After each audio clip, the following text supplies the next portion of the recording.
You've seen many tales of people's lives since entering here, and now you shall see mine. So I ask you this. Will you writhe in despair with me? Will you endure maddening agony for me? Will you know pain enough to make you howl? Will you face despair again and again and again? As I said before, if that's what you want from me. Let me tell you something, my dear. It will not be as to watch as you imagine. Now that you've reclaimed yourself, you'll be able to feel all my pain as if it were your own, to resonate with it. Resonate? You no longer have your guardian with you either. He was always protecting me. You'll have a wonderful time, I'm sure. The tale that could only have taken place in that era of miracles and spirituality. Wondrous and weird, senseless and stupid, hopelessly tragic. Will you watch it with me? As soon as the final word leaves her mouth, I'm engulfed in darkness, not even given a moment to brace myself. The tower stairs crumble beneath me. My feet have nowhere to go. I'm being battered by the roaring blood river. My consciousness. It melds with another. Things through the eyes of Morgana. Back in. I carry within me the child of God. That's where it all began. The words of one foolish woman determined the course of my life. Before I was even born, my fate was decided. Did her claim come from faith, or was it her way of escaping reality? Did she do it for money, fame? I don't know. I've been visited by an angel of the Lord. The village where she lived had suffered from years of poor harvest. It had been months since the last rain. All the villagers prayed desperately to be blessed with succor. And with child, though I've known no man. So proclaimed the pregnant woman in the midst of the drought. And on the day of my birth, the very moment I let out my first cry, a heavy rain fell down upon the village. The storm quenched the parched earth, nourishing the crops and saving the village. The villagers were astounded, for they thought the drought would never end. As plump drops of rain poured down upon the village, they gathered around the newborn me in exultation. There, she's the child of God. Perhaps there'd be more wonder in claiming I had magical powers. Perhaps it would make a better story if I were to say there were higher forces involved. But all these years later, here's what I truly think. It was nothing more than a fluke. An improbable stroke of luck, an unbelievably fortunate accident for my mother and the village, and an indescribably unfortunate accident myself. And with child, do I've known no man? As if that's even possible. Maybe she fooled around with a man who'd gone and abandoned her. Spouted those lies to convince herself it never happened. None of the village men made any claim to be my father. Perhaps he was someone else's husband, and as such he couldn't reveal himself, as adultery is a sin in the eyes of God. The girl they praised as the child of God was indeed not more than the ordinary daughter of a wretched woman. At the time, though, I thought differently. I believed my mother's words, convinced I was a saint, and it gave me a sense of duty, of purpose, rather than superiority. As the daughter of God, I believed it was my responsibility to help anyone in need. Every day I prayed, I asked my father what I could do, what I was meant to do. Not everyone's equally good, however. There will always be someone who lends their ear to the devil's whispers. One man claimed I was the daughter of a charlatan. He shouted for all to hear, if you really are the child of God, perform a miracle for us. Could he have been any more unreasonable? Miracles are neither magic nor parlor tricks. They are realized the power of faith. A lowly villager has no place demanding God prove his own divinity. It's the height of arrogance. But the man refused to heed my words, so having no other choice, I contemplated what I would do to show him if I was indeed a saint. And blood was the spark of my inspiration. Michael, the time when I lived and the time when you lived were not so different. Our views and beliefs about the world are very much the same. You should understand that in our time, blood was seen as unclean. It was a dreadful thing, ridden with disease, which is why we drained the blood from animals and purified the flesh before consuming it. But being a saint, my blood would have been different. Like the blood of the saints who came before me, mine would be blessed. Or blessed. I believed it would be able to cleanse people's impurities, and for my demonstration I chose an elderly woman afflicted with a terrible disease. She was on her deathbed. No one thought she would live longer than another day or two. The woman was overjoyed when I came to visit her, sincerely believing me to be a holy servant of the Lord. She gathered the strength she could muster to climb from her bed and kiss my feet. I felt an intensely deep love for this woman. Placing my hands on her cheek, I said with all the kindness in my heart, my beloved sister, take of my blood. The woman agreed without a glimpse of hesitation, and so I pricked the tip of my finger with a knife and let the blood drip into her mouth. In 3 days, her health improved enough for her to get out of bed unassisted. Seeing that no one in the village doubted my powers any longer, in fact, the man who accused me of being the daughter of the charlatan was subsequently punished for his sins. He received much deserved retribution for challenging the daughter of God, for mocking her. But of course, being a saint, I forgave him. He in turn repented and changed his ways, worshipping me as the true child of God. And I'll be honest with you, I was ecstatic, utterly elated. I felt like I was on top of the world, and I reveled in it. The villagers showered me with adulation. They revered me, the daughter of God. Anyone who didn't was punished. On top of that, my blood could cause miracles. Tell me, do you look down upon me for feeling the way I did? The actual child of God would never let herself be consumed by such base emotions, would she? If you give me a chance, I'd like to explain myself. I was but a young girl at the time, and to a child her mother is the world. Anything she says is the absolute truth, so when my mother claims happened to coincide with a lucky miracle, my young mind was set in stone. I was a saint. My blood could heal the sick, and nothing would convince me otherwise. After all, I was but a girl of 6 years old. It's not my place to decide whether my blood truly had miraculous powers or not. If you think it did, then it did. If you think it was all happenstance, so it was. Miracles are brought about by faith, so the elderly woman who was healed done so by the power of her own belief. Baseless hope and desire can at times make the otherwise impossible reality. You understand how major a role religion played in our time, don't you, Michael? Especially as someone whose life was taken from him in the name of God. And you understand how powerful word of mouth can be as well, don't you? It didn't take long for word of the miracle-performing child of God to spread. Travelers from faraway lands came to our village, all in search of aid. Driven by a mixture of elation and duty, I gave my blessing unto every pilgrim who sought it. I gave them my blood, yes. My young hands were perpetually covered in wounds. Running out of skin on my fingers, I cut the back of my hands, my palms, my wrists. Before long, they turned into swollen, carved up, black and red horrors. So I kept them wrapped in cloth at all times. The only time I uncovered them was to give blood to those who sought it. My lacerated hands were in no uncertain terms, gruesome and unsightly. The believers who came to see me all wept at my selfless sacrifice. And so I came to cherish the wounds. There were some for whom no miracle took place, but whatever would happen, the villagers would come out and say, "The daughter of God is not to blame, you simply lack sufficient faith." And thus such incidents had no negative effects on my reputation as a saint. For 3 years I continued doling out blessings. Okay, so she's 9. One day when I was offering a prayer, my mother let slip her discontent. Why must you hand out miracles for nothing? Why must you give strangers grace? We're getting compensated. We deserve remuneration. We charge just a little bit for each blessing, we could be living much more comfortably. I was dumbfounded. How could the mother of a saint say such things? Helping people was my divine calling, and she expected payment? I nearly wept hearing my mother preoccupied with such worldly desires, so I explained to her how important the work was. I taught her that we were not covet material wealth, we were to dedicate our lives to the service of our fellow man. Right, my dear saint, she said, understanding, and I believed her. I fell asleep that night, convinced she truly understood and that there'd be no more problems. The next day I was sold off. Men I'd never seen before carried me by the arms and tossed me into a carriage. Confused and panicked, I stuck my head out searching for my mother, and off in the shadow of the house, I saw her with a strange man, accepting a bag of coins.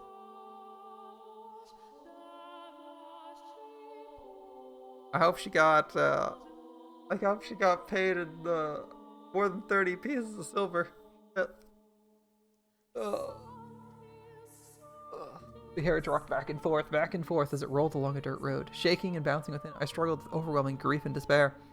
It was perhaps the first time in my life I ever felt such a powerful emotion. I didn't know what I felt so much despair over, though. Obviously it was over my predicament, but I wasn't sure about what about it hurt the most. Was it that I'd been pawned off like a slave? Was it that my mother, the mother of a saint, had been blinded by money?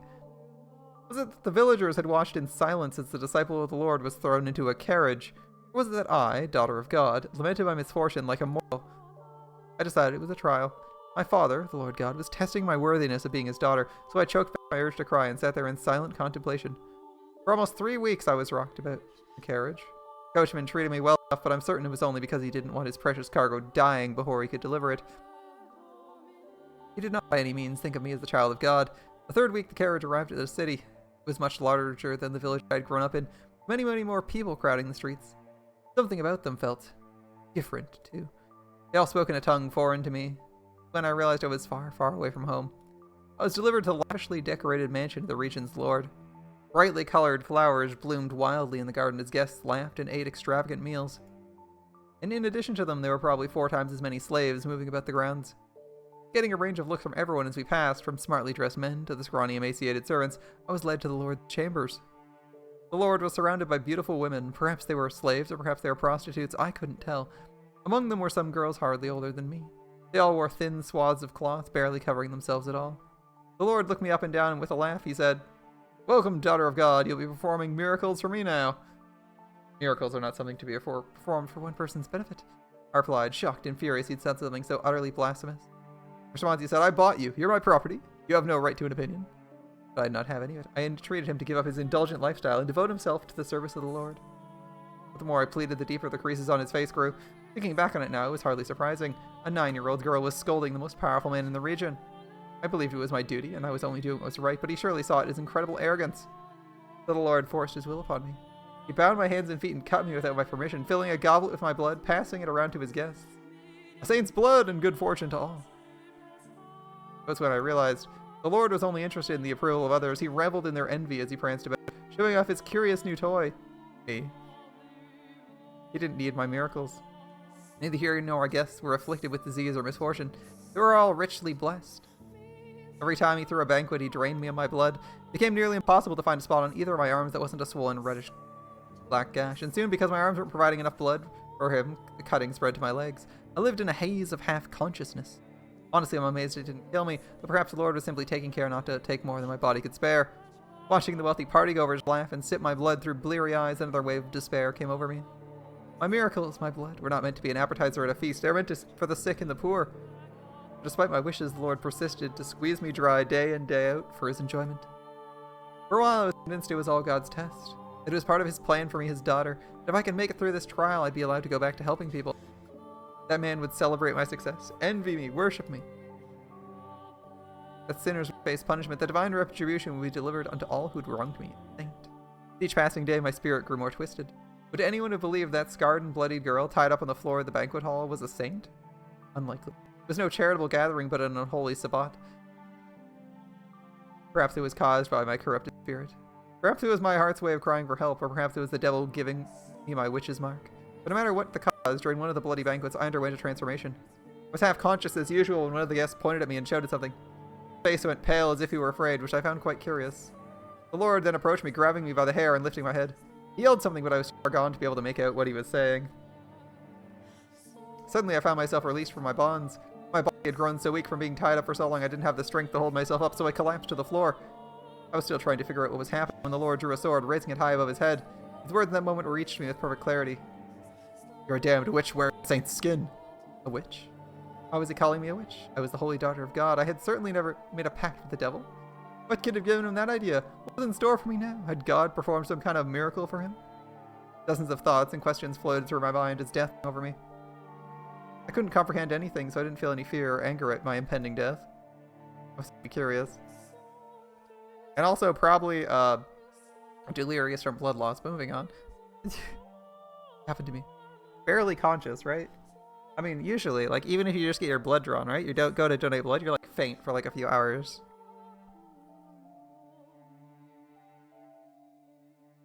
I was curious what happened to me. Before I had a chance to find that answer, the Lord swung down his blade. Okay.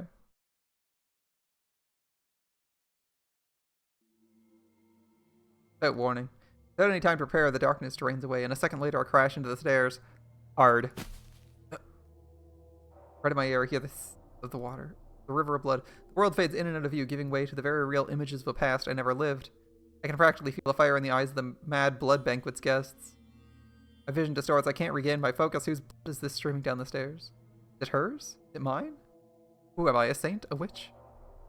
What I'm seeing through a lens of clarity or madness? Wait, no, I'm not her. I'm Michael. No one else. Hurts, doesn't it? It's hard to breathe. Your chest is on fire. Your vision blurry. Dark, lonely, and scary. Frustrating, disheartening. It's exasperating, isn't it? What you're feeling is exactly the pain I felt. I reach my hand out in a plea for help, which is when I see something I can hardly believe.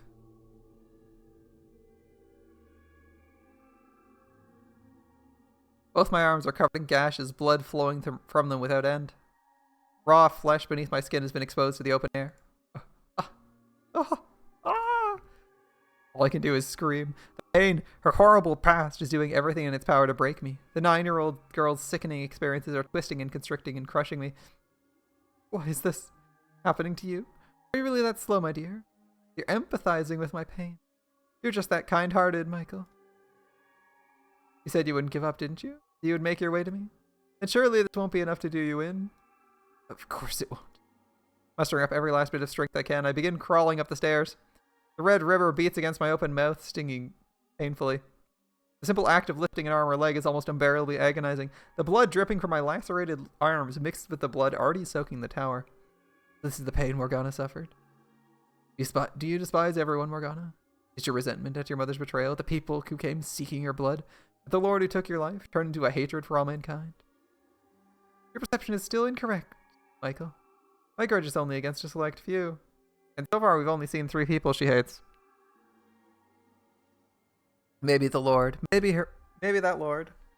Maybe her mother. Maybe the person who accused her of being a witch and got her killed. That's 3 people we've identified.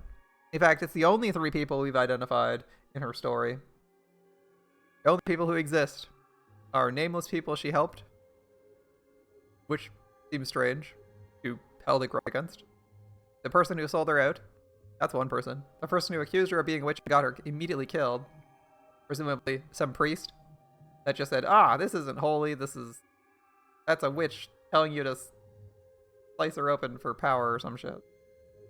And the Lord, right? That's 3 people? We don't need to go further. Think about it, my dear. Of the thousands, millions, billions of people living on this planet, my world's comprised of but a minuscule fraction of that. Hatred for all mankind? No, what I feel is not nearly so nebulous. Though if I had died still believing I was a saint, maybe I wouldn't have such a fine mission. What are you saying? The Lord didn't kill you? Oh my, did you actually think that was the end of my tale? Oh, despite all your big talk, you're afraid of having to suffer through any more than that? Of that, aren't you? You're the one who said you wouldn't give in. So go on, know my pain. Without losing your mind. It'd just be the Lord then. Once again, my surroundings crumble. I have no say. I have no chance to object. Before I'm dragged back to that repulsive banquet, I reach out, stretching my hand as far as it'll reach, but all I can grab is darkness. My bloody body sinks back into the abyss. The pain becomes more than a memory, eroding away at my consciousness.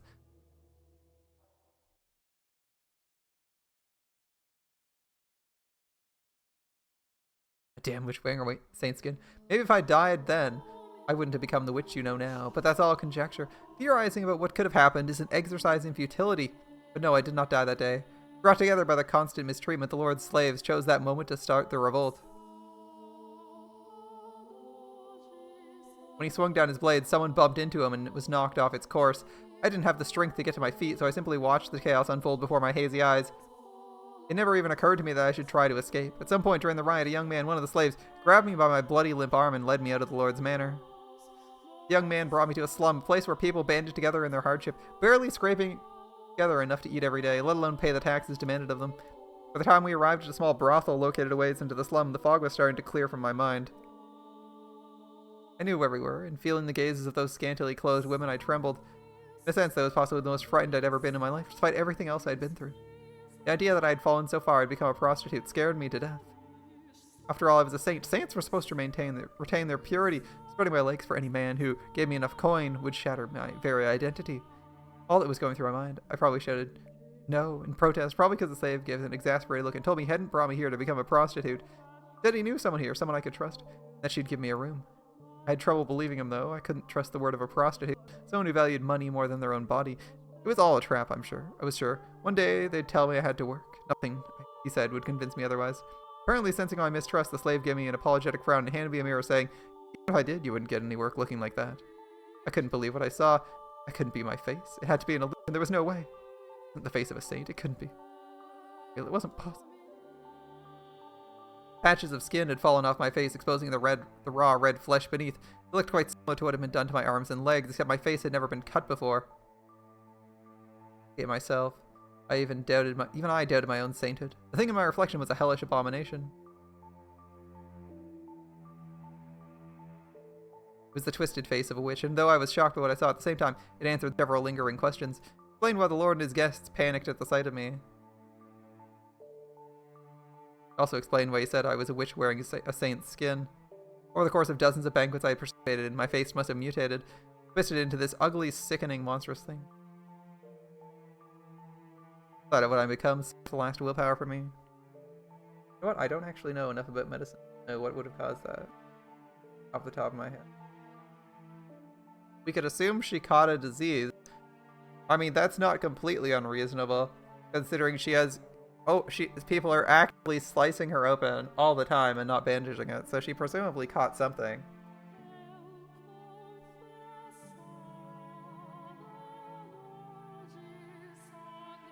We could even argue over what disease it was. We go with like classic leprosy or something, but we don't act. I don't actually know.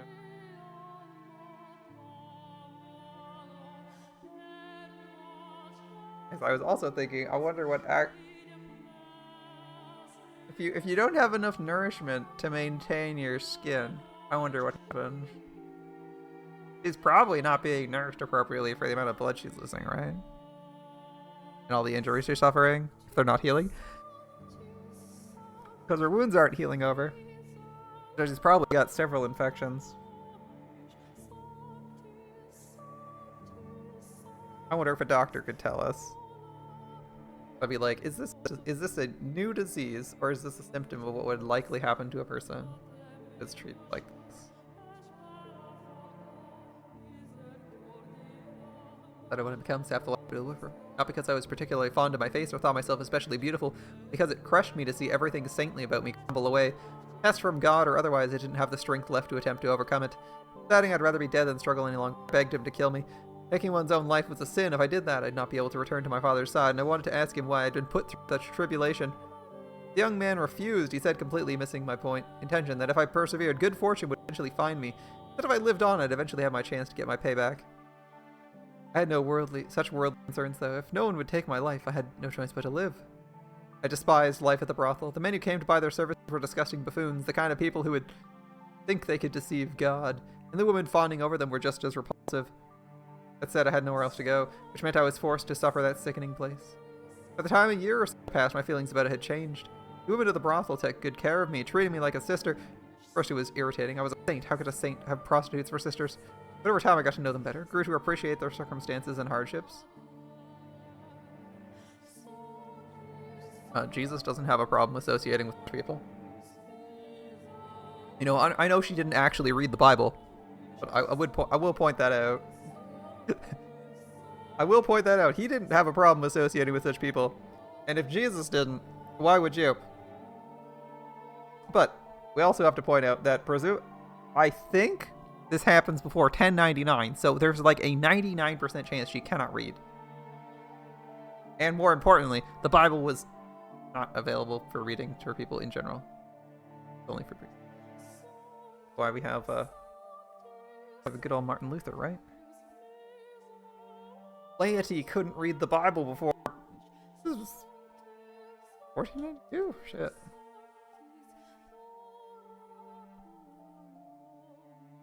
I need to double check.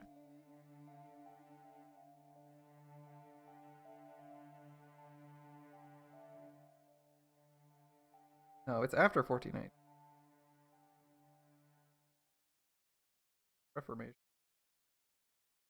The Reformation started. I don't remember what year it was. 1517, October 31st. Which is 508 years ago. Exactly. I mean, it's when I started this recording, so that's convenient. October 31st, 1517, unless the AI is hallucinating. Which, let's be honest, oh no. Well, Wikipedia at least says 1517, so that part's right. Don't know about the date, though. Double check. Confirm everything the AI says. AIs like to hallucinate. Alright. So. Despite barely having enough money to keep food on the table, whenever they had a little to spare, they'd use it to purchase medicine. Ointments to apply to my arms, legs, and face, and as a result of their generosity, my arms and legs started looking almost human, but nothing had any effect on my face. Occasionally the slave would drop in to check on me. The other men thought me ghastly and wouldn't get anywhere near me, but he was different. Every time he visited, he'd say, "One day I'll show you the world." And to tell you the truth, I was beginning to grow attached to it all. My time at the brothel was probably, all things considered, one of the brighter chapters of my life. There I was neither saint nor witch, but an ordinary human girl, and for the first time I felt my life had meaning beyond my assumed divine purpose. I was even beginning to feel kind of happy, and with each passing day my intractable worldview was gaining a little flexibility. Perhaps I could perform miracles, but that didn't necessarily mean I had to be the daughter of God or a saint. Maybe I was just a regular person who happened to possess some unusual abilities. Ridiculous, isn't it? Despite coming to accept my humanity, I refused to let go of my miraculous powers. They were the last thing protecting what I thought of as myself, but to me at the time, it felt like a very dramatic change of heart. 3 years after the revolt at the Lord's Manor, I had my 12th birthday, for which they threw me a little dinner party.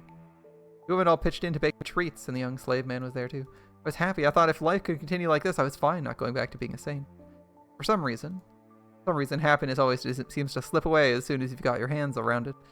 No one sincerely wants to lose it, so why must they? I certainly didn't mind not being miserable. Let me tell you what happened that night. On the night of my birthday celebration, bandits attacked the brothel. Now, bandits were hardly a rarity at that time, so everyone was always on the lookout, and we never went out at night. They wouldn't stop at robbing you either. They were armed with blades and would frequently kill their targets if necessary. But cautious as we were helpless against a direct raid. The brothel fell into a panic, screams echoing in the night. Customers were carved up and left for dead. The women were bound and stowed away to be sold. My peaceful world shattered in an instant. And the next thing I knew, I had become some slave trader's merchandise. I don't know what became of the prostitutes who cared for me or the slave who brought me to them. I assumed the women were sold and the young men slaughtered. But regardless, I found myself being rocked around in the back of a carriage once more. The carriage was packed so tight you could barely see the floor, and it smelled like death. Sweat, urine, feces, every foul odor imaginable compressed into a tight space. There were both men and women there, nearly all of them muttering or groaning or weeping. Everyone was young, ripe to be put to work. It didn't take me long to realize what fate awaited these people and me. When I did, I just sat there in silence, and then for the first time I cried. I was experiencing, I believe, a very human emotion. I was sad that I'd been taken away from a place where I was happy. From the women to the brothel and that young man, it crushed me. And no longer did I wonder why such a thing was happening to the holy daughter of God.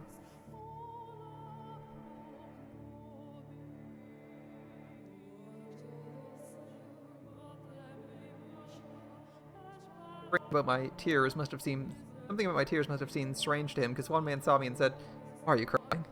He was a curious man. To start, he looked very different from anyone else. The color of his skin, the length of his nose, the shape of his eyes. Everything about him was new and unusual. Hesitantly, I replied, "Sad, because I didn't get the chance to show my gratitude to the people very dear to me." He fell silent, looking as though he was deep in thought. I had no idea why he asked that, but something about him made me uncomfortable, so I couldn't bring myself to ask. Several hours later, the man suddenly stood up. The guards had no patience for anyone stepping out of line. They didn't look like they would hesitate to kill us either. So unsurprisingly, the one back at the carriage drew his sword and pointed it at the man. What was surprising, though, is what happened next. The man, his hands shackled like the rest of us, leapt for the guards, slamming fists into his face and stealing his sword. The entire carriage was in shock. The guards were too stunned to effectively react, and they were quickly cut down. Because the one-man uprising had taken place between cities, there was no one the slave traders could ask for help before they were slaughtered. In the blink of an eye, it was all over. There was nothing human about what I had witnessed. If I had to describe it, I'd say it was as though a wild beast had attacked. The man ruffled through the slave trader's clothes till he found the keys, which he brought to me, and ordered me to unshackle him. And so I did as he commanded. Once they had enough time to process what had happened, the would-be slaves applauded. Their wretched souls had been saved, and for a moment I believed so too. When the man's hands were free, he rolled his shoulders a couple times, made sure everything was in place, and then began his massacre. Screams of agony filled the carriage as he ran his sword through the helpless men and women packed inside it. Blood and guts were splattered against every surface, and those who tried to escape did not get far before being mercilessly skewered. It was like a scene out of a nightmare. I was frozen in place, not out of fear, but because my mind had shut down. I couldn't make sense of what was happening, so my mind rejected it, and with my brain having given up, my body was no more than a lifeless puppet. In short order, all the slaves were dead, and I was sitting in a pool of blood, staring at the man. He pointed his blade at me, and with a little smirk said, "Why didn't you run?" I in turn asked him, "Why did you kill him?" "Why did you kill him?" A smile vanished from his face, and after a few quiet moments of pondering, he replied, "Because I felt like it." "And why haven't you killed me yet?" I asked. Which he gave a curt, "I don't know," then withdrew his blade and wandered off into the distance. And then I was all alone, surrounded by corpses. I glanced down, and half of someone's face was looking back up at me. Oh, what a story.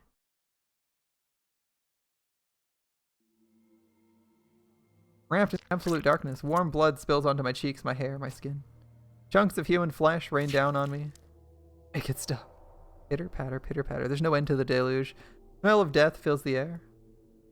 I'm struck with a wave of nausea so strong I can't hold back the contents of my stomach. When my mouth opens to vomit, blood pours into it.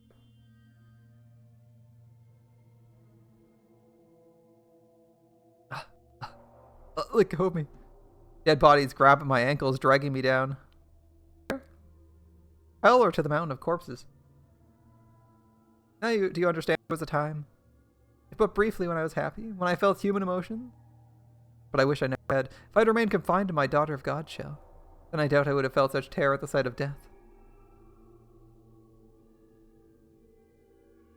Can't say anything in response. I can't form words. I feel what she experienced, the massacre she witnessed, the limp flesh piling up around her. Even more than twice her age is enough to drive me mad. The fact that the 12-year-old girl had to experience something so unspeakable devastates me. Tell me, my dear, do you pity me? Do you sympathize with me? If you feel bad for me, you'll remain with me. You'll feel my pain and my despair with me, won't you? The witch's cackle echoes through the pile of bodies. There's not a speck of light, and hideous death lingers everywhere. Helpless to resist, I'm dragged down into a deep, dark ocean. An ocean of blood.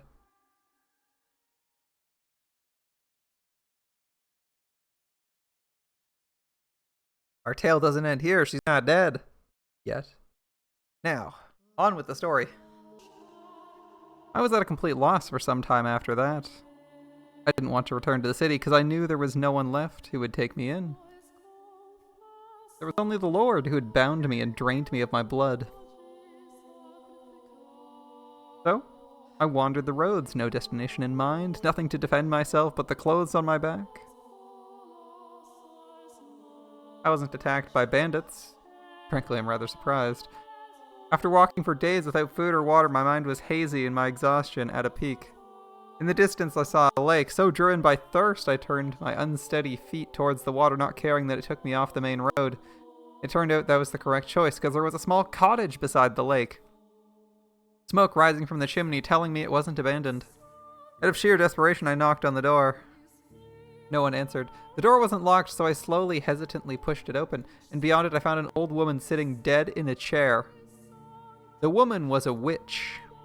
By trade, that is. It appeared she had a deep knowledge of medicinal herbs and using it to make an assortment of medicines. In her cabinets were dozens of small glass bottles containing dried powdered leaves and crushed berries, among other things. Cool, we got tinctures.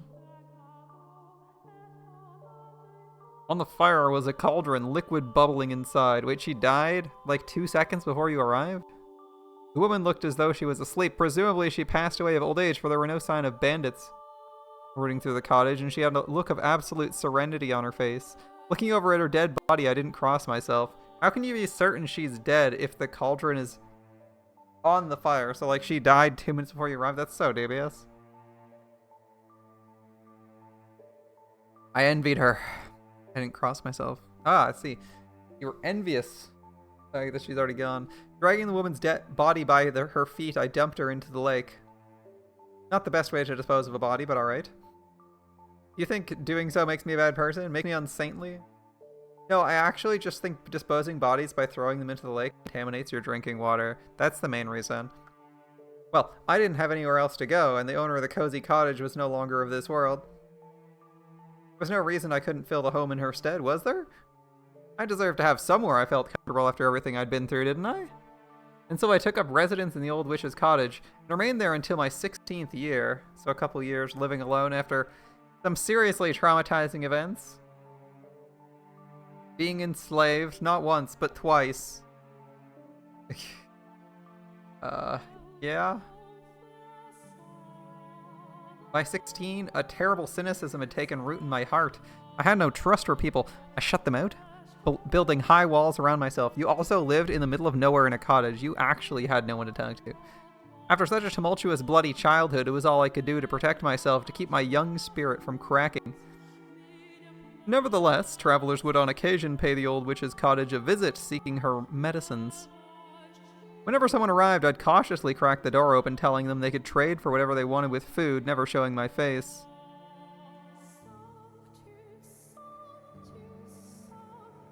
One day, a young man showed up at the cottage. My sister has fallen very ill and she desperately needs medicine. He was very soft-spoken. There was a distinct kindness in his voice, which I thought unusual. Curious. What kind of person could he be? What did he look like? What expressions did he make as he spoke? To satisfy the curiosity, I snuck a peek at him through the crack in the door. He was a handsome young man with flowing flaxen hair. Oh, this is the first subject of our revenge, so he's got to be someone pretty bad. And upon seeing me, he didn't flinch back in disgust. He smiled. According to him, his youngest sister had fallen gravely ill, and though they tried a number of remedies, she She was still bedridden. The medicines I gave him too had no effect, but he persisted in his quest, visiting me again and again for new combinations to try. He wanted nothing more than to relieve even the slightest bit of his sister's suffering. And moved by his dedication to his family, I too wanted to do anything I could to help. Did you actually study the witch's notes, or what? For the first time in years, my world encompassed more than my small cottage. When the young man came, he'd ask not only for medicine, but to go on walks with me. He volunteered to spend time with me despite my horrifying appearance. It's not healthy to stay holed up inside all the time. We got this beautiful lake right here. What do you say we go for a walk around the shoreline? He said with a smile, taking me by the hand. We spoke as we circled the lakeside, his voice always soft and pleasant, like a ray of light shining through a crack in the walls. When I was with him, I felt like I could be an actual person, an ordinary girl. He talked about his sister more than anything, and whenever he did, he was at his brightest and most melancholy. The young man had been a member of a noble house, but disputes over who was the rightful heir had forced him and his sister out. Shortly after that, his sister had fallen ill and was now bedridden. Like anything at this point to make her better. I'll even take a miracle if I can get one. The word muttered beneath his breath sparked my memory. I was a saint. My blood had healing properties. I had no reason to hesitate. Someone needed my help, and who deserved it more than this kind-hearted young man's sister? So I decided to tell him what I really was. Yeah, see, I don't think she's a saint, and I don't think anyone here does either. Or, like, any of you guys do. But what I do think is that she might have contracted something, so this is probably a bad idea. I don't think consuming blood is generally... Other people's blood is generally healthy, to my knowledge. But then this is also in the, or before the 11th century, okay? This is pretty old. This is old days. But I do think doing so now would be risky for other people. As I believe, I'm not sure if she's contracted some sort of blood, some sort of illness, and that might make it bad for his sister. I don't think that's a good idea. My blood had miraculous powers that it had saved people. The moment I'd been born, the drought plaguing my village had come to an end. I had been known as a saint, the daughter of God.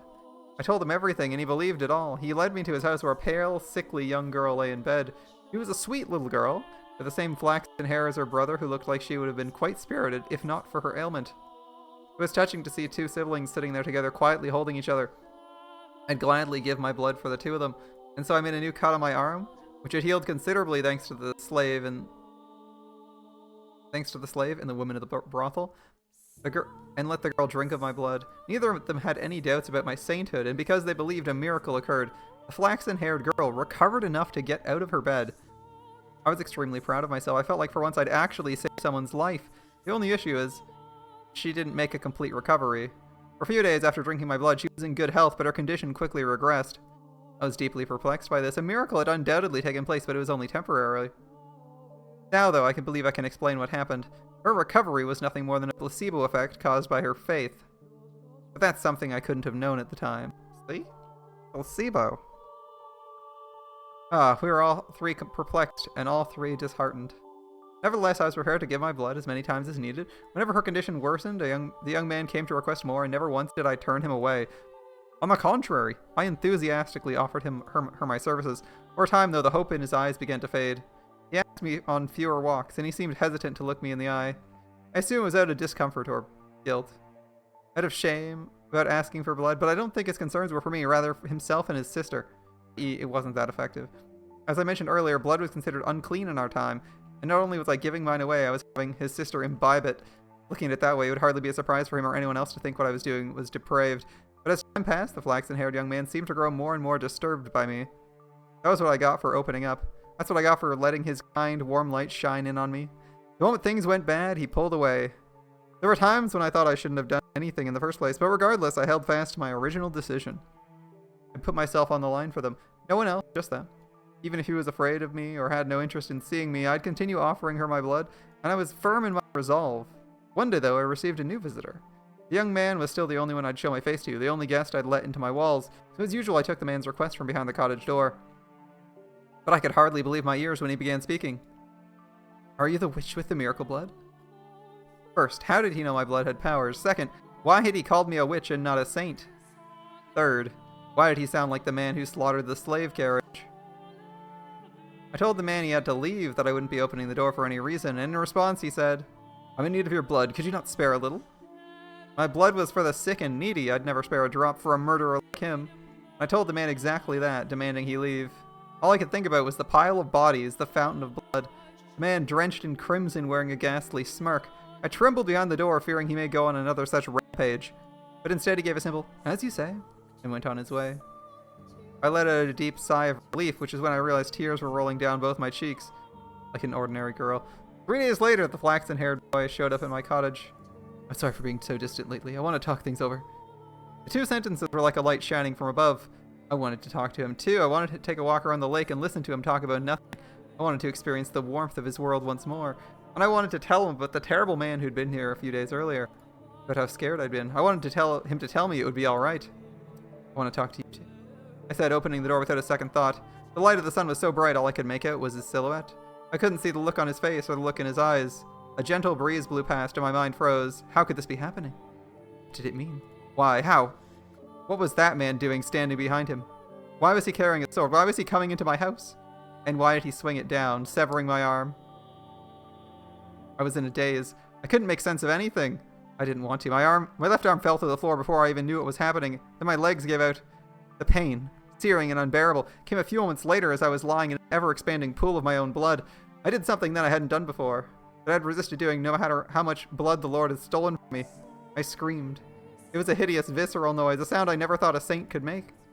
The same ear-splitting howl the slaves had made as the man had butchered them. I writhed, wailed, and wept. I crawled across the floor through my own blood, begging and begging for my life. The man walked over and picked up my severed arm, and then shockingly tossed it to the kind-hearted young man. After which he said, "That's your share. Should last you long enough." Share? What did he mean by share? What was he talking about? Why had he given him my arm? Why had he taken it? Why was he talking like they knew each other? Why? Why? I'd spared blood for him when he asked, hadn't I? Why was he doing this? Was cutting my arm off and stealing it easier on his conscience than simply asking? You understand how I felt, didn't you? You can put yourself in my shoes, can't you? The young man refused to look me in the eye. Holding my bloody arm in his trembling hands, he fled from the cottage as quickly as his legs would allow. The man then walked over and picked me up. I had neither the strength nor willpower to resist, and holding me in his arms, he began to speak, telling me things I didn't want to know, things I didn't want to hear, but he didn't care. Nothing personal, I just need your blood. Without it, she'll lose her church. Don't take it personally. Tell me, is there anyone in this world who wouldn't feel a bit of spite after being put through such torture? How was I supposed to let that slide? No one's that much of a saint. My trust had been betrayed, and I was supposed to turn the other cheek? A man had barged into my home uninvited and cut off my arm, and I was supposed to just smile and take it? Is there anyone anywhere who doesn't feel the slightest bit of hatred ever? So to reiterate, her own mom sold her as a slave. After making her, like, endlessly offer up her blood to everybody in town and anyone who walked by as a miracle cure. The slave, the guy then kept her at his dinner table so that his guests could, like, drink blood like wine from her. And then when she escaped from that, captured by slaves again. And now this next guy starts severing her limbs to get more blood. Alright, lovely people. I don't understand. You know what I find weird? Is like, I don't understand how people endlessly fall for this thing. It feels so weird. As someone who wouldn't do these things under like almost like pretty much any circumstances, it's so weird. It's so weird seeing people endlessly do this, or like struggle to find someone who's not terrible.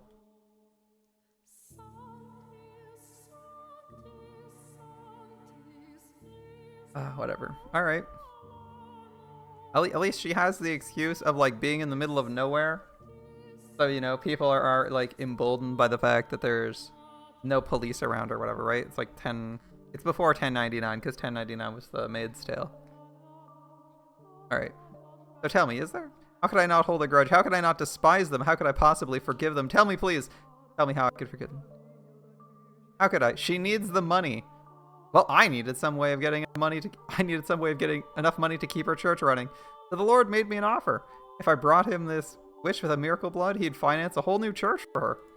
The Lord? Why him again? Why couldn't he leave me alone? Why are you living in the same country?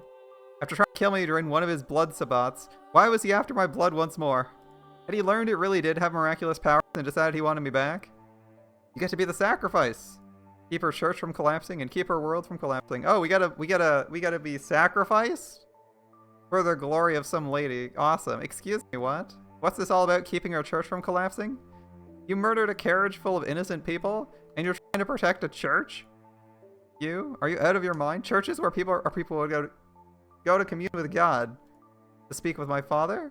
How dare you soil this sanctified grounds with your filthy hands, you beast. It's insulting, sacrilegious, and repulsive. Just what do you think we are? But I don't take it personally, witch. I'm not a witch, I'm a saint. I was a saint. My blood exists to do the Lord's work, not to satisfy the avarice of men. Why is this happening to me? The man brought me back to the city, but instead of taking me to the Lord's manor, he brought me to a church on the city's outskirts. Though to be honest, it looked more like an estate than a church.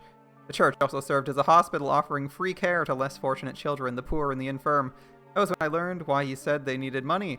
The owner of the church offered unconditional assistance to anyone who came. Even when food and supplies ran low, they'd ration their own to keep helping others. As a result, the church was perpetually on the verge of collapse. The church was run by a woman, something exceedingly rare for the time. There were no priests, all management was handled by a single nun who everyone referred to as the Saintess. I was the saint. Why is this woman, who didn't have the ability to perform miracles, being worshipped like she did? Why did the people of the city idolize her? Why were their smiles directed at her? Why was I not in her place? The man carried me to the top of the observation tower. It was there that I had my reunion with the Lord. I was to spill my blood for the people of the city, but also for the Lord's prophet. He was not offering free aid, but selling it as medicine, claiming a miracle elixir, telling no one it was actually my blood. It was then mixed with a beautiful red wine, and drinking it would cure you of any ailment. If they knew it was actually the blood of a witch, they'd think it unclean and fear it.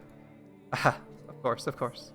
I remained imprisoned for a long, long time. In the beginning, the swordsman guarded me, though before long the flaxen-haired young man showed up as well. Presumably, one severed arm wasn't enough to keep his sister healthy for long enough. In listening to their conversations, I learned that to ensure no one else could get in, the observation tower was sealed with 3 locks. The Lord, the swordsman, and the young man each held one of the keys. I was their secret, locked in the tower for them to drain of blood away from wandering eyes. Time went on, and I grew progressively weaker. I lost the will to eat, the will to live. Sorry, why are we also not hunting the Saintess? Who wants her own personal church to stay open and is like capturing, killing, or torturing people to maintain her quote-unquote church. Actually, you know, it's a church. That's not fair. It is a church, but presumably in the country we're in at this time, there is only one kind of religion, unless this is a false church. All right. Lost the will to eat and the will to live. My only view from the tower was the clouds. Through a window high up on the wall. Occasionally a pigeon would fly in, sometimes a butterfly, and I'd glare in envy as it fluttered around, free to come and go as it pleased. And soon it was spring. Every spring the church held a festival to pray for the coming year's harvest and people's well-being. I could hear the bustle from far below the window as everyone rushed to prepare. I heard the flaxen-haired girl's voice who'd regained her health, drinking my blood. I heard her brother's voice who'd betrayed me. See, why are we not... You know, did we do anything to the girl, or is that just some random other person? Alright. I heard her brother's voice who betrayed me. The nun's voice who played saint in my stead. I heard the barbaric swordsman's voice. See, why we aren't going after the nun at any point. Or maybe we just haven't seen that story. Barbaric swordsman's voice who chopped off my arm. And I heard the Lord's voice, the root of all my suffering. I heard people praising the Saintess, though I, the true saint, was locked in the tower. I heard people thanking the Lord for his generous donations in miracle medicine, though it all came from me. Dropped on my suffering, they cheered and clinked glasses of my bloody wine. The merry, peaceful, cheerful, spirited sinners' voices resounded in my tower. Listen, guys, we should know. Only assholes succeed in life. That's just true. At noon, on the day of the festival, the church bell tolled. 1, 2, 3, 4, 5, 6, 7, 8, 9, 10, 11. And with the 12th chime, I died. As the bell's last pealing faded into silence, the tower door swung open, and standing on the other side of it were 3 men. They must have wanted to drain a little more for me to use in the feast, but they arrived at the worst possible moment. The flaxen-haired young man was forced to express his consternation. Why, I never wanted her to die. Was she not eating? The Lord gave the corpse a casual glance and said, stone-faced, seal the tower off, understood? No one finds out about this. How could you be like, I didn't want her to die. You literally had someone chop my arm off for your amusement. What do you mean you didn't want them to die? Be like, oh, I just wanted to chain them up and torture them and also, like, cut all their limbs off, even though they've done nothing but be helpful to me. You know, I didn't, oh, I'm feeling so, that's one of those, like, oh, he's virtue signaling. Classic virtue signaling. I didn't want them to die. I just tried to set up the conditions so that they would die in as painful a way as possible. You know, I didn't want them to die. Maybe I just wanted to inflict as much suffering and cause death. But, you know, it needs to be indirect. So if they die of blood loss, it's not my fault. Ah, classic. You understand what you've done? Pinning the blame on me. How nice it must be to be able to distort reality with panic. The swordsman who'd been silently observing the Lord and the boy conversing interjected, "You're just as guilty as any of us." Not only did they not mourn my death, they argued over whose fault it was. There was no regret, no remorse. The young man muttered absent-mindedly, I never wanted her to die. I feel like if we had to rate people on a scale of 1 to awful, the young man is the 10, and the Lord is like a 9, and then the like guy who just likes killing people is like an 8. Right? Is that where we rate people? All three are equally guilty. The flaxen-haired, all three participated in this crime. The flaxen-haired man sold her out in the first place after she was helping him, so he's like a traitor on top of everything. And then, you know, to just like add icing on the cake, he also he feigns caring about her, despite being the main source of all her troubles. Kind of funny, right? Like, where do we even put him? Maybe he's like an 11. Maybe he's like an 11. He goes the extra mile of just being trash. But, you know, there's tons of people like this in real life. Shit. Let's not name names, though. Let's move on. What did his intentions matter, though? It was his betrayal that ultimately tethered me to this mansion. What do you mean? I do not understand when people say their intentions, and they're like, I can't see the follow-through of this. I mean, I understand that most people, like, literally can't think of what follows when they do something. But it still feels like you can't do something with, like, you can claim good intentions when the like, everything that follows is clearly going to be bad.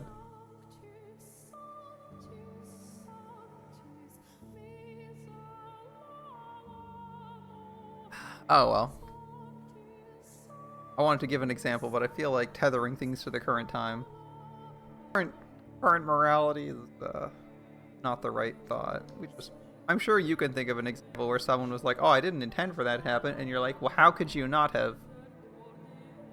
How could you not have? Oh, well. Especially in this case, but the fact they didn't grieve my death and instead squabbled amongst themselves like filthy rats was the final straw. How could I not despise them? I don't believe I actually had the power to perform miracles when I was alive. It was all faith, the illusion of belief. I was neither a saint nor a witch. The blood wine was only effective because people placed their faith in the other saintess. I was only ever human.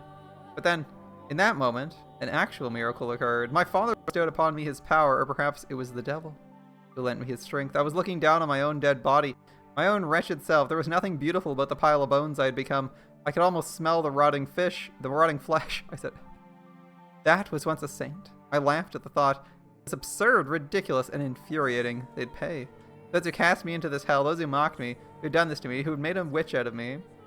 Hatred coursed through me, revulsion at everyone on the ground still smiling. They'd know just who those dead shoulders their little party was resting upon. If they wanted so badly to call me a witch, then a witch I would be. I would kill them, every last one of them, and place a curse on their souls.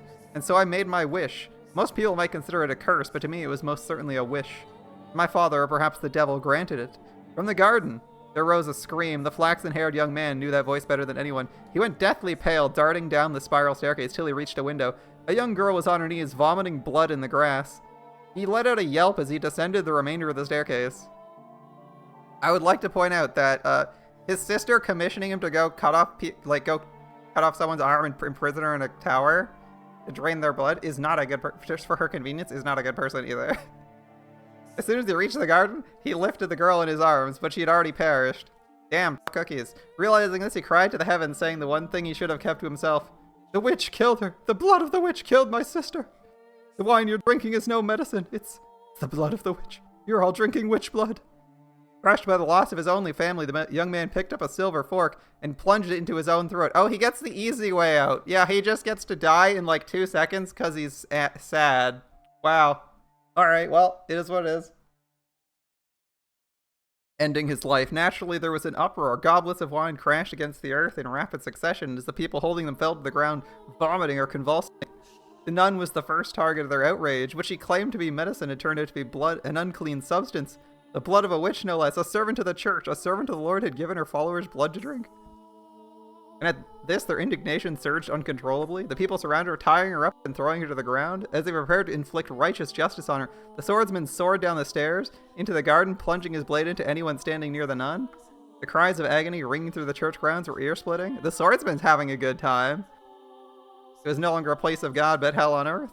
Hell built up by the hands of man. Hell painted red with the blood of their brothers. The people armed themselves with anything they could find and went after the man. As much of a beast as he may have been, he stood little chance against such numbers.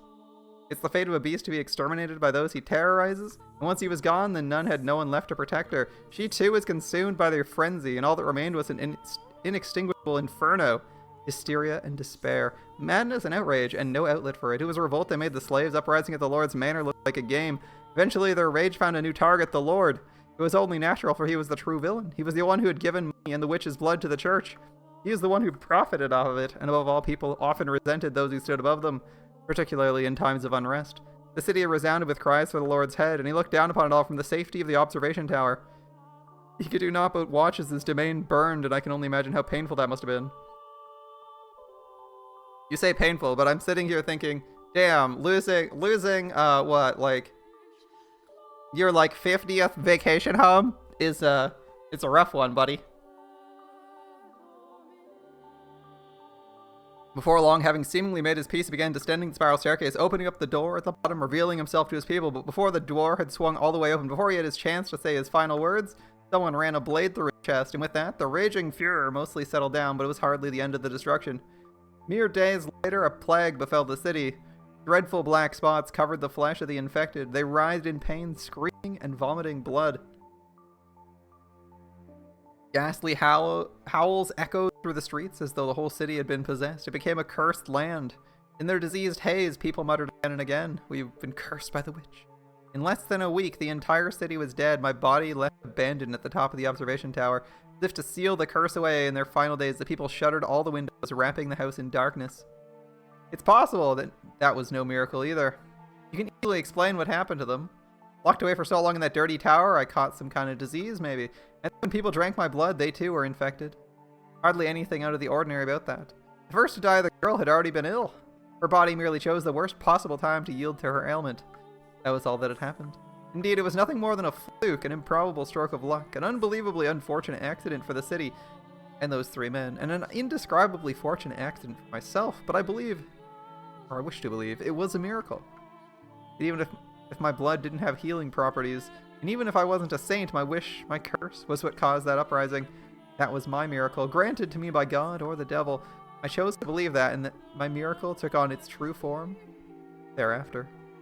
My curse had brought death upon the 3 men, but for whatever reason, my rancor was far from sated. They died. So what? Death is but a transient agony. It's nothing compared to what I went through. That's what I was gonna say. Like, oh, he saw it. The poor guy, he saw his sister die, and in a moment of hysteria at having literally one bad thing happen to him, killed himself. Rough stuff, buddy. It's like, I guess, you know, in real life, you do the same thing. You kill them, you move on. Because they shouldn't have a hold on you, right? You know? You know, there's no point in, like, endlessly torturing people when, you know, you shouldn't let them have a hold on you, right? At least that's my opinion. We don't waste our time. Only crazy people waste their time. Crazy people are people with nothing else, who have no intention of living for anything else. Waste their time torturing people or causing unnecessary suffering for their own gain, right? Like, oh, you hate this guy, just kill him and move on with your life, you know? It's not worth it. Alright. So I made my next wish. I wished for their reconstruction. I wished eternal suffering on their souls, and I wished to trap them in a never-ending cycle of pain and hatred. It was my wish for the flaxen-haired young man. He treasured his dear sister. He desired a quiet life, so I wished him to have just that. I wished his dearly beloved sister to love him more than anything in the world, for this world to be destroyed by his world to be destroyed by love gone too far. It was my wish for the beast-like man.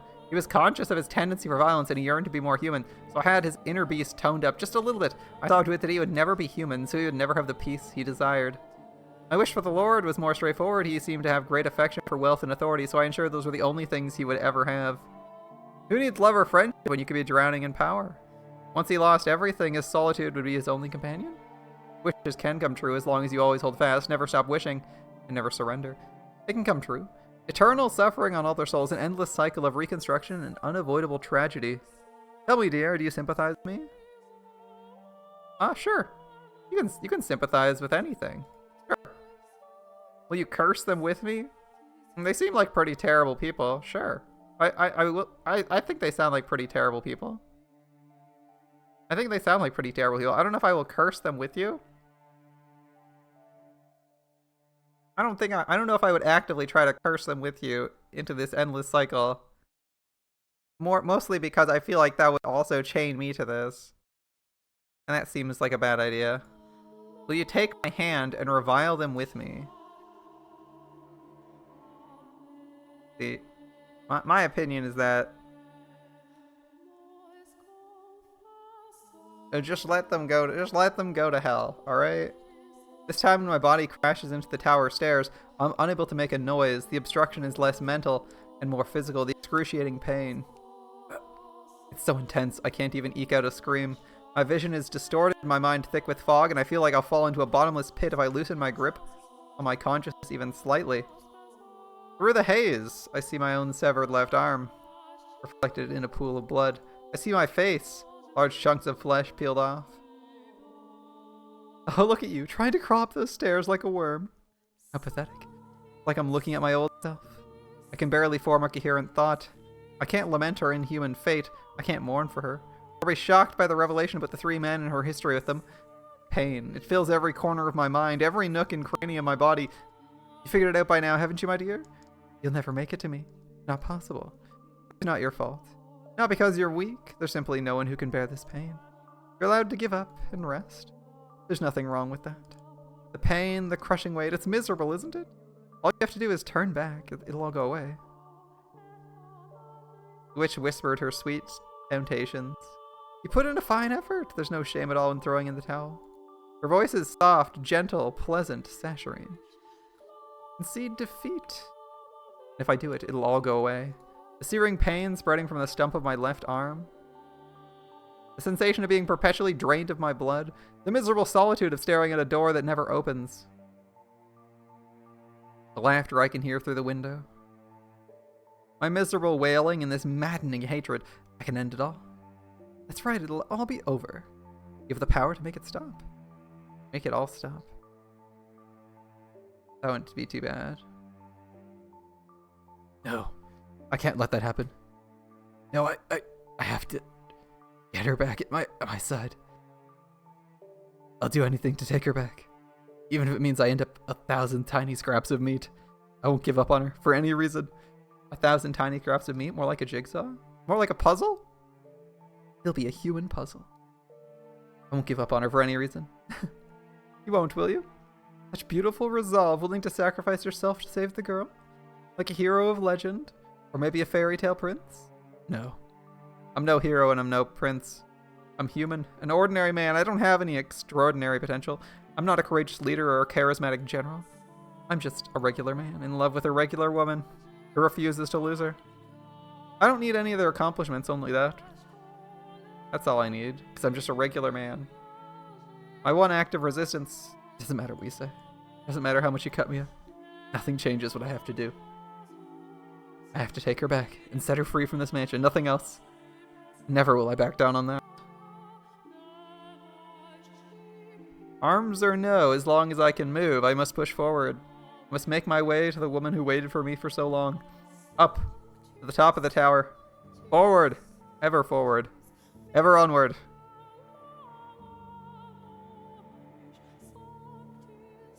Dragging my bloody body, paying the pain no mind, I once more arrive at the top of the observation tower. I place my hand on the door, holding myself up with my lacerated right arm. Take a moment to catch my breath and lift my head, gaze into the void, and shout her name. Morgana! I pity you, I truly do. You were a saint shackled with an unfathomable fate. For that, I'm enraged. As I felt your pain, as I watched your life, I too felt a burning hatred for those 3 men. You truly feel that way, then why can't you stay here with me? We're all dead anyway. We've reached our ends. You honestly think there's anything more for us? There isn't. This is the end is the end. What do you say, the 3 of us, you, me, and Giselle? We torture the 3 of them and everyone they cared about? Make them suffer here for all eternity in this house? That way you two can be together forever too? Not an option. Why not? Because hatred only brings you pain. Oh, that's brilliant. You spouting stupid platitudes at me. I can't believe my ears. Save your nonsense moralizing about how hatred does you no good. I won't hear it. I'm doing just fine for myself, my dear. In fact, I've never been better. I feel wonderful. Did you think that would be enough to persuade me? Really? How disappointing. Here, I thought you understood me. Morgana. Why don't you say what you really think? Go on. Hate them as much as you want. But keep me and Giselle out of it. Why didn't you just say that? I do feel bad, truthfully, for all the time we spent together, and never once did I ask about your life. I was so focused on myself, I don't know why you wouldn't ask. Like, there's literally no one to talk to other than this crazy witch. You never even ask them a question like, oh, hey, how'd you end up being a witch? Maybe they sounded super close out, but I feel like that's... You know, if I was trapped in my apartment and it was super haunted, I feel like with like a ghost that was just talkative. They didn't do anything, they were just talkative. I'd like ask questions. Like, what the hell are you doing here? At the very least, that would have come out of my mouth at some point. Like, ghosts are real? How the hell do you become a ghost? How is that not like an early question in your head? Alright. I mean, I assume the writers also think that since they're giving us this whole backstory. In the end, I pushed you away. That you did. You wanted to be with Giselle, so you pushed me out. Ah, I wish I had asked you sooner. It wouldn't have changed anything, though. One puny man knowing what I went through would hardly be enough to erase the loathing I bear. It would have turned out the same regardless. Nothing you could have done for me. Nothing. There's nothing. Still, I'd like to apologize. Had I known what you carried in your heart, perhaps I could have chosen my words better. Instead of rejecting you, I could have chosen some other response. She says nothing, but the reality is, if he was still alive, he could have written a book. Not that it would have sold well, but he could have written it all the same. Can't remain in this house, nor can I allow her to stay either. I'd like to apologize for both my past actions and my present. Well, in that case, open the door, Michael. Take another moment to catch my breath. I gather my strength into the hand on the door. Blood seeps from my fingertips, slowly trickling down the rough surface. It reminds me of my death. I'm coming for you. I push open the door, praying it'll be the last, that beyond it lies light for Giselle, and if possible, that it might cast a bit of light on Morgana's heart as well. What? However, why am I in my bedroom? What I find behind the door is the last thing I expect. As she appears from the shadows of my chambers, I can't conceal my surprise. Giselle? Is this another illusion, Morgana? No, it's not. I'm the real me. Thank you for coming all the way here for me. She's thanking me, so why isn't she smiling? It was very kind and courageous of you, Michael. I'm deeply moved you'd have such compassion, not only for her, but for someone like me. But do you know what else you are? You're a worm. What is it this time, Morgana? What do you say we pull back the curtain, my dear? What curtain? There's one detail that hasn't yet come to light. This isn't your first return to the mansion, is it? You've been back numerous times, each time not remembering her, each time hurting her even more. What are you talking about? What am I talking about? You know good and well, my dear. Or do you honestly believe that all the other pieces were in their rightful places and you alone were some exception? I never... Tell me, how was it living in so many different eras, not knowing who you were? Playing with all the different men. You're out of your mind. Make it sound like I was... No, not like... What? Isn't this guy obviously Michelle? In every instance? Or the white-haired girl, yeah.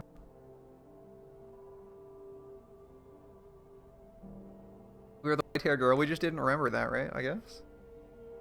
Enough. How could anyone possibly confuse me with her? Tell you the truth, I couldn't see you as anyone else.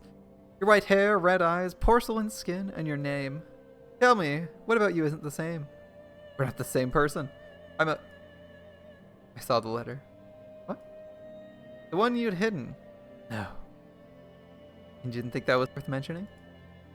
No, Giselle, I didn't. You're exactly right, my dear Giselle. He deceived you, kept a very important secret from you. I was gonna say, at the very least, he either has, like, ED or is a woman, so that seems to make sense. By showing it before you multiple times, he cast you aside again and again. That wasn't me, it wasn't. All makes sense now. Nothing you ever did was for me. Well, go on. They'll tell him exactly how you feel. Michael. Please don't say it. Not that, please, I'm begging you. Oh, please don't, Giselle. Not actually. Please, don't say it. A man at all, are you? No.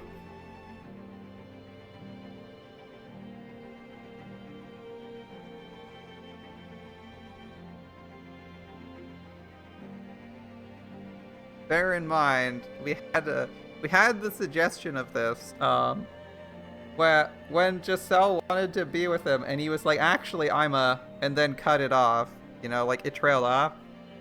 So, you have the suggestion, the implication is that he doesn't have working male equipment down there, at the very least.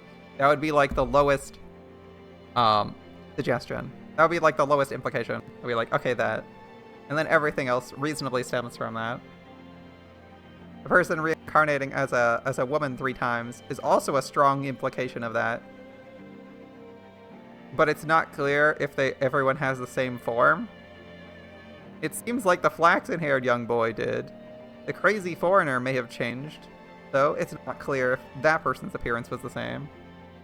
Although presumably it would have been in the incident where she's getting her revenge, right? You're disgusting.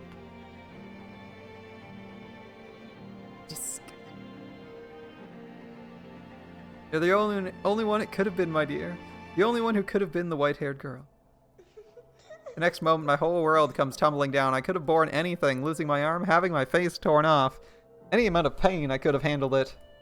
For you, I could have done it. But this, hearing those words coming from your mouth, being rejected by you, that I cannot.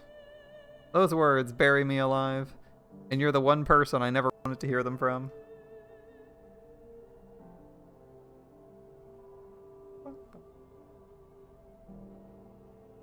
Alright, Michael's backstory and his secret that he's repeatedly avoided telling us throughout both of the instances of the 1099 story. When I learned my father Antonin had passed, I wrote 2 letters, one to my brother and one to my mother. It was the first time I found the courage to face my mother, to open up to her. I wanted to show her who I was, to convince her I wasn't cursed, so I could be myself when I returned to the capital with Giselle. Dear mother, something I wish to tell you, something that means a great deal to me. So I ask of you, please hear me out, and I ask of you, please accept it. Mother, I no longer bear any resentment for my present lot in life. Nevertheless, I'd ask of you to concede one thing, that I was never cursed. That I was always your son. Oh, I see. I'm Michael, not Michelle. I found someone for whom I care for deeply, a woman, and I love her with all my heart. I'd like to spend the rest of my life with her. I do not wish for much. Simply to have a quiet life with her. Go through our days together, man and woman. That's the one thing I want, Mother. I know you're aware that my body is no longer female. I'm a man. My heart is male, and I ask of you, please accept that. I have no grudge with you. In fact, I'm incredibly grateful to you for bringing me into this world with love, your dearest son. Shortly after sending that letter, I was killed.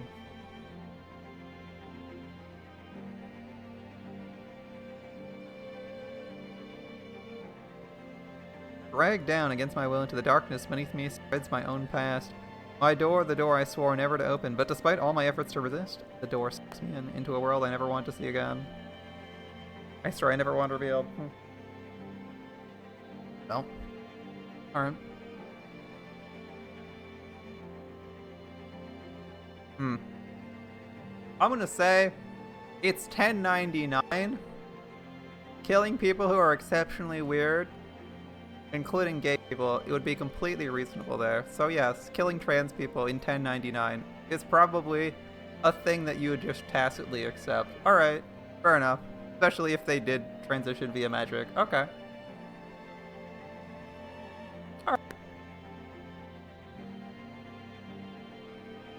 Past I never wanted anyone to see. Nonetheless, the door opens.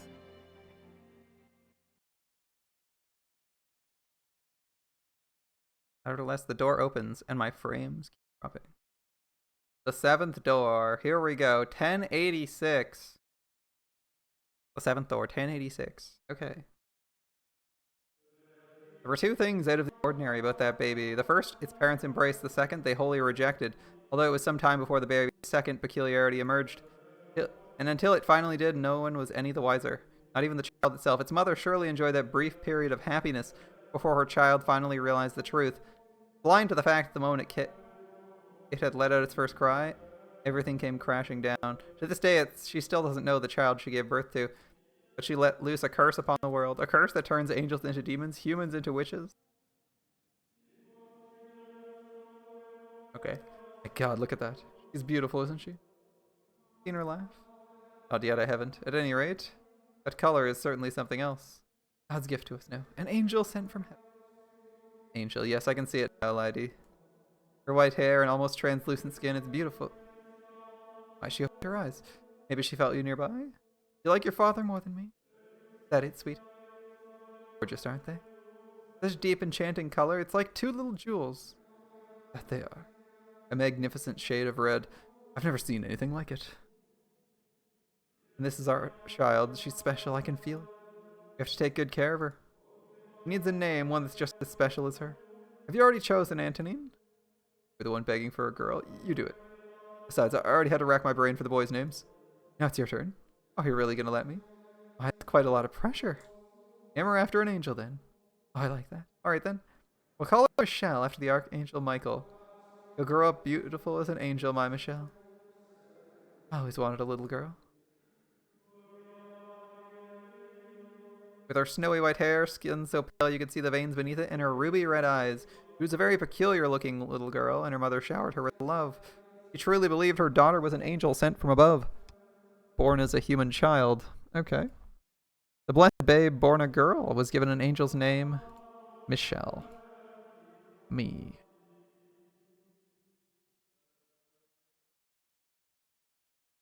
Alright, checkmate.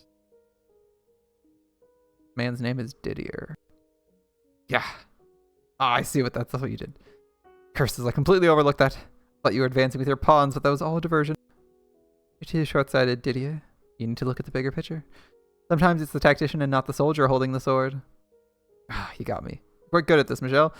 What inspired you to take an aggressive strategy? It was not inspiration, it was derivation. Derivation? Chess is in many ways similar to real war tactics. Ah, my military texts. You haven't read all of them, have you? I have nothing but time. Impressive, even I haven't read all the books in my room. Planning on joining the order with that kind of knowledge? You jest. You're the one who's going to be a knight, did you? That I am. War is the man's job, after all. I want you to be there to welcome me home. Oh, did you? Oh, did you? I'm in a bit of a bind. Oh, hello, Michelle. I didn't know you were home, Georges. I just got back, yep. Oh, playing chess again, are you? Let's see, what do we have here? Get away from the board. Yikes, you got trounced, huh? And you call yourself Big Brother. As if you're any better. Not funny, Georges. I can't approve of someone who can't keep up with the flow of battle becoming a knight. Given our family's rank, you would eventually be put in charge of other soldiers. What, are you worried about me? No, I'm saying... I've been blessed with such a caring sister. But fear not. I have a guardian angel after all. Where's the logic in that? Sorry to interrupt your moment, but... There's nobody listening to me. Don't pout. What seems to be the problem, Georges? Yes, listen to this. The royal court is holding a swordsmanship show, and for some reason I was selected to participate. How unfortunate for you. I can already see you on the ground sobbing. Hey, no, that's just mean. Besides, my hands weren't meant to hold a sword. Look at these dainty fingers. They're covered in calluses. dainty calluses. Tell me, why would they have an artist sword fight? That's the whole point, I'd think. No need to get so worked up. No one's expecting you to win. Maybe not, but we do have a name to worry about. And you know what that means, right? I'm gonna lose, that's a given, but I want to do it in style. I feel bad for your sword. Oh, don't be like that. Now, come on, time's a-wasting. Courtyard we go. Just so you know, if I train you, I'm gonna train you right. All I want to know is how to look good. What is it, Michelle? May I watch? Fine with me, but you know you can't go outside. I'll be watching from the hall. I can open one of the windows facing the courtyard. Still, you need to be careful. You can't spend too much time in the sun. I know, I know. I had 2 older brothers. The eldest, Didier, belonged to an order of knights that served the church, and below him was Georges, who served as a court artist. He was, in all likelihood, the one who would inherit the family estate, as knights were not formally allowed to own property. Nevertheless, the Bollinger family name was upheld by Didier, and there was me, the youngest, only daughter. Physically, I was not in particularly good health. Because of the color of my skin, I was hypersensitive to sunlight. I rarely left the estate, and my world was contained entirely within these walls. Perhaps out of some sense of pity or compassion, my 2 brothers spent a good deal of time with me. Didier played chess with me, and Georges taught me how to draw. Among other things, they taught me how to read and write. For a girl, I was incredibly fortunate. The one thing I wasn't allowed to do, though, was hold a sword.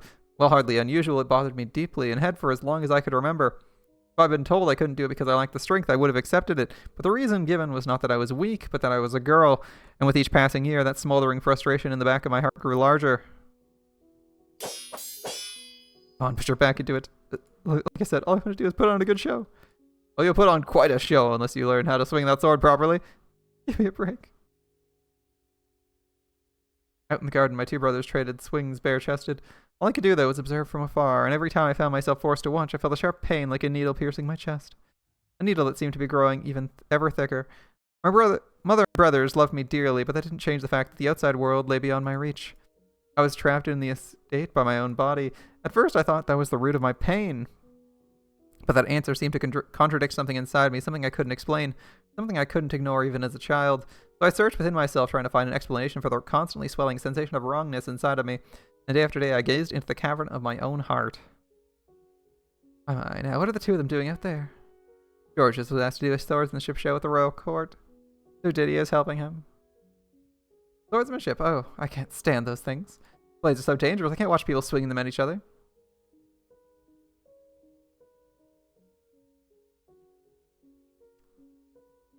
Why don't you come back to your room with me, Michelle? I'd love to teach you how to sew.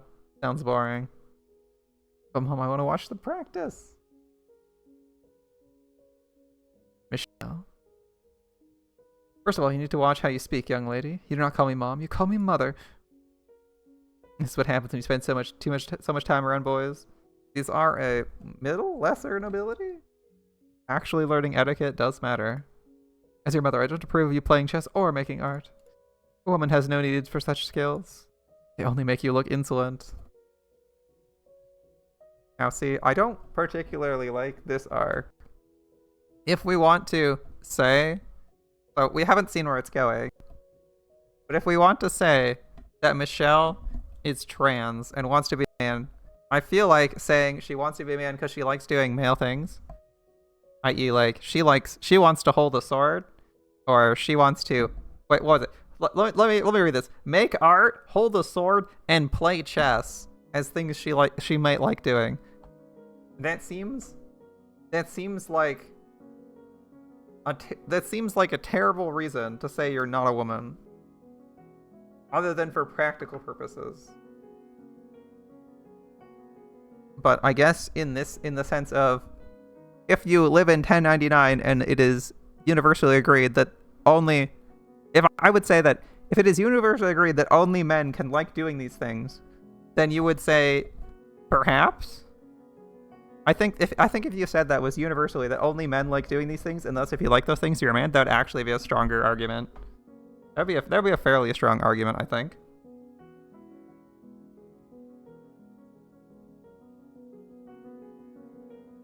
I think, right? Like, well, if only men can like fencing, then clearly, right, that gives you like a category, right? Or is that doesn't hold as well in real life today? Because if you told me that making art was something only men did, you'd be laughed out of the room, right? So it doesn't hold as a category for determining gender, right? All right. It'll only make you look insolent, but I want you to grow up to be a respectable woman. That's my job, my dream as your mother. Now come. Rather you looked at some fine embroidery with me than a couple of sweaty men? Yes, mother.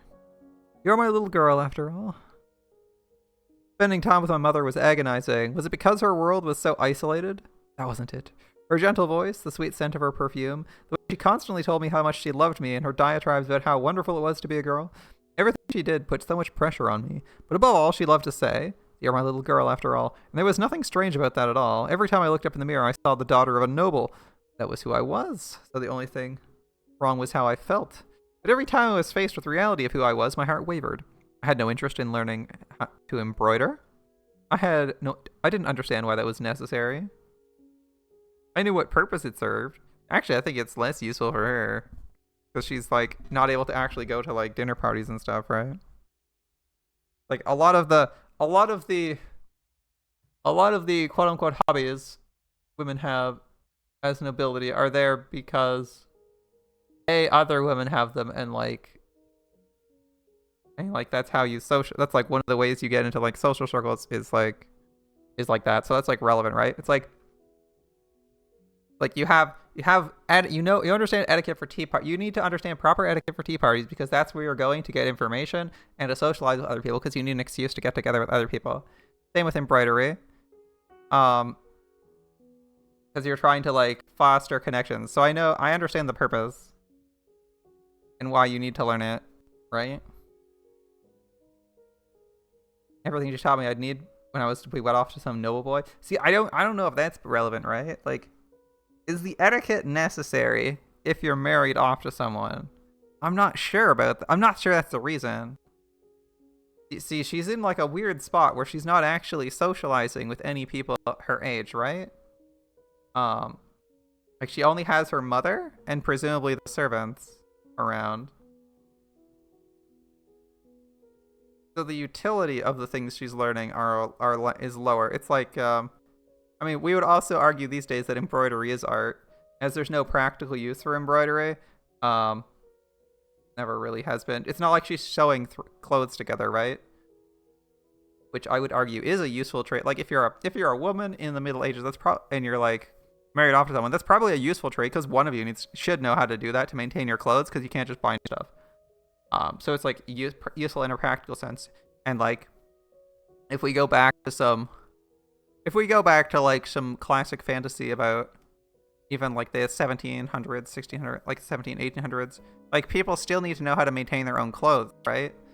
So there's like immediate utility. Like if you learn that as a girl, it'll be useful. Like you'll actually be doing that to maintain your own clothes in the first place. So it doesn't feel like it's useless. In here, I think she has a hard time seeing the relevance because she's not going out and interacting with other people who are learning it. So it seems like the most pointless thing because it's like, my mom wants me to learn this, but the only reason I'm learning it from my mom is thinks maybe it might be useful in the, like, you can't release that. It's like, it might be useful in the future, maybe, copium. But like, I can't actually participate in half the functions that it requires, so maybe not. But I don't see the relevance of the embroidery part once you're, like it doesn't help with your marriage, right? Like, let's think about embroidery as opposed to sewing. Your nobility does not help your marriage if you can't actually do the social interaction that comes with it. You are learning embroidery because you're trying to make connections with other women who primarily do that thing. You know, it's the meta thing to do. How's it going, my dude? Alright, it didn't feel right, though. I couldn't even accept the fact that one day I would be married.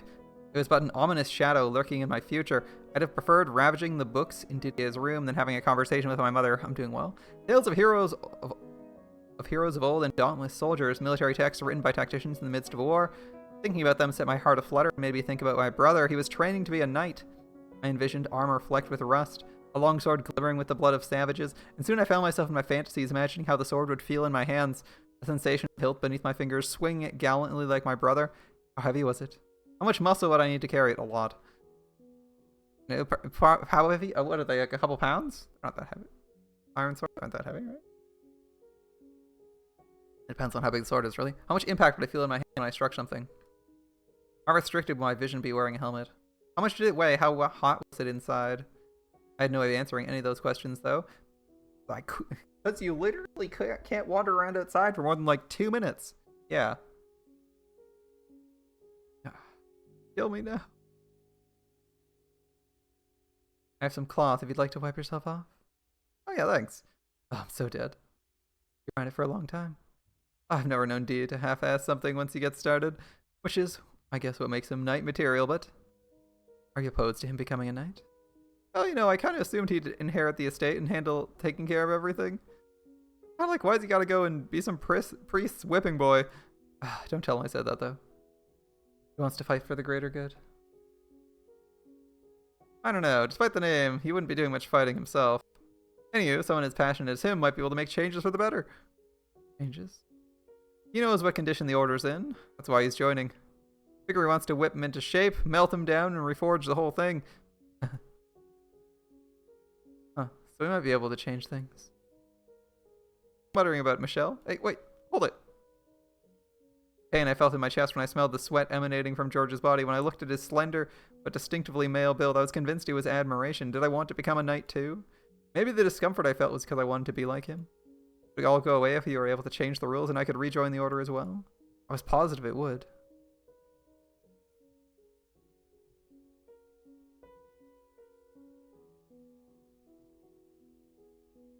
D. His nickname's D, so we're gonna call him D. Michelle? Oh, hold on, you can't come barging into my room unannounced. I'm trying to change. We need to talk. I said stop, you're a girl. You can't just walk in on a man as he's changing. You no reason for you to be so self-conscious. Listen to me, Michelle. George just tells me you're planning to overhaul the Order. He told you that? No, I hardly have such grand aspirations. Don't be coy. I believe you have what it takes to do it, Didier. Gotten into you. You're unusually fiery today. Oh, I want to ask you a favor. You have enough influence in the Order. I'd like you to make me a knight too. What? I'm tired of the way Mother treats me. I always say I can't do this or can't do that because I'm a girl. I want to learn how to swing a sword. I don't want to do embroidery. I don't care about jewelry or fancy clothing. Michelle, what's gotten into you? I'm so much more interested in the world you live in, Didier. Please. Oh, I'll be. Suppose we have let ourselves spend too much time with you. Not you too. That's exactly what Mother said. First of all, Michelle, you don't have the strength to hold a sword. Then I'll train until I do, and if it doesn't work, I still have my mind. You know good and well I could. People are not chess pieces, Michelle. But Didier?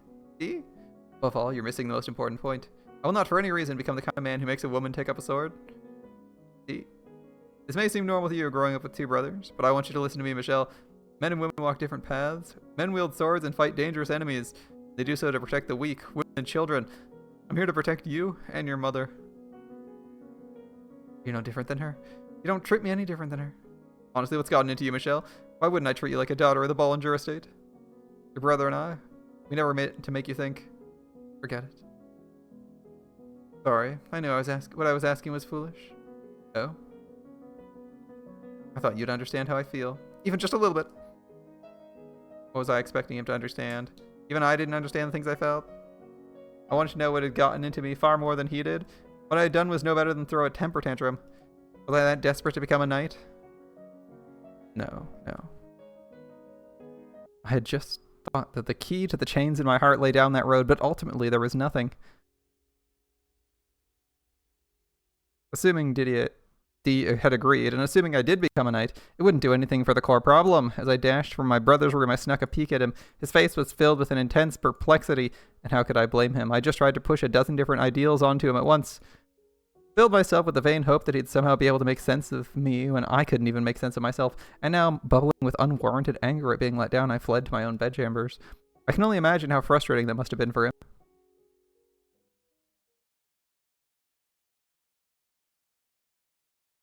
It was the spring of my 14th year. It's even harder to tell, because the character in question is like I want to go do all these cool things that I'm reading out in adventure novels, and they're literally incapable of leaving the house.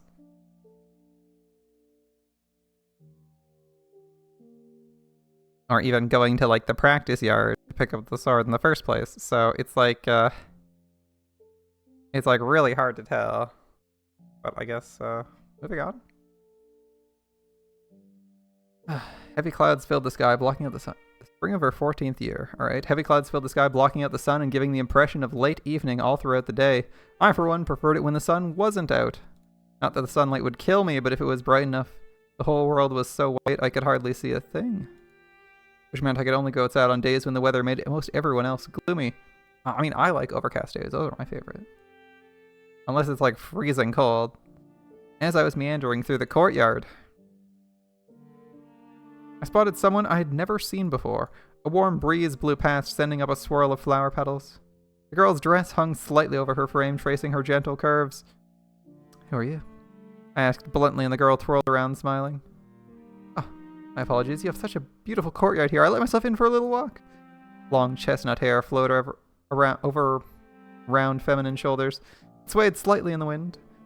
The cloud of melancholy dissipated in the light of her smile. You must be Michelle. You're as pretty as I heard. And you are? My name is Aimee. Aimee? Pleasure to meet you. Finally? Meet me? What's she talking about? As I stood there, baffled by this strange woman, she stepped towards me, kissing me softly on the cheek. I'm thrilled to make your acquaintance, Michelle. Her voice was like someone pouring honey into my ear, electrifyingly sweet. I'm George's fiancée. And it also struck another needle into my chest. She was a noble girl by the name of Aimee Joubert. Though only 15, she was the very image of refined, polished to a shine. No one had told me my brother was to be married. It came out of nowhere, and it seemed I was the only one who didn't know. That evening, when the family gathered around the table for supper, Aimee? Was here? Aimee? Aimee? Aimee? There's too many A's, and they prepared... He was there, too. And they prepared an extravagant feast for the occasion. My father, Antonin, looked proudly on his two boys. D, soon to receive his assignment, and George is soon to be wed. The banquet proceeded smoothly, not a doubt in the air that we were a happy family. My mind was elsewhere. I found myself unconsciously chasing her with my eyes, watching the way those slender fingers gripped a spoon, her full lips parting to allow a piece of fruit in. Her deep red tongue visible for but the briefest of moments. The way all the muscles in her face seemed to relax in bliss as sweet juices seeped into her mouth. The way she spoke so soft and gentle, letting each sound hang in the air just briefly before intoning the next. She was distinctly feminine and in a different way than my mother. Apparently, she was going to be living at the Bollinger estate for some time. Mother was pleased to have another girl around, or more specifically, she was relieved to have found someone other than my brothers for me to spend time with. I assumed I'd hate being around another girl. Surely, she wouldn't be able to play chess after all. But for some reason, I felt much less suffocated around her than my mother. Perhaps it's the lack of incredibly high expectations and demands, which is why you like everyone but your mother. One night, Aimee's family and an array of nobles from both houses' social circles assembled at the estate for a party. A din the likes of which I'd never heard in all my life filled the great hall. Everywhere I looked, there were people. Servants scrambled almost every which way. Silverware clanged against dishes in an almost constant hum. Voices from all directions, and I felt moderately ill. Wait, ill? Did I read that right? Hey, D, I feel like we're critically short on... Yeah. I felt moderately ill. D, I feel like we're critically short on waiters. This doesn't look good for us. And who was it that went around inviting everyone he came across again? Who are these people? Oh, they're artists, like me. I met them at the court. Let's see, we have some painters, composers, sculptors, troubadours, poets, writers, you name it. None of them have any connection to the Joubers or the Bollingers. Oh, sure they do. They're my friends. And you know, this is me and Aimee's party? You can play with our friends elsewhere. I hope you realize we have a reputation to uphold. Off in one corner, several men, presumably George's friends, gathered in a circle. They stood out from the other aristocrats, both in appearance and the air they gave off. The clothes they wore, the embroidery hidden beneath their jacket cuffs, their manner of speech, the way they held themselves. They were, simply put, a far cry from the hard-headed D's ideal party guests. Even watching them from far, it was clear my two brothers ran in very different crowds. The only reason headstrong D and free-spirited George were able to get along at all was because they were brothers. If they'd been strangers, I doubt their paths would cross much, and if they did, those intersections would be quite rocky. Hey, come here, guys. George's shouting pulled my preoccupied mind back to the surface. He summoned his friends and led them to where I stood. What are you doing hiding in the corner, Michelle? I didn't even notice you. Allow me to introduce you to a few of my friends. No, George put his hand on my shoulders, peeling me off the wall and standing me in front of his male friends. Socialization was the last thing on my mind. I searched for D, hoping he'd come to my rescue, but he was trading off pleasantries, facing away from me. This is my baby sister, Michelle. Be nice. George, I don't... Oh, Graces, your skin's even more pale than I imagined. It's like something out of a fairy tale. Why have you never brought her with you to court? Huh? She'd be a sure hit. How old are you now? 12, mayhap? Don't treat the lady like a child. I'll have you know she's 14. All the more reason she should be out there making friends. The whole court would flip if they knew you had such a gorgeous sister, George. Oh, don't be a brute, my man. Our little angel has to be kept inside for personal reasons. Oh, sounds like I haven't been showing the lady her due respect. I've yet to even properly introduce myself. How rude indeed. I heard their laughs grated on my nerves, and so did the way George spoke as though I was his property. They looked like they were appraising me, which made me sick to my stomach. I've been paying enough attention to notice the man who asked if I was 12, and the rest of them too, examining me from head to toe in search of curves. I was indeed underdeveloped for 14, but what did that matter? I didn't want a body shaped like Emma or my mother's. Now then, milady, a proper greeting? The man got down on one knee before me. For a split second, I didn't even comprehend what he was doing. Go on, Michelle. He's waiting. He whispered into my ear. That was when it all came back to me. The traditional greeting performed between a man and a woman. Come on, Michelle, don't tell me you forgot what to do. I knew. I knew the process. I had that knowledge. Mother had taught me all the rules, shown me the procedure. I was to present my hand to the man for him to kiss. All I had to do was hold up my hand, but I was frozen. My body fought tooth and nail against the simple act. The thought of the man putting his lips on my skin sent a chill through me. Why, was this a traditional greeting? Why did I have to go through all this? Michelle! Michelle! At the sound of George's frantic voice, my arm creaked up from my side. Then I remembered that despite being his friends, they were still nobility. As wanton as his social interactions may have been, he still had a reputation to maintain. And I understood that. I also understood that as their sister, it was my responsibility not to do anything that might tarnish either of my brothers' names. Also, by tradition, the man wasn't supposed to actually kiss the woman's hand. The proper way to do it simply required he mimic the act rather than make real contact. That much I could handle. The man kneeling before me gave me an uncomfortable chuckle at my reluctance, shrugged, and reverently took my hand in his. And then he pressed his lips firmly against my skin. There was a vaguely warm sensation on the back of my hand for the briefest moment. What do you... Reflexively, I smacked his hand away. His eyes went wide in horror, and the man gave another playful shrug. I was merely offering you a greeting, milady. Or is even that a new experience to you? Your innocence is truly precious. I was half a second away from throwing a barrage of insults, but I bit my tongue and stomped off instead. Michelle, wait, hey, come back, Michelle. I spent all that time convincing myself I couldn't humiliate my brothers, but now I wouldn't hear a word of it. I'd drawn a fair bit of attention, and other people tried to stop me too, but I brushed them all off, marching my way out of the Great Hall.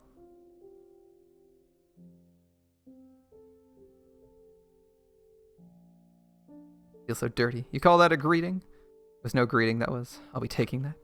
I say, practically swiping a glass of water off a passing waiter's tray. Then I washed my hand by the window facing the courtyard. But no matter how much water I poured over it, I couldn't erase the sickening sensation of his mouth on my hand, so I rubbed it with my sleeve till my skin was bright red. I wanted to feel something else, anything else, even pain. Think before you act, George. What were you doing inviting people like that into our home? Angry. I had every right to be. He had not performed the proper greeting.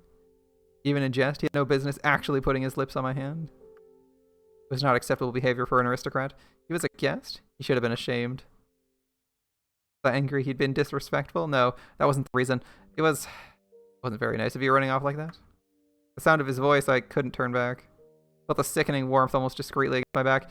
The man from the Great Hall grabbed me by the wrist, spun me around, and pressed me against the wall. The bitter scent of wine wafted from above. What the hell are you doing? I tried a second time to get away from him. That was when reality sunk in. I couldn't do it. All the strength I could muster wasn't enough to make the man's hand budge. My arms were locked in place. I didn't think he was especially strong either. He was hardly built like D, and yet I still couldn't move an inch. You got a tongue like a boy, milady, but I know some people are fond of that these days. Can't say I mind myself. Let go. I'd always been this feeble. Or my arms truly so worthless I couldn't even escape this brute's grip? Why did I have to get stuck with this body? Now, just so we're clear, I'm not going to hurt you. I'm no monster. I promise you that. And why are you holding me against the wall? I want a chance to try and woo you. I apologize if I made you uncomfortable back there. The second I laid eyes on you, I knew you were a keeper. And let go of me. If I do that, you'll run away. My personal rule to never let go of anything I like.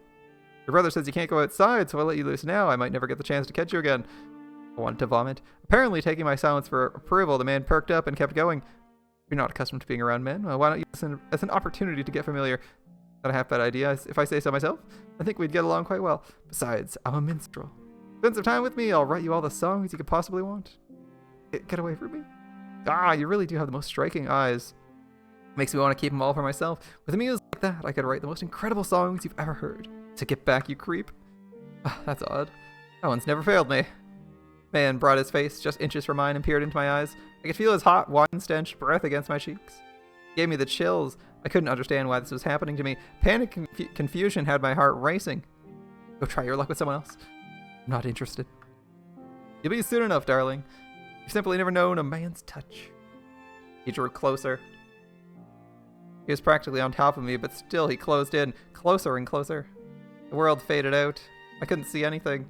I could feel his rising body heat so near it made me nauseous. My eyes flung open, but there was nothing there. I could only feel...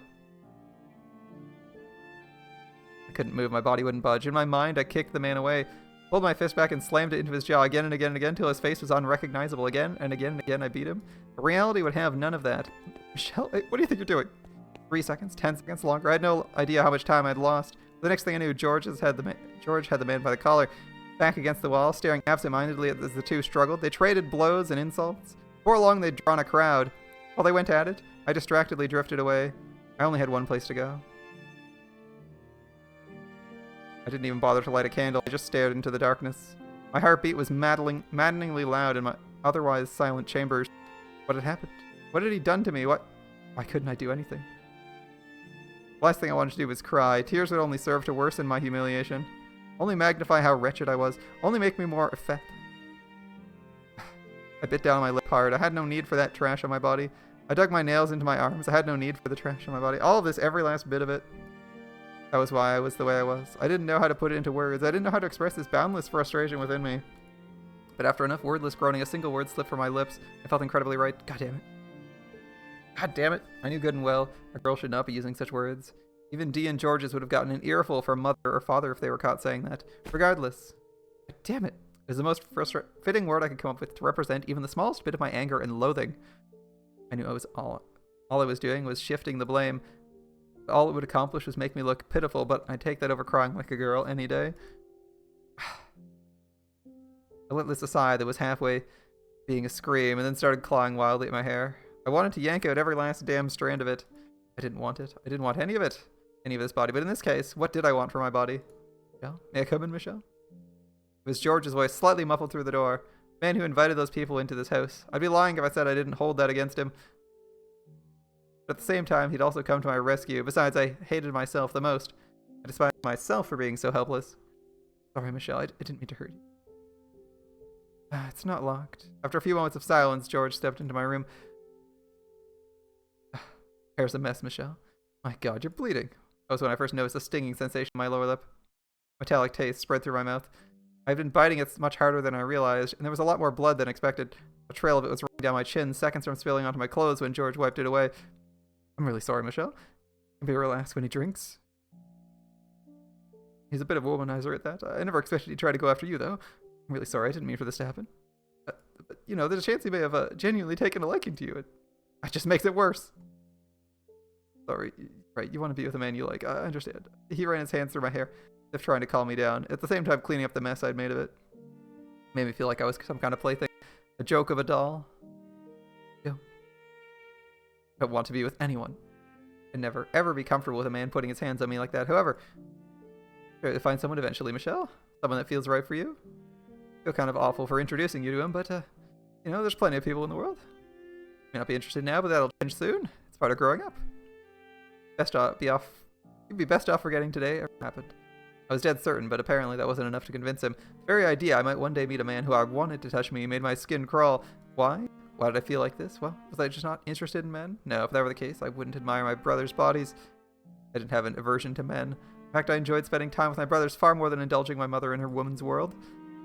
What I couldn't stand was the particular look men would sometimes give me. But why? Why did I not like that? I had no answer. My thoughts were only going in circles. Are you okay, Michelle?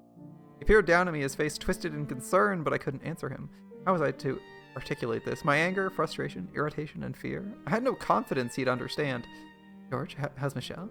How's Michelle? And his voice came from the doorway. Inexplicably, I felt like someone had stuck their hand in my chest and was now squeezing my heart. Like I'd just been caught in a compromising situation by the last person I wanted to see. Ah, yes, she's doing good, aren't you? Yes, I'm fine. Glad to hear it. I was clearly lying, not even looking him in the eyes when I said that, but that seemed to have gone over George's head. May, on the other hand, you don't look fine at all, she said, a hint of pain in her voice, then entered the room. George, Father was asking for you. He says it's time to bring the gathering to a close. You're going. I'll stay here with her. Oh, is he? Alright then. Sounds good. Once the sound of George's footsteps faded into nothing, Emma took a seat beside me and without warning wrapped her arms around my shoulders. Oh, it's much better to talk to another girl at times like this. My heart leapt into my throat, but beyond the shock I also found myself welcoming her the warmth. It was pleasant, unlike the man's. It must have been terrifying, but don't worry, you're safe now. It wasn't really, no. I need to pretend, sweetie. The man had me pinned up against the wall, I'd be scared too. I meant it, I wasn't scared. I'm just disappointed in myself. Alright, I believe you. You're a strong girl, Michelle. There aren't many who wouldn't have been scared. I'll be sure to give George a story in talking to you about his choice in friends. One thing I learned today is that he's somewhat of a pushover. You're a lot more tenacious than I thought. As a woman in this world, you have to be. If you're not, well, you'll figure it out soon enough, Michelle.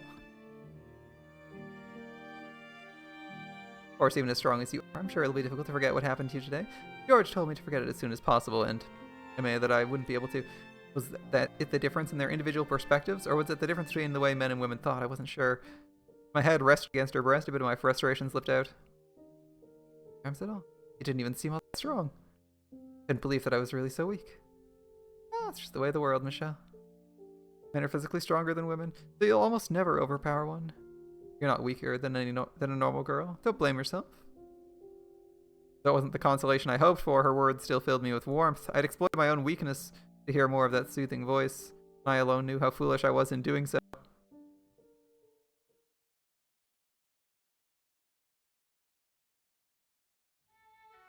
May frequently visited my chambers. I didn't know if it was at Mother's request or of her own volition, but I prayed it was the latter. She was a very touchy-feely person, and she seemed to have a particular fondness for playing with my hair. Whenever her voice danced its way into my ears, it'd wreak havoc inside me. Being enveloped in her scent day after day stoked the fire growing within me. I did my best to remain as straight-faced as possible, because the last thing I wanted was her catching on. I understood the thing I was feeling was untoward, to say the least. Hair is so utterly enchanting. I've never seen hair so white before. I think having color is much prettier. Oh, well, George says white's the most difficult color to make with paint. There's no greater challenge than capturing the beauty of true white. Living with such a splendid example of the color must have given him a very high standard of quality. Hey, Michelle, maybe you could tell me more about yourself today. I'd love to get to know you better. Tell you about myself? Yes, we could become even better friends if we found some mutual interests. I enjoy playing chess, and I consider myself quite good. Oh my, chess! I've never played. You're such a bright girl, Michelle. Would you like to try? I could teach you. Oh, I appreciate the offer, but I think I'll pass. I doubt I'd be any good. Oh, okay. What else is there? Hey, your favorite kind of flower? Fragrance, color, gemstone? Are there any embroidery patterns you're particularly skilled at? I don't have any favorites, no. I'm not really good with a needle either. No? Do you have shaky hands then? I wouldn't say that, no. I'm fairly good with a knife, I think. A knife? Like a kitchen knife? No, a sculpting knife. Sculpting? Is that really so strange? It is a bit unusual, I'd say. George does it all the time. His room is practically made of wood chips, like charcoal and paint. George is an artist and a man. There's nothing unusual about him doing some sculpting. Why is it okay for him and not me? Does being a girl really make that much of a difference? Well, why don't we practice embroidery together, Michelle? And she's like, I don't like embroidery, and she's like, yeah, let's play embroidery. I got the feeling you spent too much time with your brothers. Now you have me, and I'm sure it won't be long before you appreciate how much fun cooking and needlework can be.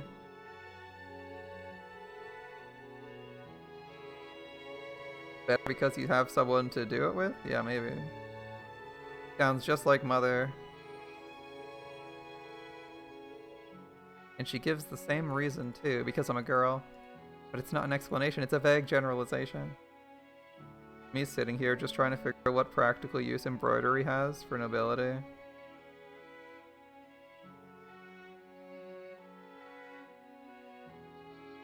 I thought embroidery was just a meta thing.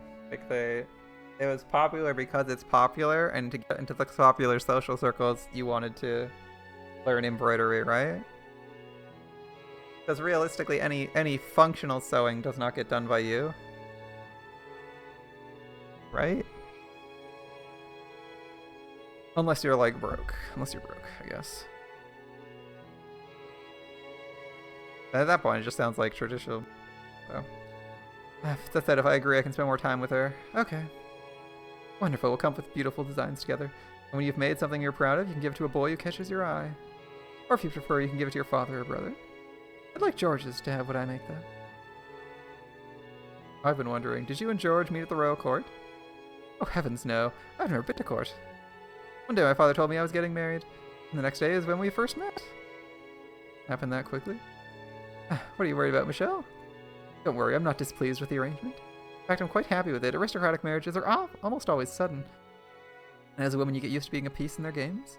But George, he's different. He's a gentleman. A gentleman? Him? Oh, you sound surprised. I believe hedonist suits him better. Quite disagree. I have complete faith he'll do good by me. Couldn't fathom where she found such confidence in him, especially in a man she'd only just met. How could she trust him at all? He was nothing but a pawn, and she knew it.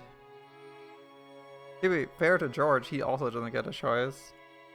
Maybe she was simply putting on an act. I had trouble believing her smile was anything but genuine, though. One day I'll meet the right man for you, Michelle, and he won't be a drunk like the guy from earlier. Be a kind, hard-working, respectable man. I'd rather not find anyone. I suppose it's all too soon for you, hmm? Say, how old are you, Michelle? 14. Oh wow, I assumed you were younger. Do I really look that young? No hard feelings. You're just like a tiny little doll, so small and slender. And look, not one bit of meat up here at all. Hey! She playfully grabbed me from behind, started prodding at my chest. As her delicate fingers slid across my skin, I found myself gripped by very indecent urges. Every heavy thump of my heart felt sinful. She couldn't know, I couldn't let her. Everything I'd been fighting to keep down came hurling to the surface. Cold. You're so cold, you know? She was touching me like it was nothing, caressing my hair. Was she this intimate with George? Or was this because I was a younger girl she was so keen on putting her hands all over me? Before I understood what I was feeling, my body acted. It was pure, unfiltered impulse. In my attempt to escape her grip, I twisted around only to find myself, my face inches away from her. Slowly gravitating closer, I pressed my lips against the corner of her mouth. And I sat there, flabbergasted. I was equally aghast. Sorry. I frantically put some distance between us. I'm sure my face was red as an apple, though I didn't know it at the time. Oh, that was certainly unexpected. Sorry, did I make you uncomfortable touching you so much? She was smiling, though it looked forced. Not at all. I must have startled you. Sorry, if I'd let you go sooner, I could have avoided this accident. What do you mean, accident? Oh, a kiss on the lips.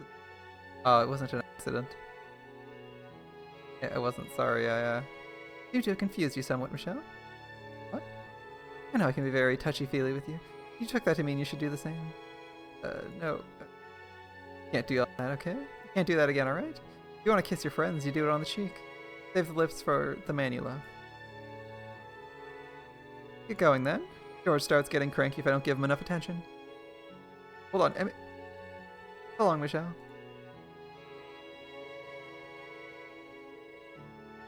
He wouldn't hear me out. Once again, once Amy had fled my chambers, that was when I finally comprehended my own emotions. She had stolen my heart, but she was George's fiancée. Oh, that wasn't the problem. My body wasn't meant for her love.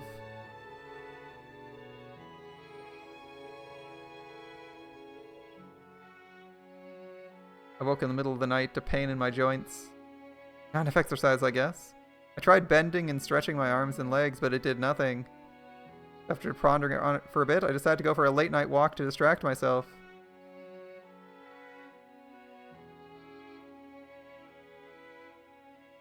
As I approached the corridor adjacent to the courtyard, I heard a woman's voice. I'm so concerned about staying here. I did my best to remain perfectly quiet. I pressed myself up against the wall by the window and listened on their conversation.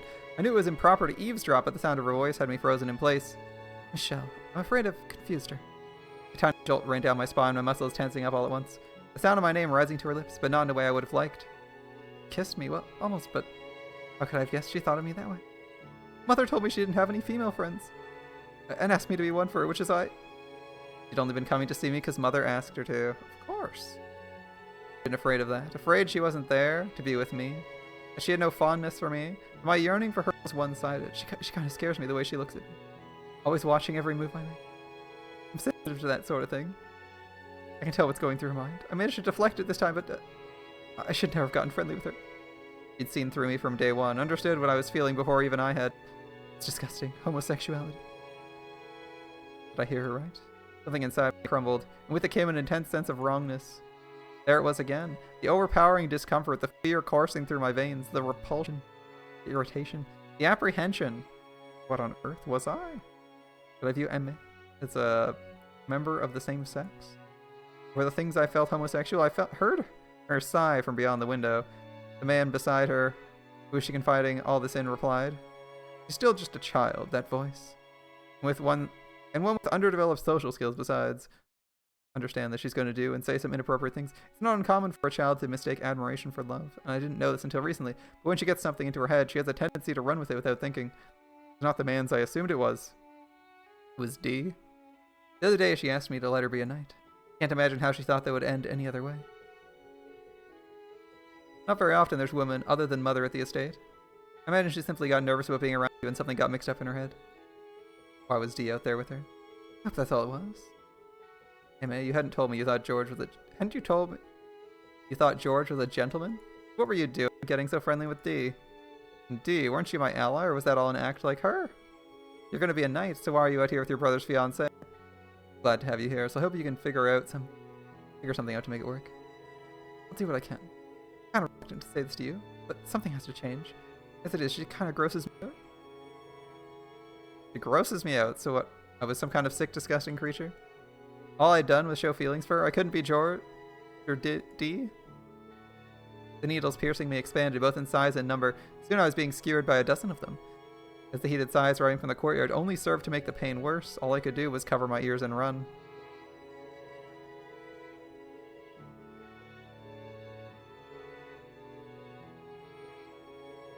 What were you doing out there, D? How am I gross, eh? Am I? Not real. It's all a bunch of lies. This entire house is nothing but a fraud.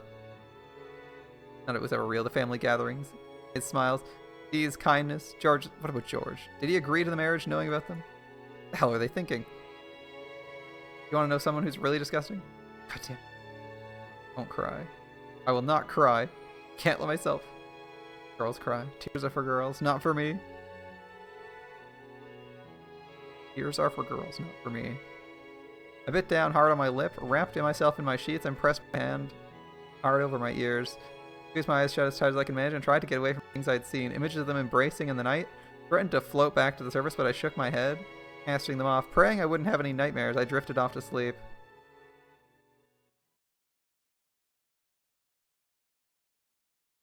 The next day I awoke with a terrible fever. I hovered in a sweltering wave of heat, unable to tell dream and reality apart, listening to a seemingly endless stream of cracking noises.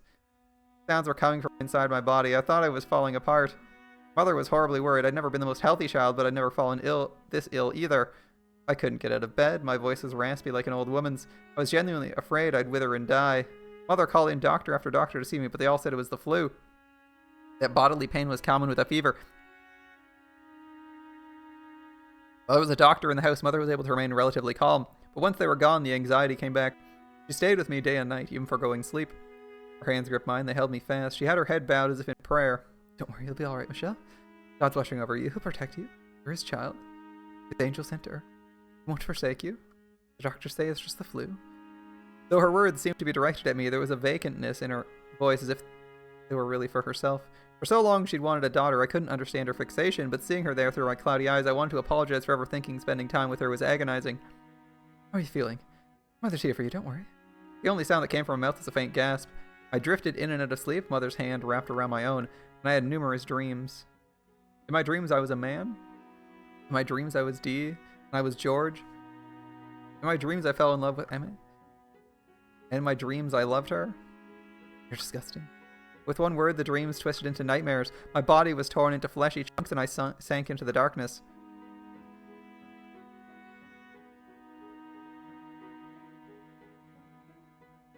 Or sunk into darkness. It said sunk. Several days later, my fever was gone, like it had never been there. However, my voice did not recover. When I attempted to climb from my bed, the murderous pain in my joints came rushing back. Instead of my feet, I landed on my face. Ah! My voice was unbelievably deep. And the pain only got worse. Every time I took a breath, it felt like someone hammering a spike into the back of my neck. It felt like my body was falling apart, like my dreams were becoming reality. Michelle? My mother scrambled into my chambers. I remembered the time she'd spent at my bedside, and a wave of relief came over me. I reached my hand out in a show of vulnerability, but she didn't take it. She couldn't take it. Mother? What's wrong with your voice, Michelle? I see. You're still not feeling well, are you, Michelle? A look of restrained fear on her voice. Mother stepped towards me, placing her hand on my forehead. Her palm felt hot against my skin. I don't have a fever, but I hurt all over. My joints. Still sick, Michelle? Don't worry, you'll be fine in no time. Back to bed with you. You're a girl. You shouldn't be sitting on the floor. Bad for your back. Mother repeated the phrase, "You're a girl," again and again. That nagging sense that something wasn't quite right grew more distinct. Was I really sick? Was this actually my voice now? And if it was, what was I turning into? My voice was certainly not a girl's voice.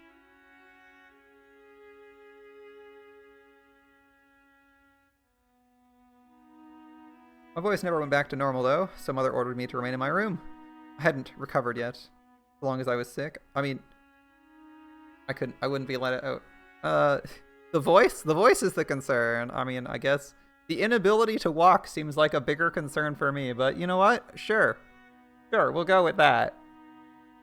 Like, just like for like 2 seconds, it's like, oh yes, I can't. You try to get out of bed, collapse on the floor, unable to stand. Oh, your voice is wrong. Oh, you must be sick. But no. Again, something felt wrong about her calling it a sickness, but I had no evidence to the contrary. I had no way to know I wouldn't get others sick if I exposed them, as she claimed, so I had no choice to do what she said. In time, Mother too stopped visiting me, and the only people I saw were servants. They did their jobs, but refused to look me in the eye. No one else came to see me, though. Not Amy, not Dee, not George. 1 month passed, then 2, then 3. Occasionally, the pain in my joints would withdraw. At other times, it would worsen. Whenever I would drift off to sleep, I could hear the sound of my own joints creaking. I dream of a woman standing in the courtyard, her soft chestnut hair fluttering in the wind as she twirled to face me. Smile in her face, her breasts exposed. One day, after around 6 months of servants refusing to make eye contact, I stopped when I made a request to have a mirror brought to my room.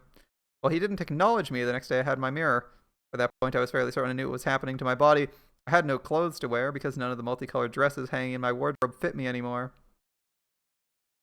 Pulling the heavy red cloth covering the mirror aside, my completely naked body came into view.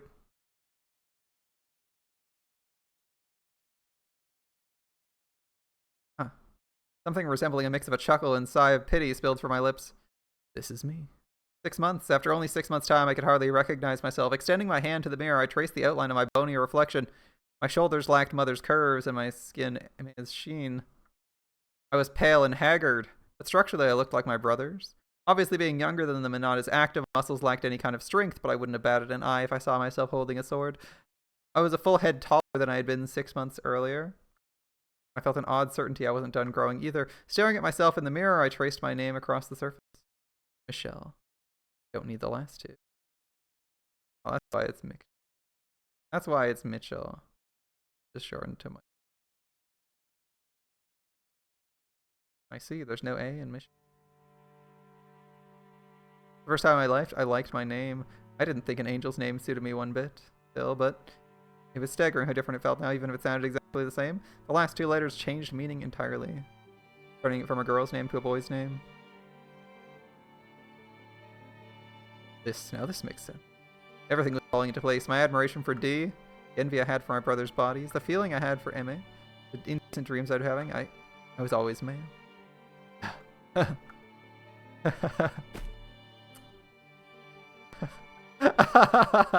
I cackled like a fool for the first time in my life. I laughed so hard at the sight of my stomach hurt. It was the first glimmer of light I'd seen in the locked room for so long. This is what I was supposed to look like. My life up until 6 months ago, constricted and uncomfortable, my life as a girl was all a lie. Still laughing, are we? No one could possibly look at me and call me an angel. I was always a boy, but I've been told I was a girl, forced to act like one. Of course, that wouldn't feel right. You need to know I couldn't be the only one who understood. Everyone in this house needed to. Fueled by this one desire, I wrapped a sheet over my shoulders and threw open my door. It seemed ridiculous how long I followed Mother's instructions, remained cooped up in my room, and now I felt fantastic. If there truly was a God in heaven, then this change within me was his answer to my prayers. A manservant carrying a tray of food did a double take as I passed him. Further I proceeded through the corridors, the more eyes I felt on me. The midday sun shone obnoxiously bright through the windows, but now with a piercing radiation illuminating my proper self, I felt an odd affection for the light. I could hear the family gathered in the great hall, everyone but me. Dee's voice complained about the simple meals the church provided, but his pride came through in his laughter. George's voice playfully bragged about the life at the royal court. Father's voice informed everyone his investments had borne fruit, and with the money he'd purchased several new estates. My mother's voice was distinctly less bright than the rest of the family's. She gave vague, empty indications she was listening, though mostly stayed out of the conversation. Emma's voice sang her praises for George, her beloved husband. Never mind the fact she was sleeping with Dee. It was all a facade, a mere shadow of a family. It's a shame Michelle couldn't be here. Then we'd have everyone. I was there. I was right there. I hadn't gone anywhere. You just locked me in my room. Hope she recovers soon. I was never sick at all. The child you call Michelle was actually your son. That's all there was to it. Huh? What? Everyone's gaze is concentrated on me. I gave them all a quick glance, and then with my deepened voice said, I'm cured. I was cured 6 months ago. Who are you? Oh, surely you haven't forgotten my face, have you? Father? Michelle? That boy is Michelle? A wave of chatter spread through the hall. Mother went pale, father objected. Dee stared, George gaped. May watched cautiously. Fear in her eyes. What a farce. They were the ones who'd wrongly decided I was a girl. What's going on? Someone tell me, what's the meaning of this? You're dressing your son up like a girl, Mother? I assumed he was a girl. Otherwise I wouldn't have put my hands on him like that. Lied to me? I never would have agreed to it had I known. No, you're wrong. She's my daughter. Called that a girl? All these months I was worried because you said he was sick. That was all a lie. You couldn't pass him off as a girl anymore, so you locked him in his room. Is that what this is? And you could have just stayed there. What possessed you to show yourself now? Oh, stop that. Don't look at me. Don't give me that look. Said you can tell what's going through my mind, didn't you? What? Then you should know exactly how I feel about you right now. Don't be so damn full of yourself. I have no interest in a whore like you. Why don't you go cry into Dee's arms? You. Wait, what? What are you talking about? Why Dean? Why not me? What? Anyone want to explain that for me? What had once been a nice family meal was now utter chaos. For the briefest moment I felt sorry for George, but that whisked away almost immediately. There was a crash from the table and dishes fell clattering against the floor. Cursed. Chilling darkness oozed from her voice. She's cursed. She was my daughter. I saw it with my own eyes. I gave birth to her. She was a girl. Michelle was a girl. A malevolent curse had been placed upon her. When Mother lifted her head, I had difficulty believing that was the same woman who sat by my bedside as I lay sick, sacrificing sleep to care for me. Her hair was a frazzled mess and deep creases covered her face. Restrain her, throw her in a room, lock the door. It's a girl, she was a girl, I swear it. Open your eyes. Do I sound like a girl? Are we using sound for everything here? It's the worst evidence. It's the worst evidence. Do I look anything like a girl? Mother's cries send me into a frenzy. I ripped the sheet off my shoulders, throwing it to the floor. I'm not a girl. And shouted, restrain her, please, someone restrain her. Fear reigned in the great hall, but then several moments of icy silence were broken by muttering that shocked me as much as everyone else. You're not a boy or a girl? What on earth are you? You're an abomination. You're not a boy. You're an abomination. I'm what? I'd seen myself in the mirror. I was undoubtedly male, lacking in strength though they may have been. I had visible muscles. My chest was flat. I was taller than a girl should be. My voice was deep. I had an obvious lump in the middle of my throat. I was male. I had to be male. What else could I be? Why was Amy looking at me like some strange creature? A chill ran down my spine, and I suddenly found myself deeply uncomfortable being so exposed. Nothing there. You've got nothing there. Nothing there? I didn't understand what she was talking about. Unable to press further, I fell silent. At which point several servants burst into the great hall and restrained me. She's a girl. She's my daughter. Mother, seemingly in a mad daze, just repeated the same thing over and over. She was a girl! As Mother wailed, she wandered off somewhere. Father stood there in silence. Emma stared at me with disgust in her eyes, and George was still in a panic, clenching his fist. Eventually, I started regaining my composure, which is when I realized I'd made a mistake. My sickness had been made into a curse. Just blame everything on a curse. I was once more caged in my room. In addition to the door being locked from the outside, the windows were boarded up so no one could see in, leaving me in perpetual darkness. I received no visitors but the servants, and again, none of them would look me in the eye. Every day was the same, day in, day out, day in, day out. The only time the routine changed was when on occasion a servant would arrive bearing a letter. Maybe it was my mother's handwriting on the parchment. We lived in the same house, yet she refused to show herself before me. I had no choice but to respond to her letters. She demanded I speak like a girl, and I didn't have the strength to defy her. There was a constant sense of urgency to her letters, like she might fall apart completely at any second. And so I did as she said. I signed each letter Michelle, the email name she bestowed upon me at birth, which I so despised. Every time I used the name, I felt like denying my own identity. On paper, she expressed her concern for me. That concern only served to cause me more pain. Every time I took up my quill, my hands trembled. Mother prayed daily that my curse might one day be broken. My curse? Is that why my body changed? Was it not because I was male? There's nothing there. What did she mean by that? Why did she look at me the way she did? How am I an abomination? I hate this. Why? I don't understand. Why anyone? Please tell me. Someone, please. Please. I brought your supper. I'll be back shortly to your dishes. I'll be going then. Wait. What? Wait a minute. Yes? What do you need, Michelle? Are you a man or a woman? Pardon? Which are you? I am exactly what I appear to be. Which are you? I'm a man. That is all. I'll be going now. Clothes off. What? Take your clothes off right now. Everything, even your underclothes. Surely you jest, Michelle. I'm very serious. I could not possibly... Why not? I couldn't expose myself. I order you to take off your clothes. I mean, to humiliate me? Beg you, please reconsider. What are you? You're a servant to the Bollinger estate. What am I? I'm a child of the Bollinger family. I may be locked up, imprisoned in this room, but that doesn't make you any less my servant. Am I wrong? Clothes off. Michelle, I order you to take your clothes off.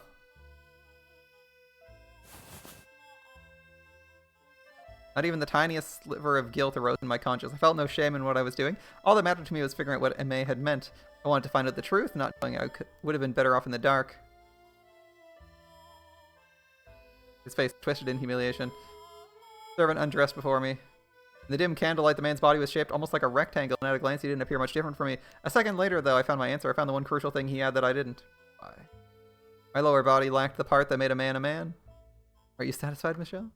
Is that I finally learned what a man's body was supposed to look like. Begging you, please allow me to dress. It'd be an unbearable shame to remain unclothed any longer before the young Bollinger daughter. Daughter? You still insist on calling me a damn girl? Look at these shoulders, my chest, listen to my voice. How can you possibly think any of that belongs to a girl? How you appear does not... There's a look of fear in the manservant's eyes. Not out of respect for our difference in rank, but out of disgust by this incomprehensible thing standing there before him. Those trembling eyes, the reality dangling there before me, blew the lid once more, off everything I'd been holding back. Without that, you'd be no different from me. What? Everything else? It's all the same. So why does it make such a difference? You have one and I don't?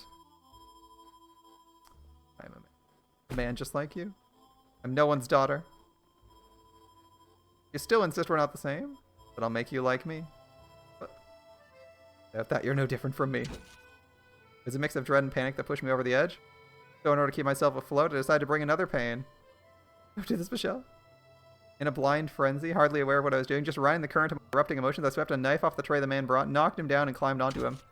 I'll get rid of it. I'll make you the same. You'll be just like me. Get off me, please. Someone help. Make you just like me.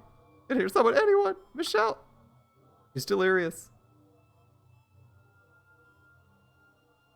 Through the fog of hysteria, I suddenly realized I was surrounded by several servants. The next thing I knew, I was on the floor beneath them.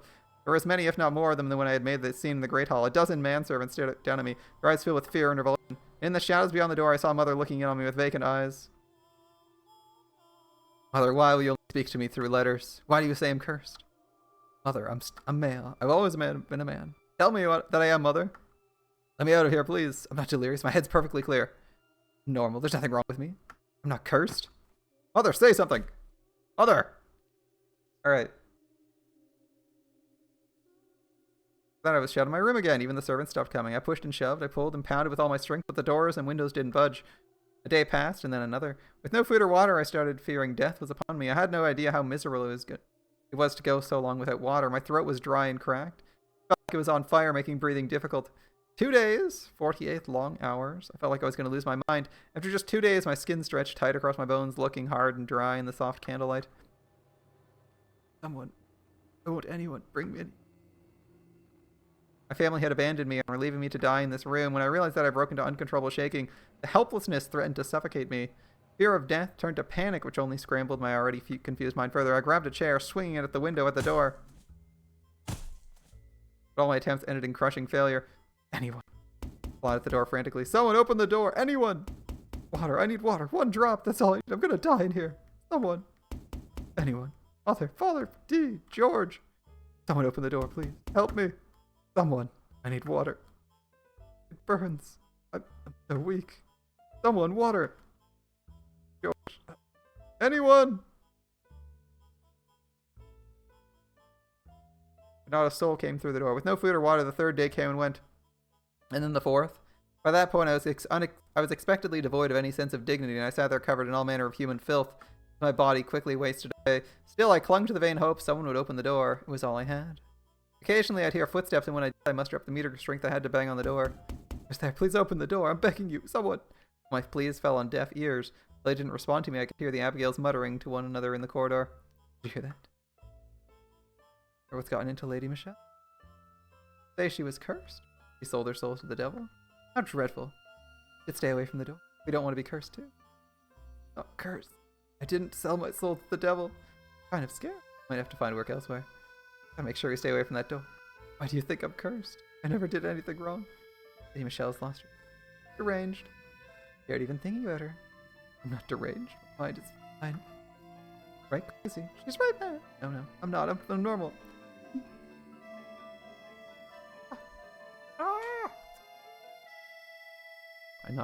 Try not to wake the neighbors. Someone, please get me out of there. Actually yelling seems wrong. Right. The 5th and then the 6th day passed. At that point, I was hovering on death's brink. I lacked even the willpower to hold myself up against the door. This is very impressive, actually, to take in no nourishment whatsoever for 6 days straight. I lacked the willpower to even hold myself up against the door, so I simply lay on the cold floor waiting for the end. Felt no sorrow, anger, despair, nothing. I'd been sucked completely dry. I couldn't even compose a coherent thought, which is why when the door I yearned to open actually did. Someone stepped inside staring over me. I was unable to process it. God, what a mess. Are you still alive? Well, look at that. I was afraid you'd be dead. Emma's voice.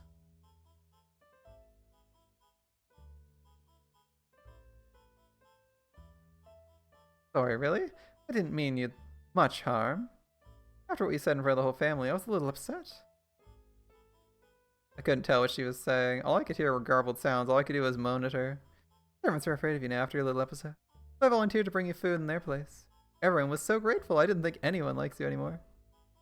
Eventually, my muddy mind managed to make sense of the thing she was holding in her hands. Tray of food. I could smell it from here. At first, I gave your food to a stray cat.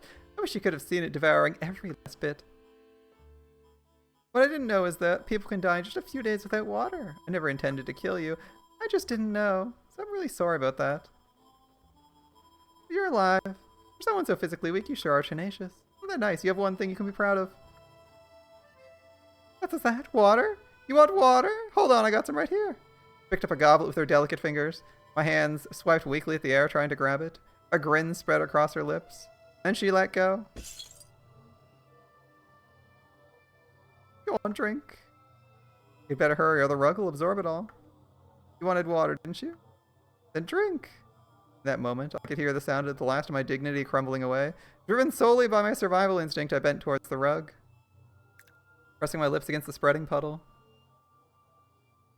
Oh, you really did it? It's too good, Michelle. You look like a cat. No, cats are much more graceful. Can't stop laughing. The daughter of a prestigious family, the Bollingers, sucking water out of a carpet.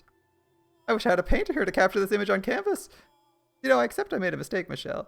I promise I'll bring you your food from now on. I'll take very good care of you. This is going to be fun. Listening to her childish yet deeply malicious laughter, I understood I was her plaything now. My hell was only just beginning. Having gotten food and water, my body recovered somewhat, but I was hardly in peak condition. It would take time, given how badly malnourished I'd been. Emma continued to treat me like her pet, constantly stoking the flame of rage within me, but I was too weak to stay on my feet for long, and talking hurt my throat. I assume it was a calculated effort on her part to maintain power over me, keep me as miserable as possible. She always had a smirk on her face as she gazed down at me.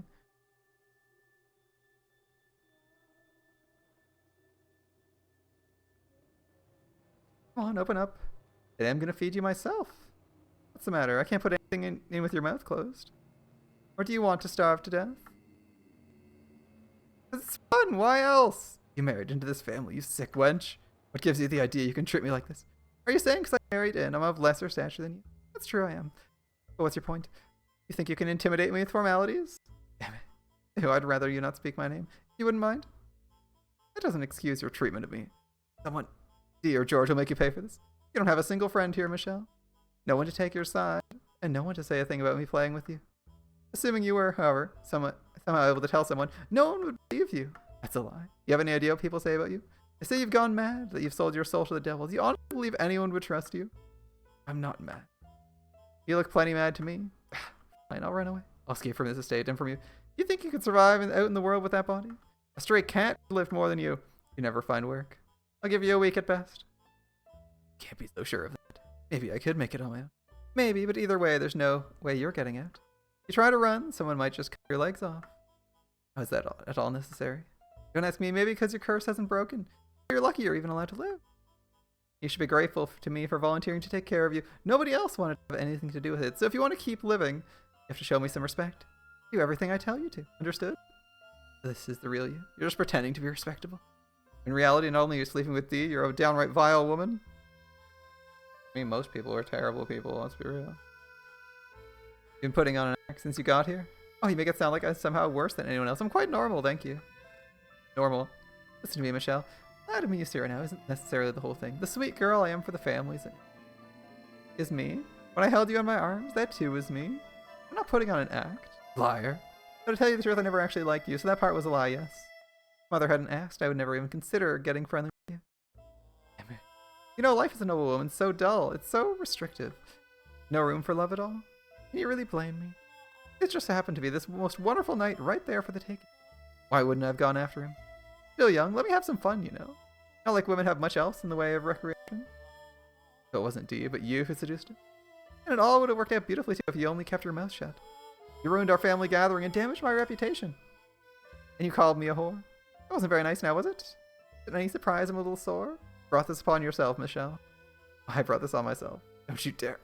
Nothing justifies what you're doing to me. I'm not the disturbed one. You're a crazy whore. Don't you try to pretend otherwise, damn you. Oh my, such language not being very nice to me, Michelle. Girls aren't supposed to talk like that, you know? I'm not a girl. Then what are you? I'm a man. A man? With that body? May quietly rose, grabbed me by the hair, shoved me to the floor. Let go of me. You call yourself a man, but you can't even get out of a girl's grip. I'm not all that strong either. In fact, I'd say I'm rather weak. Just a small, powerless girl. If you were a man, you'd have no problem breaking free, malnourished or otherwise. But you can't. Trace the lines of my emaciated ribs with her nails, traveling slowly, slowly down my chest. Even ignoring that, you're missing the most important part. Get off me. I tried to shove her aside with all my strength I could squeeze out of my arms, but as Emma said, I couldn't even overpower a girl. All I could do was lie there beneath her and beg. Groaning in anger and frustration. Her finger came to a stop above my navel. She looked at me with a sweet smile, then pulled her hand away. And just as a wave of relief spread through me, she shoved me back, jumped up, and slammed her foot between my legs. I shuddered as the pain jolted up my spine. May looked down on me as I screamed. Ah, ah, ah. A smirk spread across her face. Oh my, does it hurt? There's a surprise. Even without boy parts, still hurts. Please. And she didn't stop stepping on me. I beg you stop, please. Dug her toes into my flesh. What are you exactly, Michelle? From the feel of it, you don't quite have proper girl parts either. Hey, please. On top of my physical pain, the unbearable humiliation and shame corroded my spirit. What a strange creature you are. Stop. I could have died right then and there. Honestly, that would have been preferable to the emotional hell she was putting me through. You should take a look at yourself in a mirror, Michelle. Crying.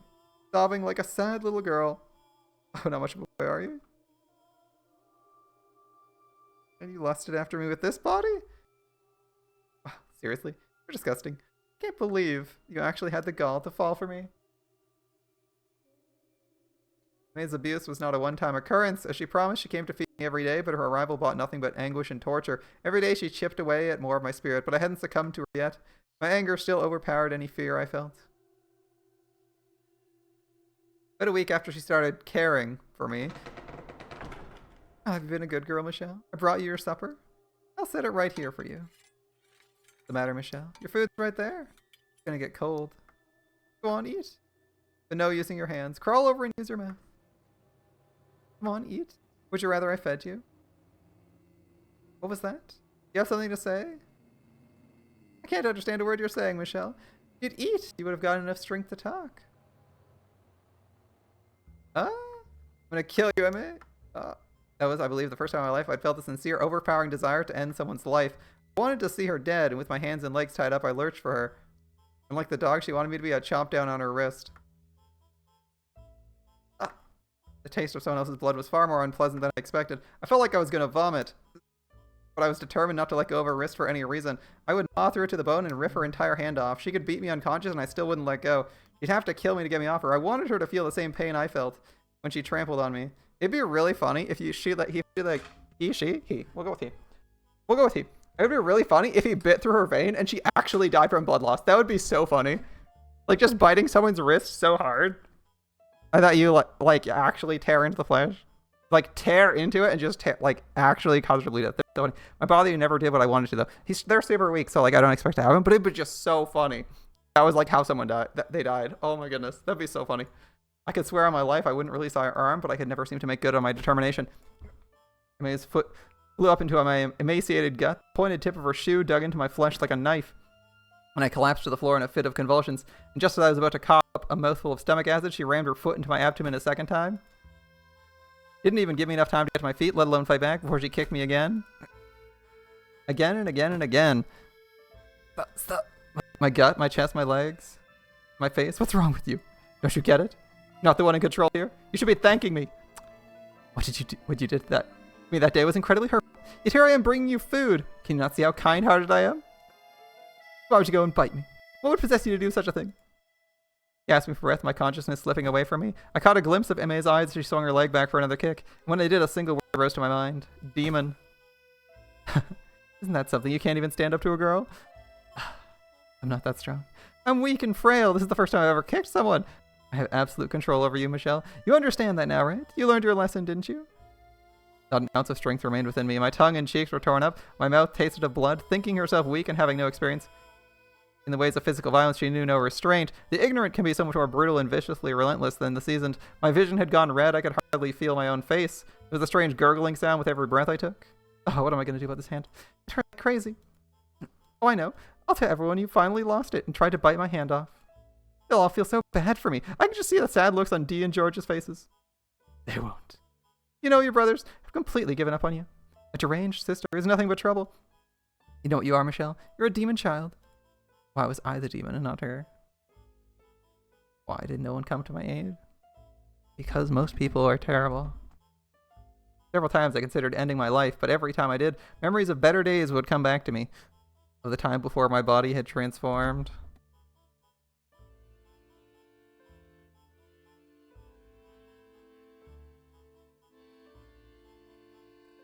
The days when we were all so sure about our happiness kept me chained to life. Why couldn't things still be the way they had been then? In my heart, I hadn't changed at all. Amusing that, like, what is it? Flaxen-haired boy offs himself like 2 seconds after his sister dies, demonstrating that people are not in their right mind. People who are hysterical or not quite in their right mind are more likely to kill themselves. And then this character who's actually suffering way more is just like, my mind's protecting me. Maybe they're just tenacious. Maybe they're tenacious. Or maybe they're still operating on a theory. All right. So how had things ended up like this?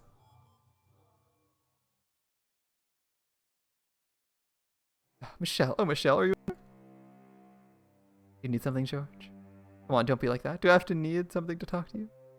No, but you look like you were in an unusually good mood, so I thought, well, why wouldn't I be? It's a wonderfully gloomy day out.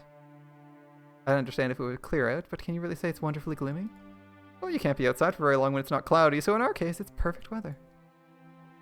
What do you say we go for a little stroll while we can? Dee's around today too, so we can see if he's up for it. It'll be like old times. We've been running around like headless chickens lately, so we haven't had much of a chance for a sibling outing. We'll have Mom make us lunch, and then, oh, we'll take a couple horses up to the forest edge. I'm fine with that if you are. Bet your bum I am. I asked after all. Now come on, let's go.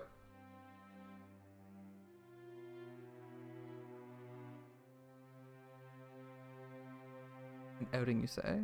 Yep, hop on a couple horses and head for the forest. We haven't done it in a while. I figured, why not? Well, if Michelle's coming, I see no reason to say no. Let's off right away. Oh, well, slow down there. Are you saying you wouldn't do it if it was just me? It's Michelle or something? Of course, why on earth would I want to go horse riding alone with you? I'd rather drown myself. Le gasp! D, can I perhaps make a small request? Let's hear it. You mind if I hold the horse's reins? Oh, that's all? By all means. I'll be there behind you to make sure nothing happens. Have at it. You be warned, my horse is a bit temperamental. If you're not gentle, he'll start getting moody with you. I doubt that'll be a problem for you, though. I'll be careful.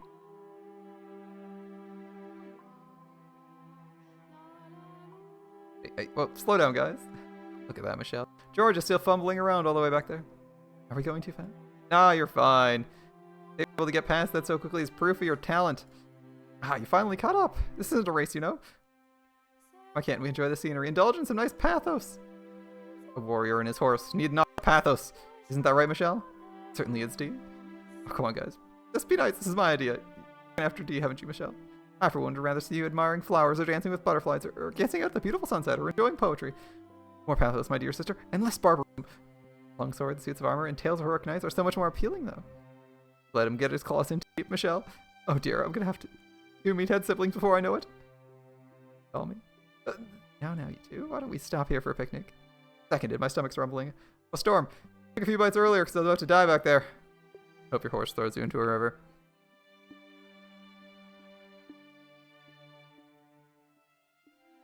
Hey, so the other day I brought a cat home.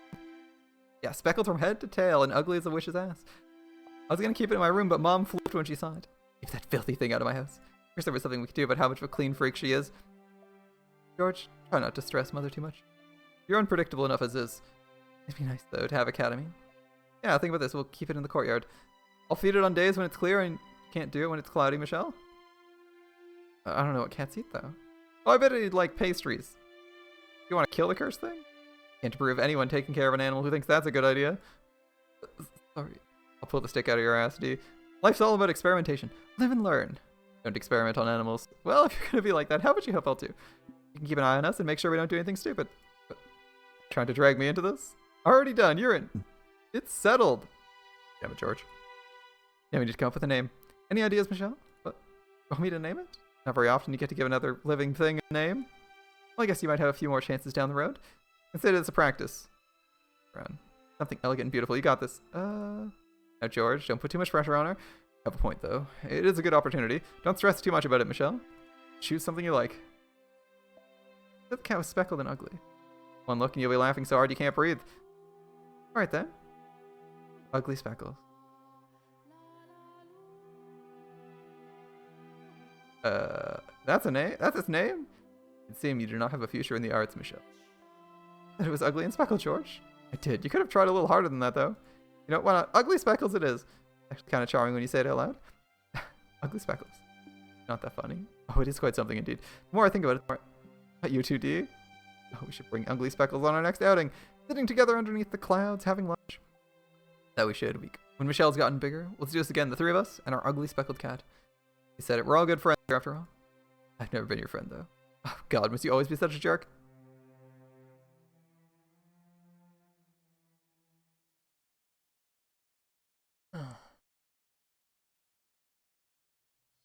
D. George, was Aimee telling the truth? Do you really think I'm nothing but trouble? Do you think I've lost my mind? That I'm a demon child? D. George, why do you not open this door for me and let me out? The things I said that day is so heinous. You resent me too, like Aimee? D. George. How do you think about me now? Is this body really so unusual? If I hadn't undergone the transformation I did, would things have been the way they were before? Would we be able to go out into that forest again and make silly, meaningless conversation, everyone laughing at me like we had then? If this body hadn't changed the way it did, would I not be trapped in the darkness? Even if that were the case, I didn't want to be a girl. If God descended from heaven and offered to change me back, I would have turned him down, because inside, I wasn't a girl. And my nightmare at Aimee's hands didn't end there either. As much as I loathed to admit it, I was terrified of her. Every day I dreaded the sound of the door opening, but if I were to block off the door with furniture, I'd lose my only remaining lifeline. I had no choice in the matter. Time for supper, Michelle. I brought your favorite. Parsnips. Well, but the dogs didn't eat of them anyway. You don't mind, do you? I'm gonna cut your nails today, Michelle. I need you to stay very still. You wouldn't want my hands to slip, so to make sure you do, I'm tying you up. This way you can't accidentally move. Here's your water, Michelle. Murky? Oh, heavens me. I must have fetched it from the wash basin by mistake. Supper time, Michelle. I brought you parsnips again. Don't worry, the dogs didn't have any of these. They didn't seem to be interested in eating them raw. What, you don't want any? What am I going to do with these? You know, Michelle, you're such a disgrace. Cry for me, won't you? Beg for mercy? Look at you, all that pride, gone out the window. Hilarious, I tell you. Okay, she did everything imaginable to torture me, both physically and emotionally. To be honest, it was rather impressive in a sick way to show how she was able to come up with so many different ways to torment me. And she knew precisely what caused me the most pain, my body and the discrepancy between what I was and what I felt I was. She delighted in telling me I wasn't male and sometimes in showing me, but I don't think I need to describe the things she did to me in any more detail. I could think of only one way to keep myself from breaking down. I completely stopped talking, stopped struggling, and then one day after about 6 months or so, she was a disinterested sigh. I'm done. And that was the last of it. By swallowing my pride and not resisting, I was able to escape from her grip. Once she was gone, the servants took over attending to me again. I was still imprisoned, but there was a serenity in my solitude. I didn't speak with anyone. I didn't make eye contact. I didn't do anything. I just lived. But even though I had peace, I still feel Aimee having a change of heart. I trembled at the possibility that one day it might be her that opened the door. But above all, I hated, despised the fact that I lived in such fear of a girl. An overwhelming self-loathing threatened to crush me. Recurring nightmares were the things she'd done to me. The wounds she gave me did not heal, they only grew worse, eating me away day after day. I was beginning to lose confidence in my own sanity in the silent darkness where there was no sense of time. The line between dream and reality blurred. I often found myself screaming, crying into the empty air. I clawed at my skin, pulled out my hair, paced back and forth across the room, pounded at the door, yelling for help. Screamed some more. It was the very image of pitiful, absolute wretchedness. And every time I did, I was sure there was someone on the other side of the door, whispering about how poor Michelle had lost her mind. Eventually, I gave up entirely. It was a stormy night in my 16th year. I'd been confined for more than 2 years at that point. Heavy rain poured against the windows like thousands of little spears. I was sitting quietly on my bed, unable to fall asleep, when suddenly there was a loud banging at the door. Michelle? Michelle, are you awake? You aren't? Then hurry up and get awake. We got big trouble. Oh, your damn voice. But when I first heard my brother's voice after so long, I thought I was hallucinating. In 2 years, they'd never once come for me, no matter how hard I pounded on the door, no matter how many times I called them. And after all that time, I didn't expect that to change. I'd given up, assumed they had long since cast me aside. Unable to bring myself to say anything, I simply stared at the door. There was another bam bam. The sound was half consumed by the crack of thunder, giving it an indescribably eerie quality. Say something. He's using Michael, so we'll use Michael. Seriously, there's no time. You can hear us up in there, can't you? You're there behind the door, aren't you? Oh, just one word, Michael. Is it really you, Dee and George? For a moment, they seemed to be at a loss for words. Probably because they almost didn't recognize my voice. But it was only a heartbeat, and then Dee spoke. There's a carriage waiting outside. I was going to unlock it so you can leave in it. Why? Because Dad's talking crazy. He's saying the Bollinger family has no need for a demon child, that you're a mark of shame on our name, so he's going to have you executed. George. Father? Wants me dead? Felt like the floor had fallen out from under me. Executed demon child, mark of shame? So he was saying I didn't even deserve to live anymore? It's planned for tomorrow morning. We only just found out ourselves, which is why... You prepared a way for me to escape? But why? Why do you even need to ask? Your family? Something terrible has gotten into Father. I clenched my fist, fighting back a bitter anger sigh, but I couldn't keep all the emotions bottled up for long. A maelstrom of feelings I thought I'd lost in my 2 years of imprisonment swelled up inside me, spilling from my lips. Why? Why are you doing this now? If you really felt that, why didn't you come sooner? 2 years I spent locked in this room. Do you have any idea how I felt in that time? Do you have any idea how I had to fight to endure? How many times I cried for your help? How hard I pounded on the door begging to be set free? Never once did you come, not even once. Doesn't mention the actual torture. Michael, I scare you, don't I? You think I've gone insane, that I've lost my mind? But I sold my soul to the devil, don't you? No, Michael, we don't. Then why? Why didn't you come and set me free? Michael, we don't think you've lost your mind at all. You didn't want to see me then. You didn't want to face what I'd become. Tell me what I did wrong. Tell me I'm wrong, Didier, George. You left me, abandoned me for 2 whole years, locked me away so you didn't have to see me. I'm sorry, you're just, really busy. That's what she's bothering about. I've been getting a ton of commissions down at the court. And Dee's a knight now, He's up to his neck in expeditions. I'm really sorry. As am I. I can't say you're wrong. After what happened, I wasn't sure I was supposed to act around you. I'm still not sure even now. I knew I had to find the time to collect myself. I kept putting it off, vainly hoping time would take care of it all. And for that, I owe you an apology, but you need to understand. I don't agree with Father's decision. I don't want to lose you. I don't think you're a demon child. George feels the same. Neither of us wanted to see you dead. What he said, Michael. There's not much time. We need to get you out of here. I bit down hard on my lower lip. Hard enough to draw blood. Who's that or starts sobbing? It's a little late for that. Michael, if you don't get out of here, you're going to be killed. I'm not an angel sent from heaven or a demon child. What am I? What on earth am I? What are you? You're a Bollinger. You're our family, and that's all there is to it. I pray you can forgive me for averting my eyes for so long. Can I trust you? Can I trust that even if the whole world says I'm cursed, that you'll always be on my side? You'll always be my brothers? Can I put my trust in you once more, Didier? George? You absolutely can, Michael. I swear to God on high. I swear to the God of art. I have no choice, do I? I couldn't talk Father out of it, could I? I'd rather you didn't try. He's not a man to change his mind. If you were to show up before him, he'd likely draw his sword on you himself. It'd destroy Mother. I'm sorry, we're not doing this only for you. I'll go. Thank goodness. The carriage will take you to a mansion, Michael. It's property Father purchased some time ago, but due to rumors about the house, it's abandoned. No one wants to buy it from him either, so it's unlikely to change. Yeah, it's the ideal place to keep you out of sight. No rumors. Well, no point keeping it a secret. He has to know. They say a witch lives there. A witch? I think it's all just made up personally. I went to check the place out, and there was no one there. It was a little dreary, to be sure. I hoped to have a better place arranged for you, but there wasn't enough time. This is their only temporary. I can't say how long it'll be, but Father will pass away eventually. When he does, George will inherit the estate, and that'll mean in return. So I ask you hold out until that time. If I don't leave, I'm going to be executed. So send me anywhere. I won't complain. I'm glad to hear you say that. I'll talk to Father and ensure he doesn't suspect anything. We'll make this work. Don't you worry. The long and short of it is, Dad simply wants you erased from the family. George. Sorry.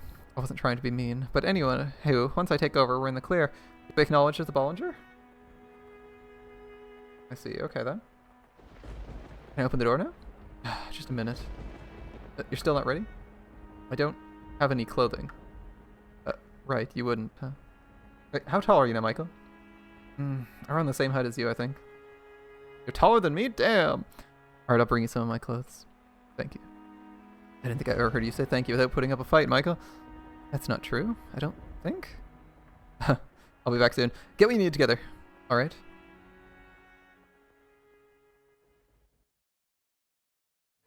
Sitting in the carriage, waiting outside, listening to the pitter-patter of rain, I gazed out at my 2 brothers.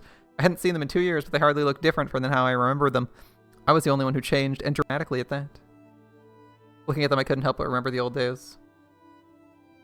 Playing chess with Didier. Learning to draw from George. Our sibling outings. However, the ominous sound of thunder crashing in the distance drowned out those memories. The mansion, several days' travel from here. Hopefully the carriage isn't too uncomfortable. I'll send a package with any supplies you need once a month. Food, clothing, and something to pass the time. If there's anything you want, Michael, just tell me. Now, or you can have a servant pass a message on to me. Can't think of it. Actually, wait. I can think of one thing. I'd like a chess set. Alright, I'll have one made. I'd rather have yours. Would that be possible? Are you sure you want that beaten old thing? Yes, I want that one. Alright then, I'll include it in the first delivery. I'll send you something too, Michael. Anything you want, tell me. In that case, I'd like some art tools. I'm nowhere near as much of an artist as you are, George, but they don't have to be anything special. Some canvas and charcoal? On your back, I want to see what you've made with it, okay? Okay. I know this is already hard on you, enough on you, Michael, but I need you to do something for me. Avoid making contact with anyone who doesn't already know about you. So I can't talk to anyone but the servants?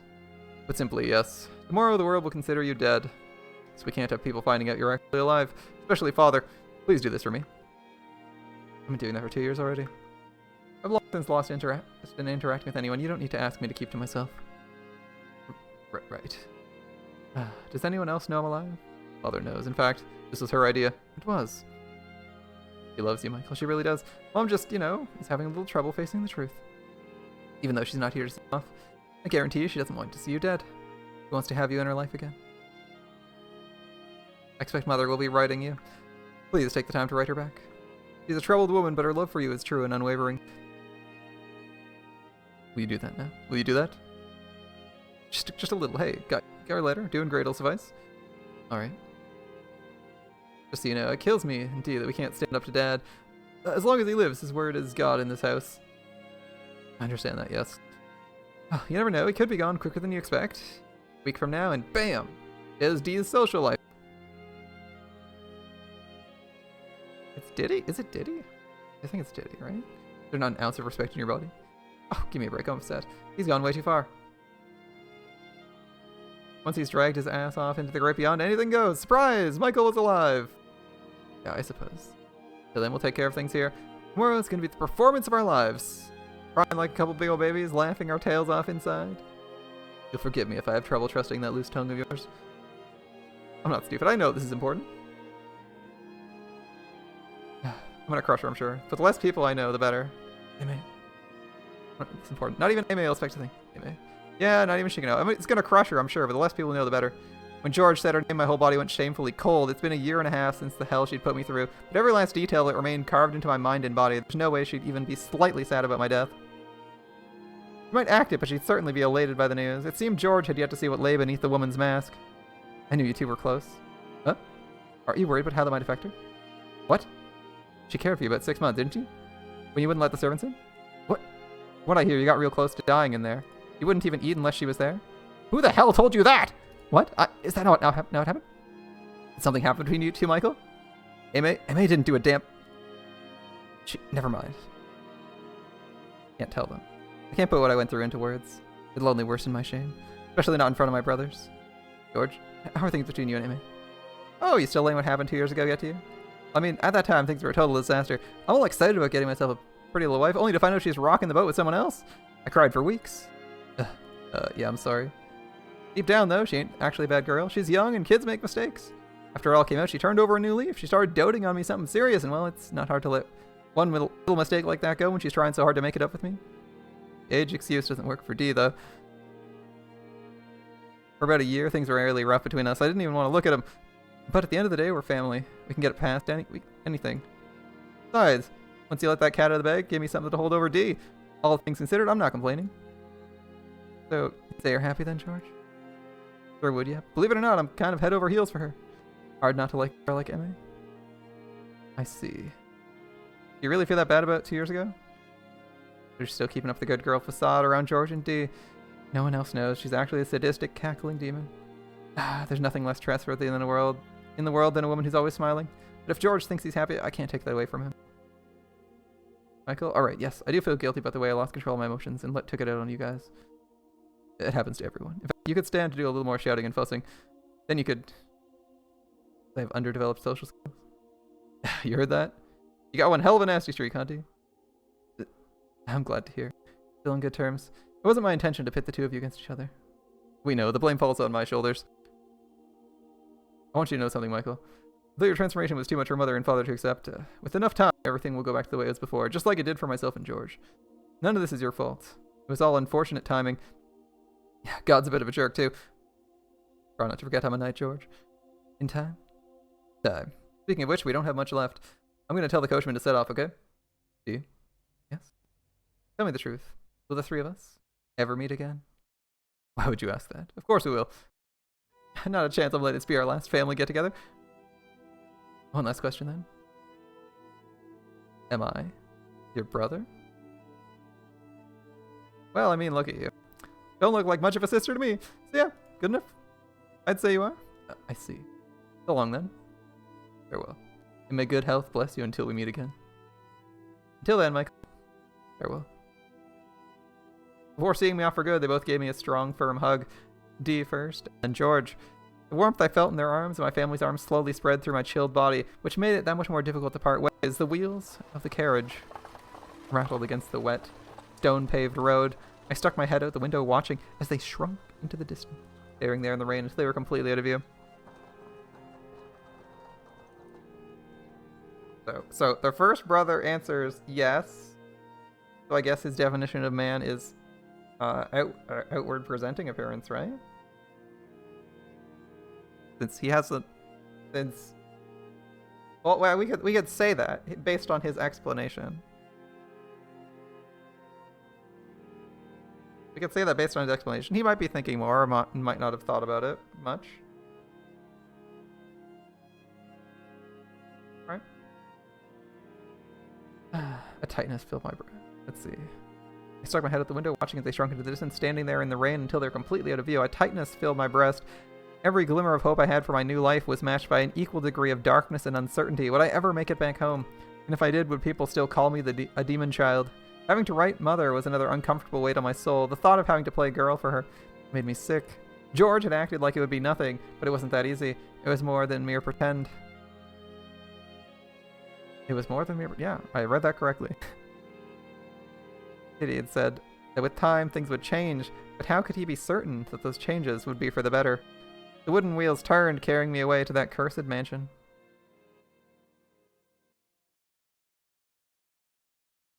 That cursed mansion.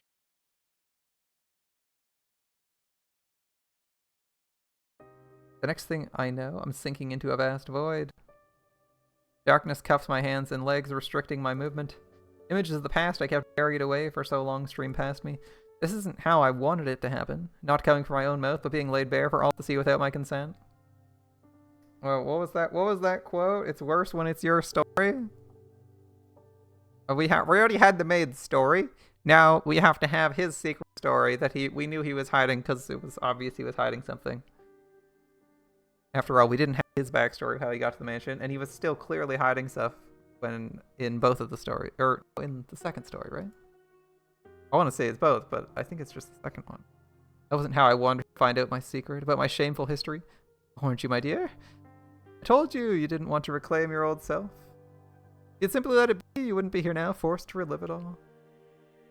Now do you understand? The tale I spun behind the fourth door was as much for you as it was for her. There you were a young man with a sad fate. But you met a wonderful woman, fell in love with her, and died in the arms of tragedy. The sequence of events is not far from the truth, but I was able to turn it into something enchanting and beautiful. I got rid of all the nasty little details, your ugliness, your body troubles, all of it. Doesn't it seem a bit unfair, Michael?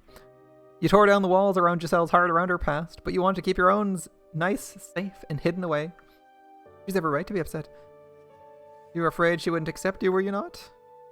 And that's precisely what happened. But can you honestly blame her? The truth you've kept hidden away is not something most would be able to accept. The prince who came riding in to save her? Silence! Silence! Wasn't actually man? Please, enough.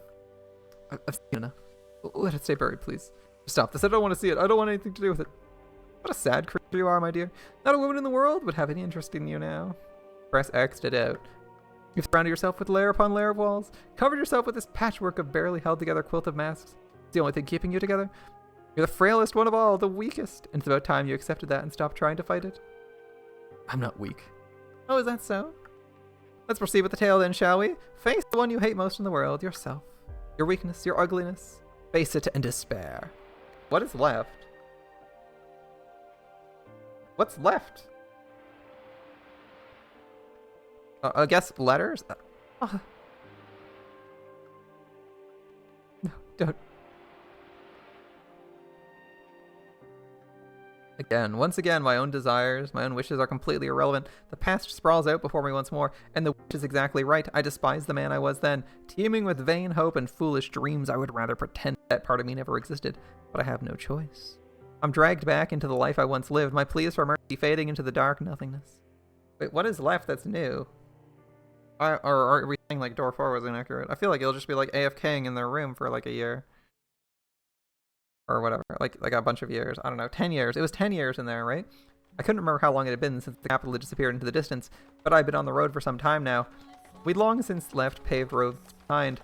The carriage rocked back and forth as it proceeded down the rough dirt path. For hours, I stared through the window as unfamiliar scenery flowed past. Eventually, a fog settled over the area, making it difficult to discern night from day.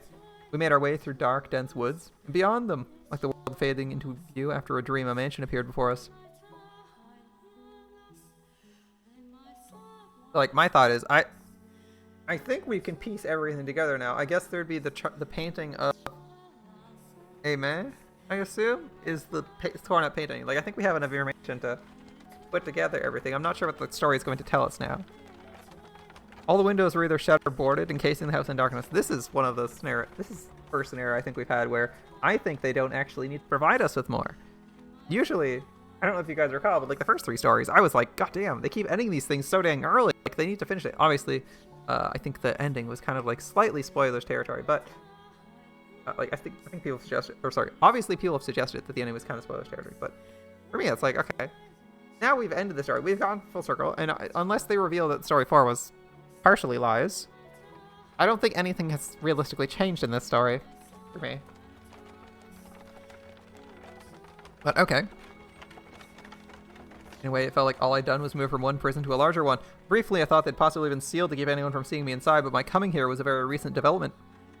Most likely when the house had been in this condition when it was initially purchased.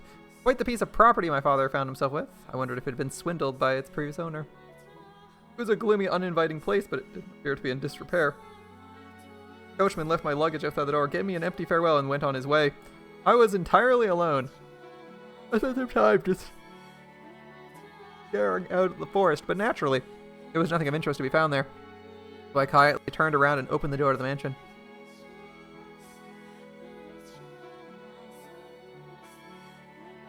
Certainly dark. I could barely even see my own feet. Briefly, I considered trying to unshutter a window or two, but ended up deciding against it.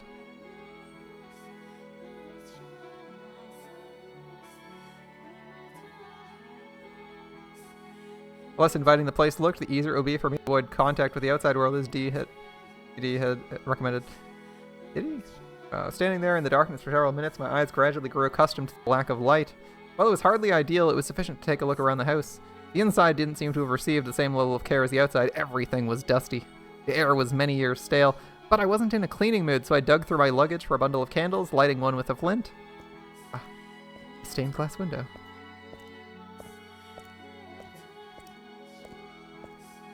Examining the large room I found myself in, I came across a stained glass window depicting an angel. The archangel, after whom I had been named, looked solemnly down upon me. Quite the joke. 2 columns of evenly spaced pews ran the length of the room, all facing the multicolored window. I set the candlestick on a podium of some sort, which is when I realized this is the chapel. A flat length of silver bent in the middle was mounted to the pulpit's face. When I saw it, I knew exactly what it used to be. A cross. The pews weren't facing the stained glass, but the cross. Why, though? It felt as though the mansion had been built up around the chapel rather than the opposite. I was perplexed as to why anyone would do that.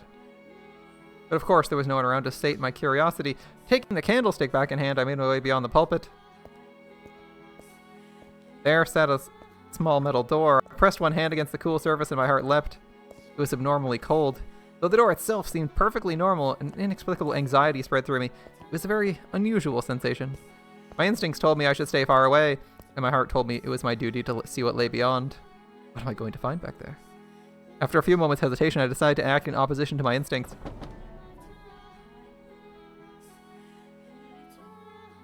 What am I going to find back there? Alright. It's interesting, every time we see the stairwell, it plays this GIF at the same rate every time. I was looking at a long spiral staircase. The wooden stairs stretched so high I couldn't tell where they ended. An observation tower, perhaps? Just being pushed forward by some inhuman force, I mounted the staircase. By the 3rd or 4th loop, soft light began creeping into the tower through regularly spaced rectangular openings in the stone walls. Through one such window, I gazed outside, and far off in the distance beyond the seemingly endless ocean of trees, I saw a small village. Nowhere I'm ever gonna go.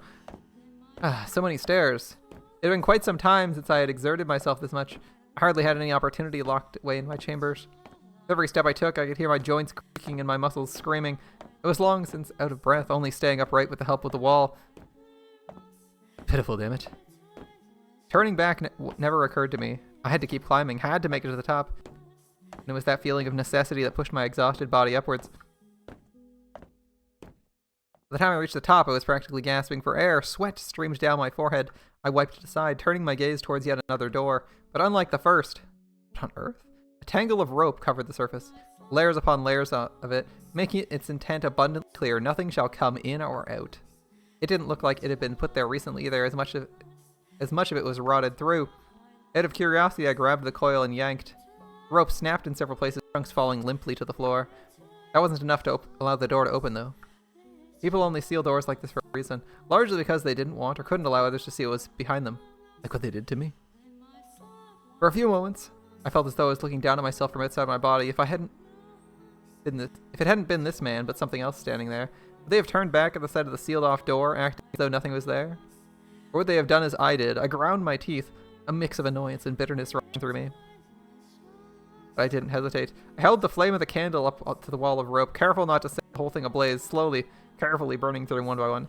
And to be fair, if this was another story, you would have opened that door and been killed by some crazy-ass demon that then sets out to try and kill everyone in the country or conquer the world or some stuff, you know?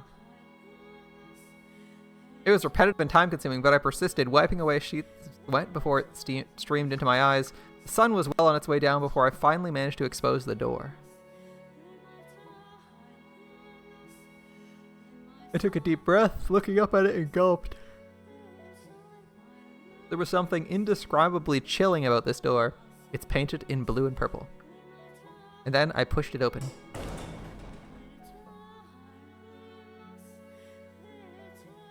Barely noticeable breeze brushed past me. A single ray of sunlight shone into the room, coming from a single window sitting high atop the wall. Cast a milky white patch of light onto the hard floor, revealing the fact I was not alone. Rumors say a witch lives in the mansion. And there I saw, in this cursed house, a skeleton with only one arm. R.I.P. peace. Cursed mansion for a cursed man. It was like I was destined to end up here. I had no way of finding out who the skeleton belonged to, so I left it there at the top of the tower and retreated into thought.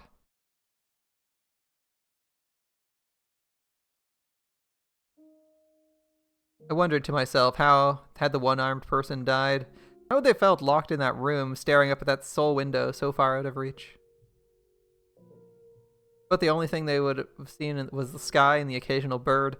Had they yearned for more light, or had they come to despise the tiny patch of it that trickled into the room? Had there been some sort of wicked criminal in prison for wrongdoing? Not all prisoners are necessarily bad people. Having been branded with a non-existent curse, I couldn't help but think that perhaps something similar happened to whoever they were. Vainly reaching out for the sun, constantly praying for a rescue that would never come. What had gone through their mind as they withered away? Would anyone ever come for me? Would my brothers keep their word? Would I, years from now, end up another pile of dry bones somewhere in this house? Unwanted and alone, robbed of all hope, with no one but the darkness to talk to as it sunk its teeth deeper and deeper into me.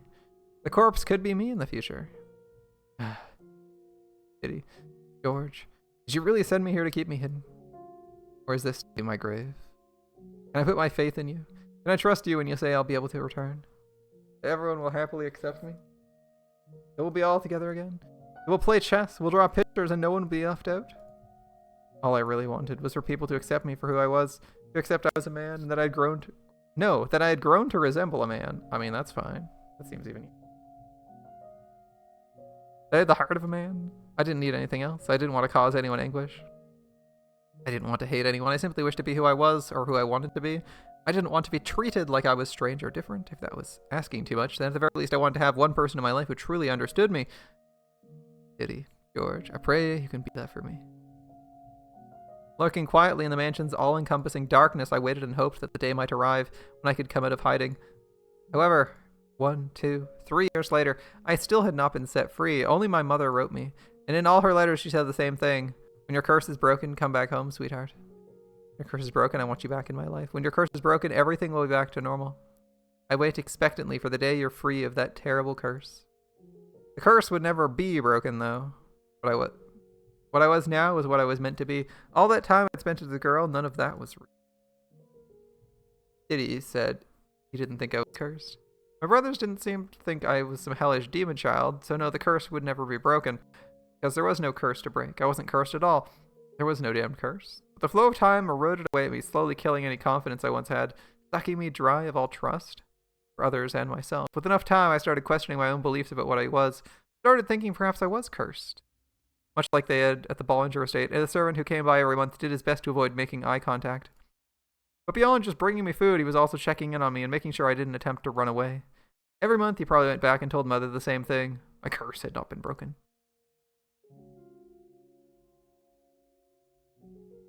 You have the answers I seek, O Father in heaven.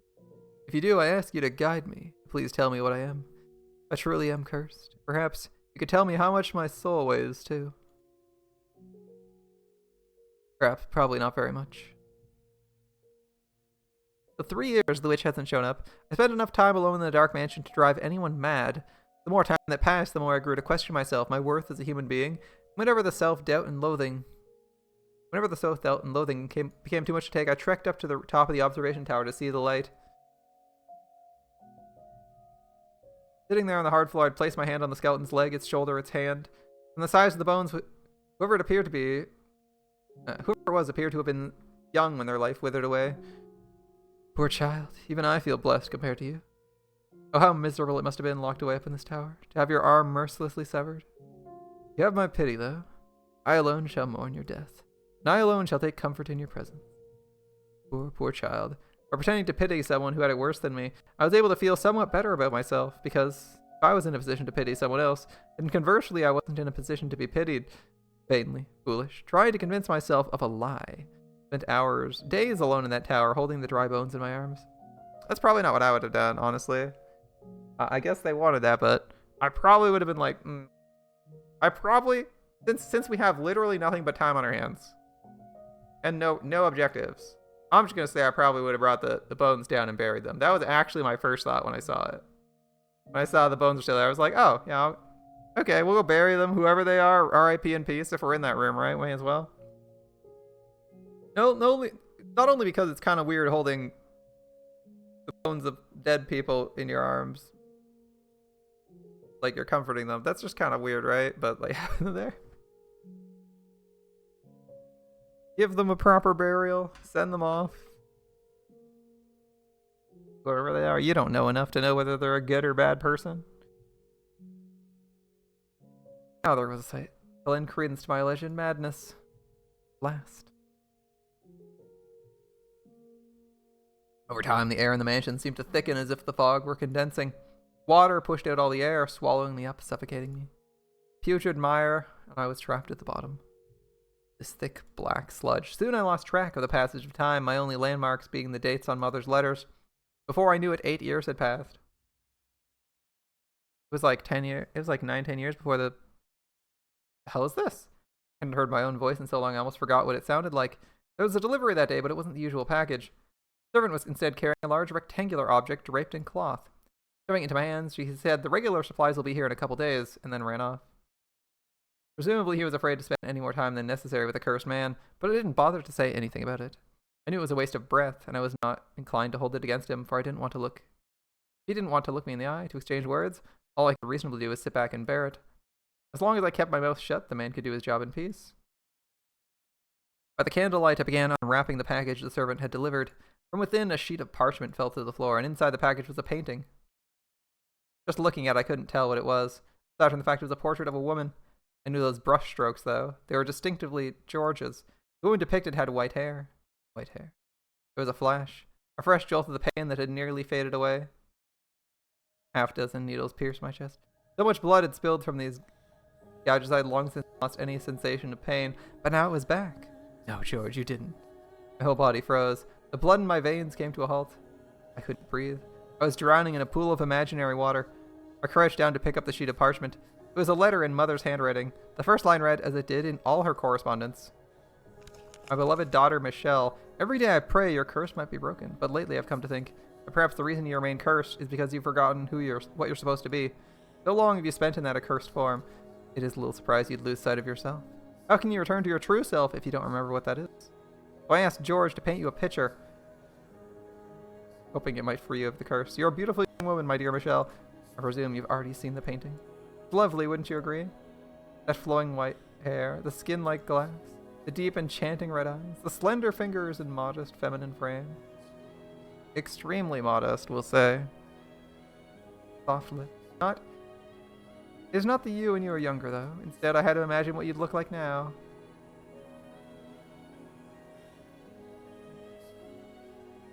Now, see, if I was George, I would feel like this is like a painting I'm doing out of obligation, and I'd be like, are you serious? Are you actually blind? Are you actually blind? But oh well. That's what you look like when your curse is broken. Isn't that wonderful? Imagine, envision yourself, your true self. Remember who you are, and recall your true self. I await eagerly the day you come back to me, looking as beautiful as you do in this painting. My dear sweet Michelle, this is you, the real you. You are beautiful, my little girl, and I love you dearly. That awful fuss all those years ago, we can pretend none of it happened. Forget about all the dreadful things the curse made you. Become the girl you used to be, the girl you were meant to be, so we can once more be a happy family. I'm waiting, forever waiting for you. I see. I guess that answered what the painting is, sure. The letter ended there, leaving with the woman in the painting staring back at me, her eyes seeming to insist I was not me. I'm curious if George left a letter or something, like an inscription on the painting. She was the real me, and I was nothing more than a fraud. Laughing at me, scoffing at me for thinking I was anything but female, mocking me for stubbornly insisting I wanted to be a man. The pain in my chest swelled, spilling from my mouth in grunts and moans. And then... Ah! Tear it to pieces. Yeah, let's go. I screamed from the bottom of my lungs. Why? I yanked at my hair. Why, George? Slammed the painting against the floor. You said I could believe you. You swore to the god of art. Why would you do this to me? You said yourself you didn't think I was cursed. You acknowledge me as your brother? You know this isn't me, so why? Why would you make this? I've been waiting for so long. I put my trust in you and D. Did you? I trusted you. I believed you'd always support me. Is that all a lie? Deep down you really think I'm cursed just like Mother? Why you haven't written to me? Why you haven't answered any of my letters? We didn't have any evidence that they wrote any letters. But here we go. Haven't answered any of my letters. I see. George is not answering any of the letters. Where did my faith get me? See, it didn't say anywhere that he wrote any letters to anyone else. Merely that they didn't write him. So, okay. That's useful information. Where did my faith get me? Why did you even help me escape? It all for show? Is my execution just a lie? An excuse for you to send me somewhere far away? Nah, he just doesn't want you to die in his house that he's gonna inherit. That's possible, right? It's possible he's just thinking, I don't want to have to maintain. I don't want to have this person in my house. I want my house to be free of any rumors of crazy people lurking its halls. Blah blah blah. You know, the usual stuff, right? So just send them out there, away to die, where you don't have to deal with them. Possible. I'm not gonna reject that. He just thought it was bloody to have executed your own blood, and instead just sending them to a remote place far, far away and waiting for them to die is a better alternative for him.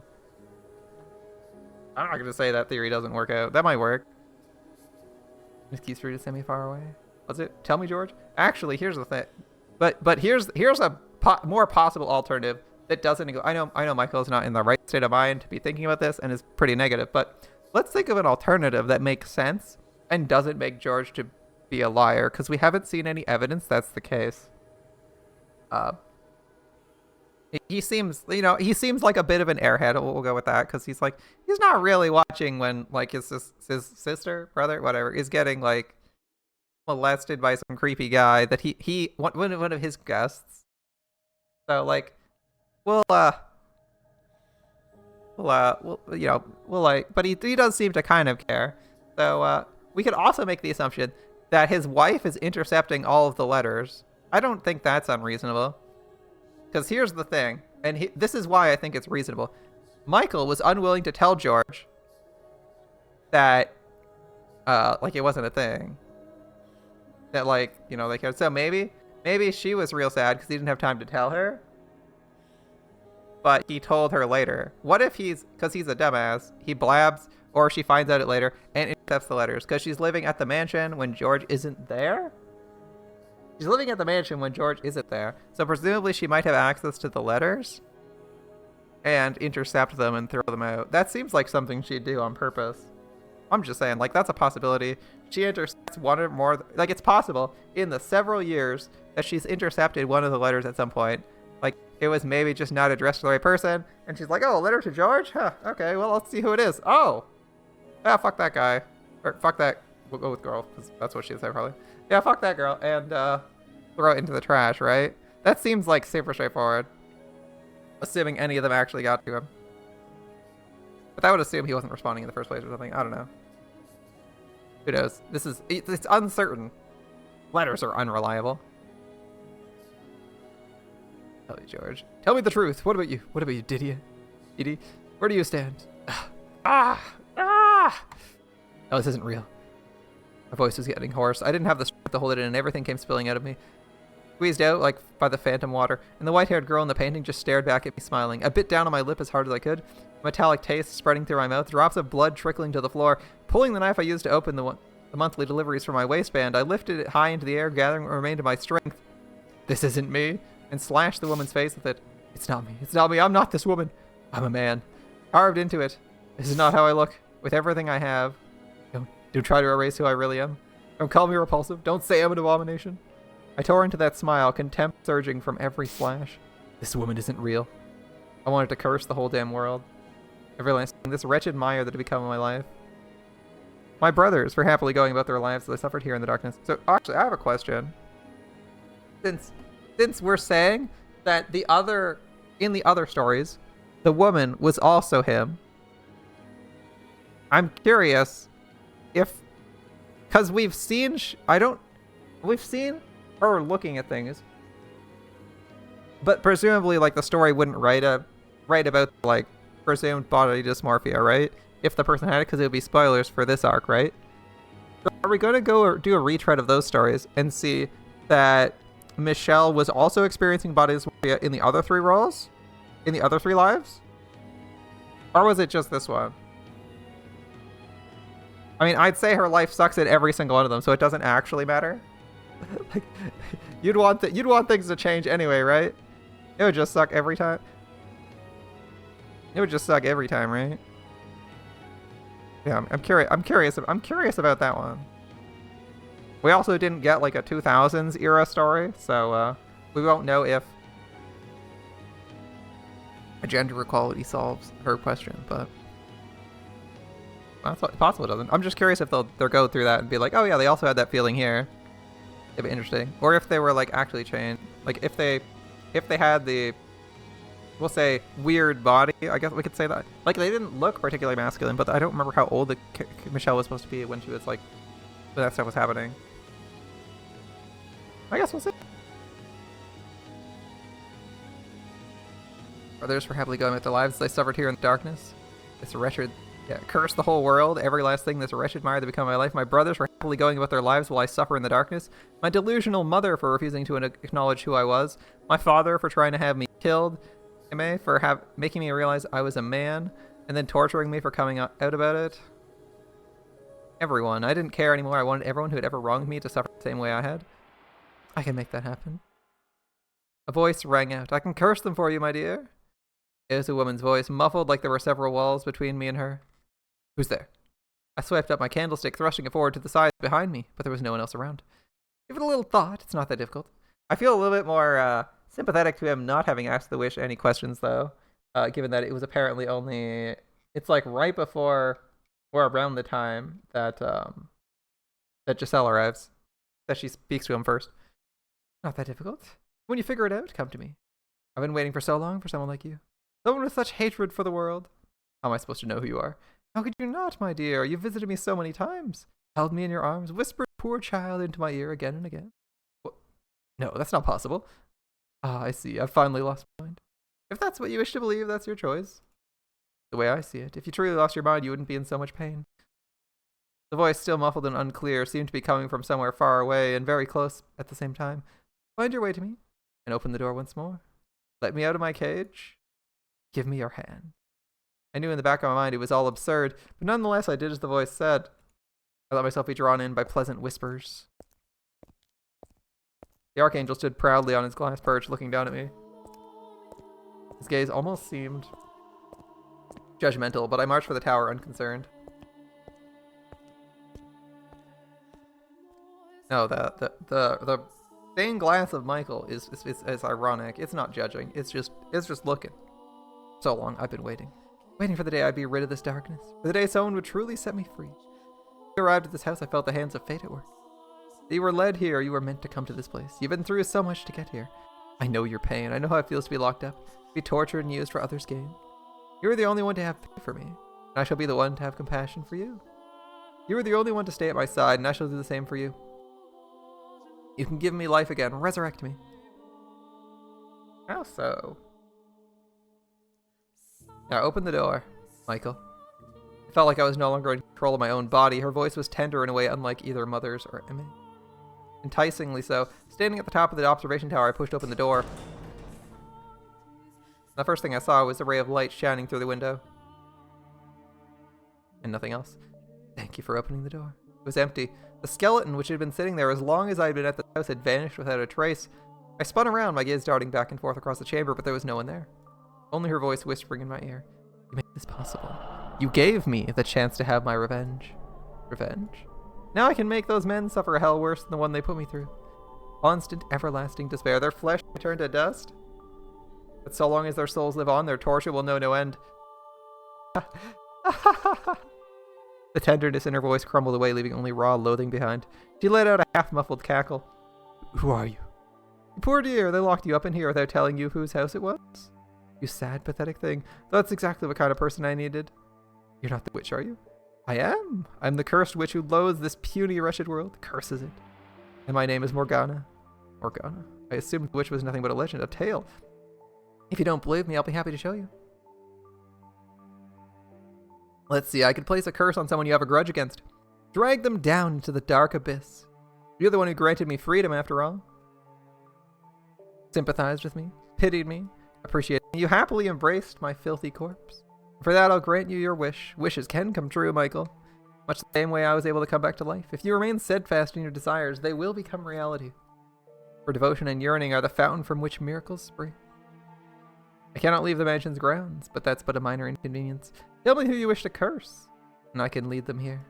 I can force the cross you were made to bear onto them. I believe in my power to perform miracles because you made my miracle a reality. Tell me, my dear, who will be first? Your second brother who made that ridiculous painting? George? Did we kill him? He deserves at least that. He brought you more than enough pain. But he'd rather you'd curse your mother instead. Let's see. I think everyone's I think there's a lot of people who are assholes. But if we're killing people, who do we want to curse? Who do we want to curse? The right choice is probably to say nobody. The right choice is to say nobody. But I think your mother is actually mentally unwell. And a terrible person. Father tried to kill you, but he failed. Practically speaking, it would be useful if he died. That wouldn't be too bad. I don't think I would do. You could also pick MA. The only reason she didn't kill you is because it would look bad for her if she killed you. We could probably pick that. That'd be like the two, right? Although I think like if your father doesn't believe you're alive and you're just waiting for him to die and you're like, I'm okay with waiting for that, that's fine. I guess that one works too. Like just screw him. Like don't bother cursing and he'll die eventually. But it seemed like causing her brother suffering wasn't something. Causing his brother something was not something Michael wanted to do. So I don't see cursing anybody happening here.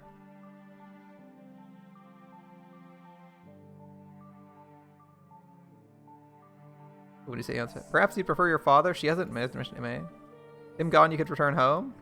Ask and I'll perform the miracle for you. I didn't think she was lying either. As ridiculous as the whole affair sounded, the skeleton had disappeared from the tower, and I was hearing a disembodied voice. But beyond that, the voice had some sort of magnetism to it.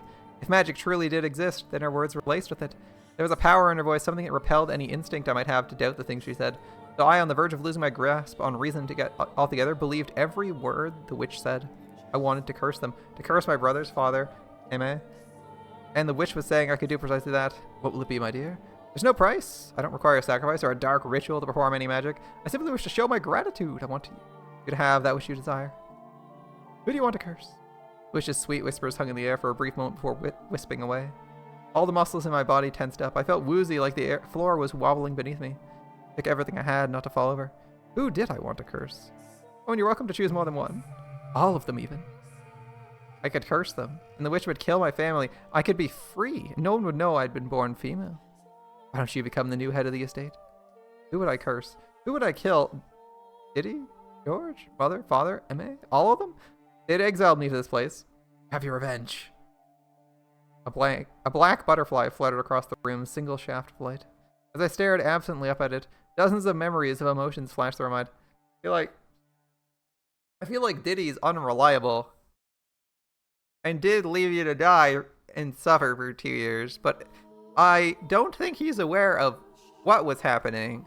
So I feel like he has some excuse, sort of. Like, let's not say he's the best, but like, we're not gonna kill him, right? Like, that seems like overkill. Even George, I'm like somewhat dubious about killing. I feel like killing George seems silly too. It seems somewhat silly.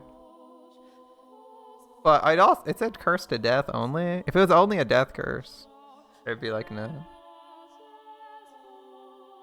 Let's see. Lots of emotions. But at the end of the day, we're family. We can get past anything. With enough time, everything will go back to the way it was before. Just like it did for myself and George. How would I think about them now? They've abandoned me. Left me in that room for 2 years. And then here for 8 more. They don't care whether I'm alive or dead. Why should I? See, I don't think so.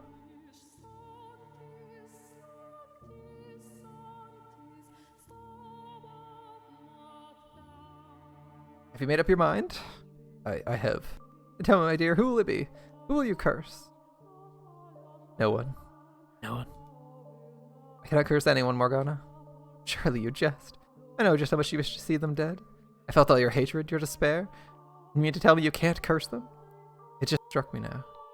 I can't do that to family. Can't curse my own family. This is the family that cast you aside, labeled you cursed, made you suffer for years, then locked you away in that remote mansion. They don't feel even the slightest bit remorseful at any of it. I understand that. I understand they don't give the same weight to their words as I do. I figured that out long ago. I know I'm alone in my prayers, that they don't want the same thing I do. I trusted them more than they ever deserved. Why then not curse them? Because I don't want to hate them. I don't want to bring them suffering. On the contrary, I want them to be happy. No place in that happiness, though.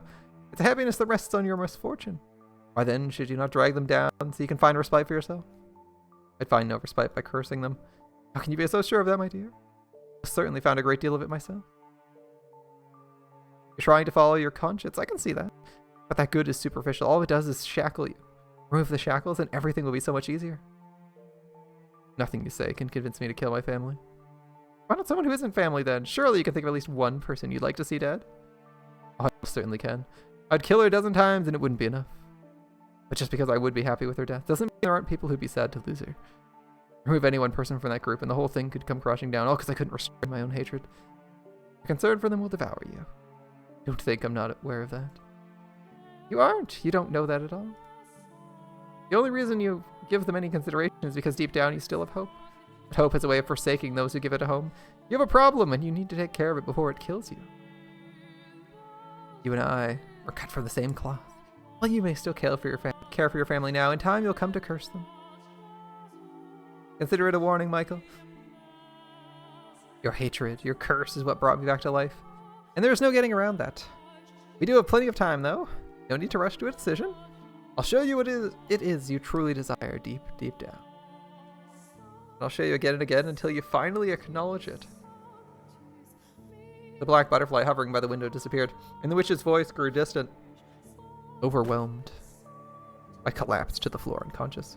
Had I really said what I did out of love for my family? Or was I afraid of crossing that line? Was Morgana right? Was my heart now home to a terrible monster? I actually resurrected the witch with my hatred? Maybe that was what I was now? Unclear, but possible. The witch reacts to momentary emotions of hatred against the world. Darkness deep down over me once more. I was again encased in a pool of despair, and slowly, ever so slowly, it wore away at me, eroding me into nothing. I didn't come up for air, I'd soon take the witch's offer. Cackling like a demon, I'd place a curse on someone and kill them. Reviving her was a mistake I never should have made. And not for the greater good or anything so noble. No, every time she spoke, a little more my spirit died.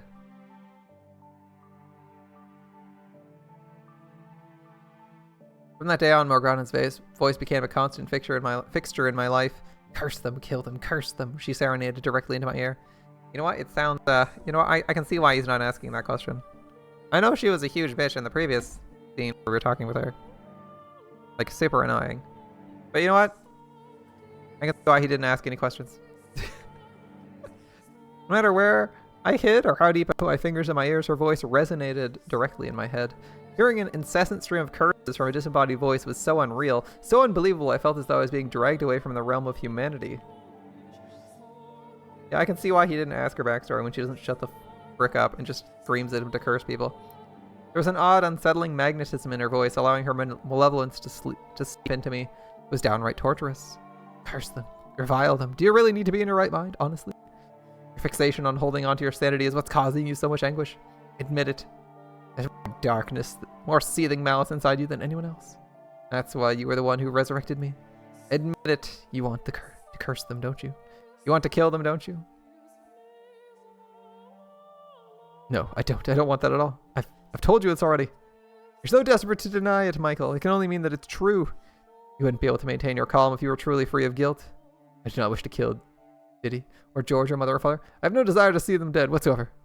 Your constant babbling is messing with my head. Be honest, Michael. You do imagine what it would be like to hold their warm intestines on your hands, standing over their bodies? No, that's not what I want. Don't lie, Michael. You climbed the tower, you opened the door, you sought me. I wasn't in control. Michael, you were. Enough, I'm done listening to you. Oh, don't take your anger out on inanimate objects, Michael. You even know where I am? Where are you? I'm standing behind you. In front of you. Now I'm beside you. You're just playing around with me, Morgana, mocking me for your own amusement. Not at all, my dear. In fact, I consider you a close friend. Why would I mock someone who means so much to me? We're not close. You'll come to understand time. We are very much the same. And when you do, you'll know that I'm the person who truly understands you. Enough, enough, enough! Let it all go, Michael. Curse it all with me. Despise it. Kill it. Make it suffer. Curse it. Please, just stop. And where would you be going, Michael? Wherever you run, I'll always be by your side. Are you going to pray to God to exorcise me? That's quite amusing, considering I'm the child of... I'm not trying to hurt you, Michael. On the contrary. Stop talking. Just stop. I want to set you free from your misery. I can't take it. Please be quiet. Who's there? I'm here to deliver your monthly package. I see. What? Michelle. Something the matter? I opened the door and there stood a servant of the Bollinger estate.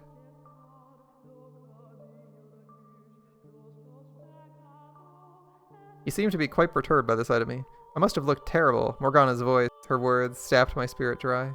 A human. A normal person. Not a witch, or a demon. I knew good and well that the servant would never do anything to help me. He wouldn't believe a word I said, but at that point his humanity was enough for me to latch onto. Help me, please. Pardon? The witch, she talks to me. She never stops talking. I'm begging you, please get me out of here. Let me go back home in your carriage. Please let me go back.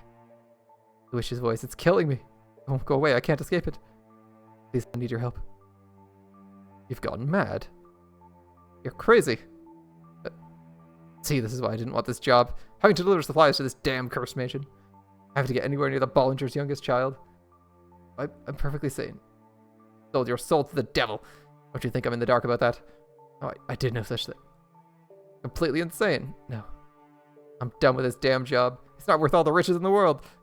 Not what it means I have to be around a lunatic like you for even a minute. But why? I'm not crazy. I'm perfectly sane. I'm not mad. Michael, your mind is far, far from sound. I won't hear it. I'm not mad, damn it. I'm not insane. Oh. I won't hear it. The witch spent nearly every waking moment of every day at my side, talking and talking and talking about how mean-spirited humans were, about how ugly they were, an endless loop of vitriol. She never seemed to tire of it either. Every day, on and on and on. She made a point of reminding me about myself, everything I was trying to get away from, but as much as I fought to ignore her, to not let things in, she slipped past every wall I built up. Every word warping me. But like, yeah, I wouldn't ask any questions of her other than to shut the fuck up either. I think I'm on board with that. There's no escape. Curse them. Revile them, remember. He doesn't seem like the person who's open to conversation other than screaming at you to curse the people. For the things they did to you. Close your eyes and envision it, remember. The scorn in their eyes. The way their lips twist as they laughed. You need only curse them, and you can wipe those reprehensible smirks out of existence. I'm serious. Please stop, Morgana. Please stop talking to me. I'm begging you. I seriously can't take it anymore. Why would you say that, my dear? It's just the two of us in this gloomy old house. I don't see what's wrong with a little conversation. Your voice, everything you say eats away at me. I care for you, and everything I say is meant to help you set you free. I want to be honest, like, anything more than once a day is too much. So I'll continue saying it. You're allowed to hate the people who've wronged you. They don't deserve happiness. Someone who's always smiling for you is someone who's certain to betray you. Someone who values himself above all wouldn't hesitate to put others' lives on the line. Hold on. Someone who covets wealth and power will sacrifice his friends and family to obtain it. These are the kinds of people you once surrounded yourself with. I've told you repeatedly, I won't curse anyone. Why must you be so stubborn, my dear? I could ask you the same. Why won't you just leave me be? I can't stand to see you like this.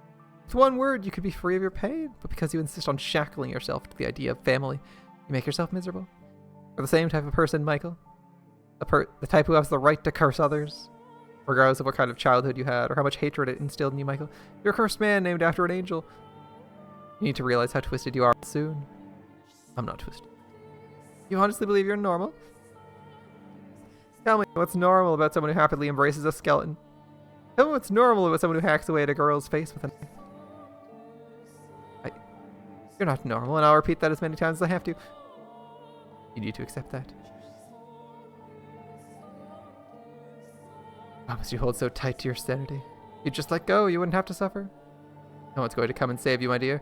The only thing that can save you now anymore is your loathing. You're the same. I'm nothing like you. I'm not a witch. I'm not cursed. I'm a human. I'm a human. A man? Yes, a man. With that body. But my dear friend, let me tell you something you'd be quite pleased to hear. You know what some say about people like you? Those who are neither male nor female? They are like unto God. Like unto God. Indeed. You should have been worshipped for your divinity, but instead your family cursed you. Right, you're not human. From the second life? When the second life was first breathed into you, your fate was decided.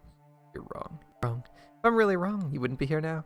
You'd be back home with family. Perhaps you'd have a pretty little wife. Living a normal, happy life together. You have long since strayed from that path. It's well out of sight now. I have not. I'm human. I'm a person. A normal person. The youngest son of the Bollinger estate. I'm an ordinary man. No one, not a single person, believed me. Not even the witch was willing to consider me human, never mind my family. The archangel whose name I shared looked down upon me. The witch tried to drag me into her world. My past constantly ate away at me. I'd been imprisoned in this place for far too long. There was nothing I could do about my body. All the things combined threatened to break me. I let out a scream and stumbled out of the room in a frenzy. I had to get out of that place. It didn't matter anymore that I was forbidden from leaving the property. I just wanted it all out of sight. If they wouldn't let me come home, then I'd run away. It was all I could do. I wanted to get myself anywhere that might have even the tiniest bit of light to share with me. I was desperate. Someone, anyone, please tell me I'm human. Tell me I'm a man. Anyone. Please tell me I'm not cursed. When I opened the front door, searing light pierced my eyes. The world quickly went white. I couldn't see a thing, and then... my arm began to burn beneath the sunlight. Black smoke arose from the sizzling flesh. Sickening stench filled the air. Excruciating pain quickly spread across to the rest of my body.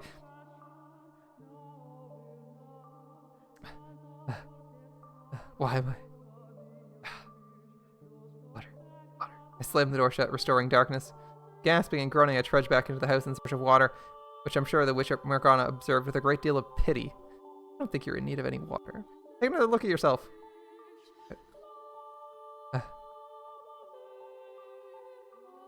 With what little light managed to worm its way into the corridors to guide me, I dragged myself to the chapel, stopping beneath the pale light shining through the stained glass window.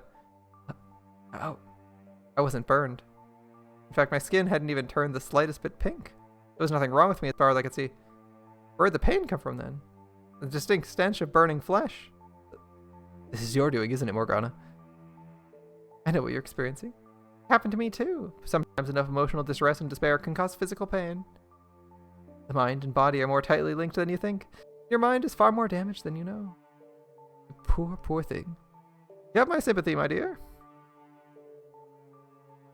You sad little child. Collapsed on the floor in front of the multicolored window, I felt like the whole world was closing in on me, or perhaps metamorphosing around me. I was completely and utterly cornered. There was no getting around that. Which left only one option: to stop fighting and accept the harsh reality before me. It'd make everything so much easier. The whole world said there was something wrong with me, and I was the only one who tried to deny it. So in the world's eyes, that meant there was something wrong with me, right? I was abnormal, irregular, mad, cursed, and not human. I was not a man. I'm not human or male, or maybe I should just call myself a witch. I did, however, remain firm in my refusal to curse anyone, unwilling to give up the last piece of my humanity. Everything else I let go of, which took a great deal of weight off me. I stopped caring, and I stopped thinking. I stopped wanting someone to accept me and stopped wanting to run away. Sunlight no longer caused me agonizing unseen burns, but in exchange, I became emotionally empty. I discarded my faith and my hope, building a shell of cynicism and closing myself within it. And in time, that became my normal. I began to believe it was what I wanted. Tranquility filled my days. Time trudged onwards at an almost imperceptible pace. The witch's whispers no longer caused me aggravation.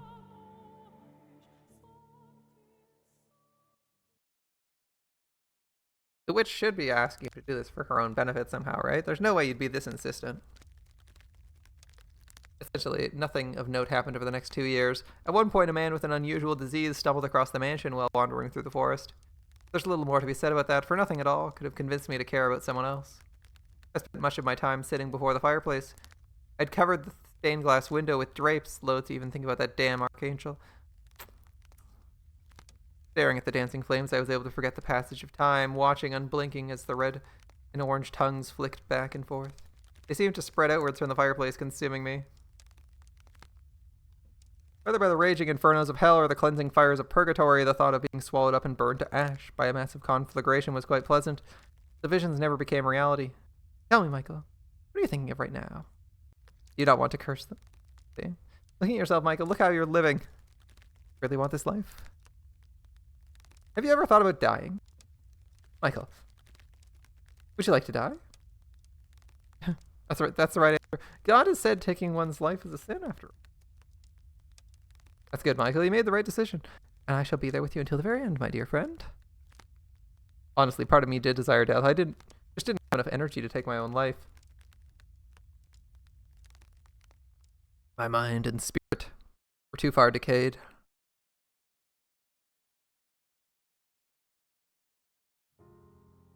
However, in my 10th year, the door opened once more and time sputtered back into motion. When you showed up, Giselle, everything I'd given up on and everything I thought I'd lost, it all came back. At first, as you know quite well, I was deeply mistrustful of you. I hated having you around, but if I hadn't met you, in all likelihood, I probably would have continued down that path and become a demon. To me, like a rather handsome man. I get what you're trying to say, but my mental image of a witch is definitely more a woman. You're not a witch? To tell you the truth, I don't know who might be here, which had me rather scared. But I think I can make this work. It's a pleasure to meet you, Master. Alright, interesting. After taking care of Giselle, I returned to my room. I was, to be quite honest, dumbfounded. It was naturally the witch who stoked the fire of my apprehension. Why would you let that woman stay here? You came from the Bollinger estate. We don't know how you feel about your family. Chase her out. Give her a little scare and she'll be gone within the day. Rather not, I could always frighten her in your place. A rattling window here, a couple broken glasses there. Small things like that to accentuate the eerie atmosphere. Are you going to say anything? Why do you care about her at all? Don't be like that. I live here too. Why shouldn't I care? I'm not fond of nosy people. Noisy people. Or sprightly women like that one. Something we can both agree on, isn't it? You don't like that woman, do you? The more a person smiles, the less you can trust them. Although I hardly have to tell you that, do I? Stop talking. Stop talking. Ah, that's not very polite. This is the family matter. None of your concern. I was merely offering to help you get rid of a pest. I don't need your help. I'll get rid of that wound when I'm ready. But first, I'll find out what secrets she's keeping. Then I'll go back to living in peace. Very well then. pest has no place in your sweet solitude. The world before you now is much kinder, so much warmer than the one you used to know.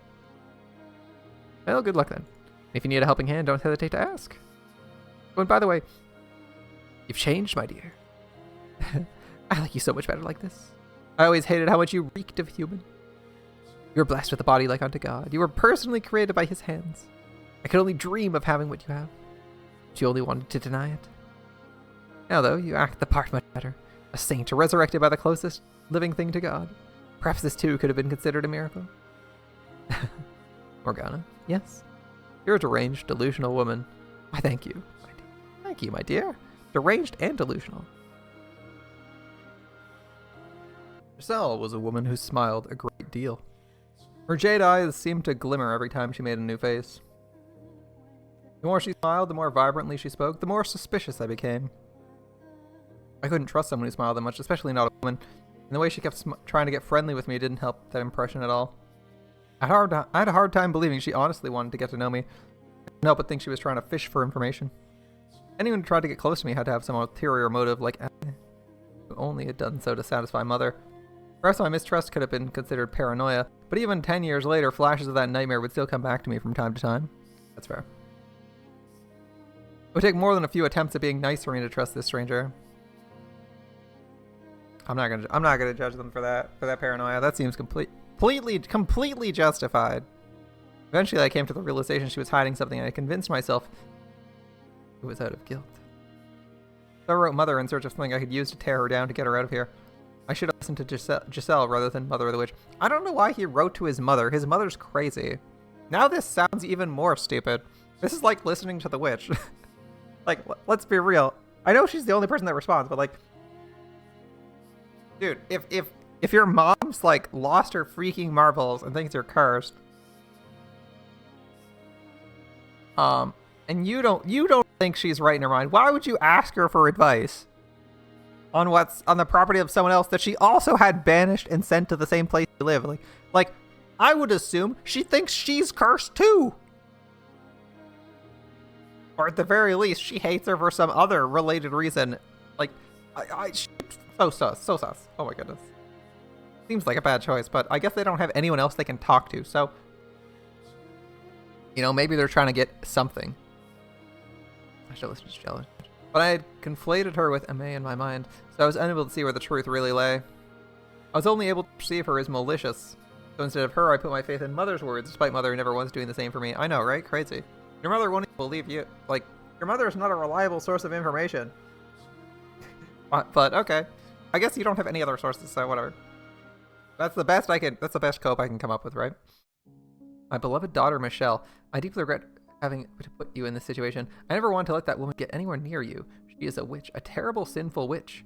A dreadful, tainted woman. She lay with my husband, with your father. She's a lowly merchant girl who wormed her way into our family. So see...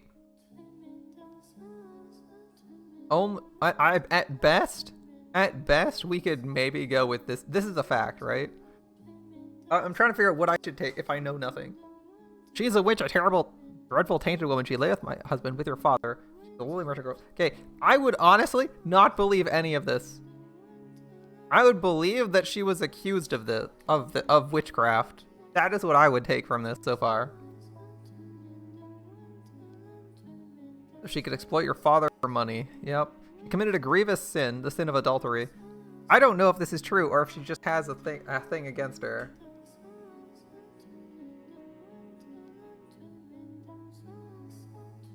I tried to have her executed, but your father wouldn't allow it. So instead, he had her banished to atone for her sins, unaware you already live here. And I couldn't tell him either, for it's mine and your brother's secret. I pray you find it in your heart to forgive your mother for her failings. Forgive me for delivering a witch to you. I would not be surprised if she tried snooping around. She's a ruthless fiend who will do anything for money. Should word of your curse happen to spread, it would surely draw unwanted attention from the church. We have no allies except each other, Michelle. With this letter, I've included a knife. The blade has been blessed with holy water. It should allow it to eradicate the corrupt evil soul of the witch. I ask of you with all my heart, send that awful creature back to hell.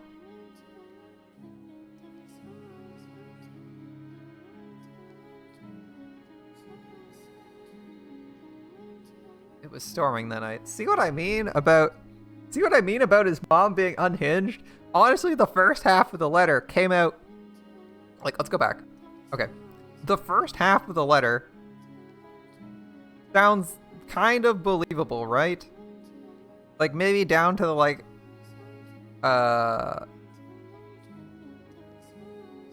Maybe down to, like, I can't tell him either because it's mine and your brother's secret.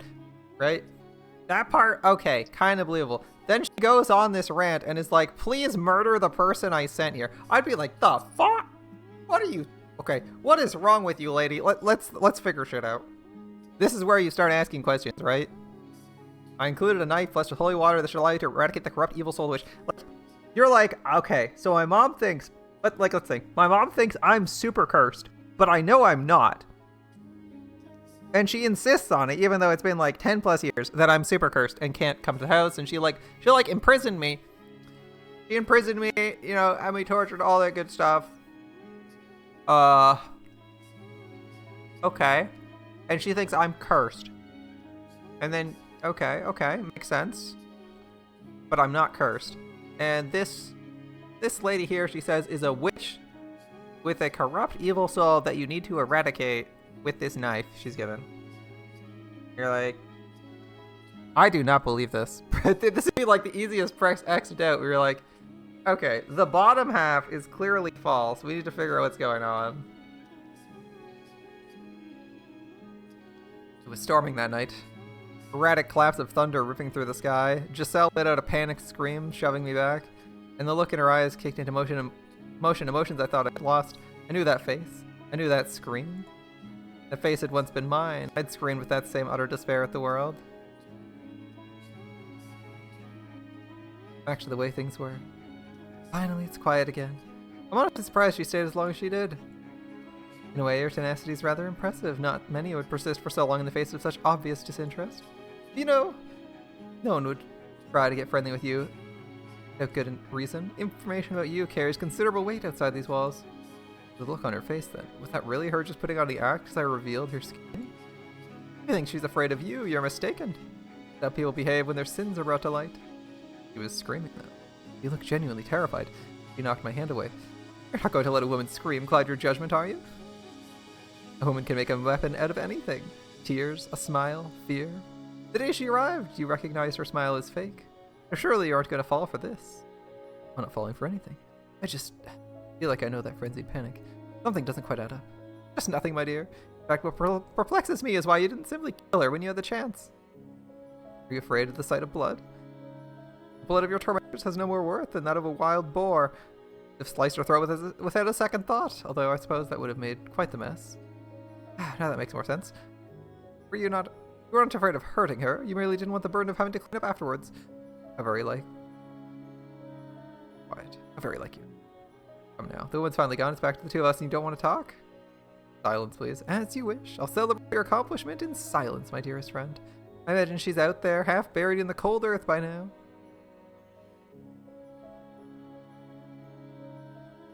I get chills every time I consider where I would be if I'd done as Mother said. If I'd killed you. Or if out there in the forest, you'd come to the unforgiving weather.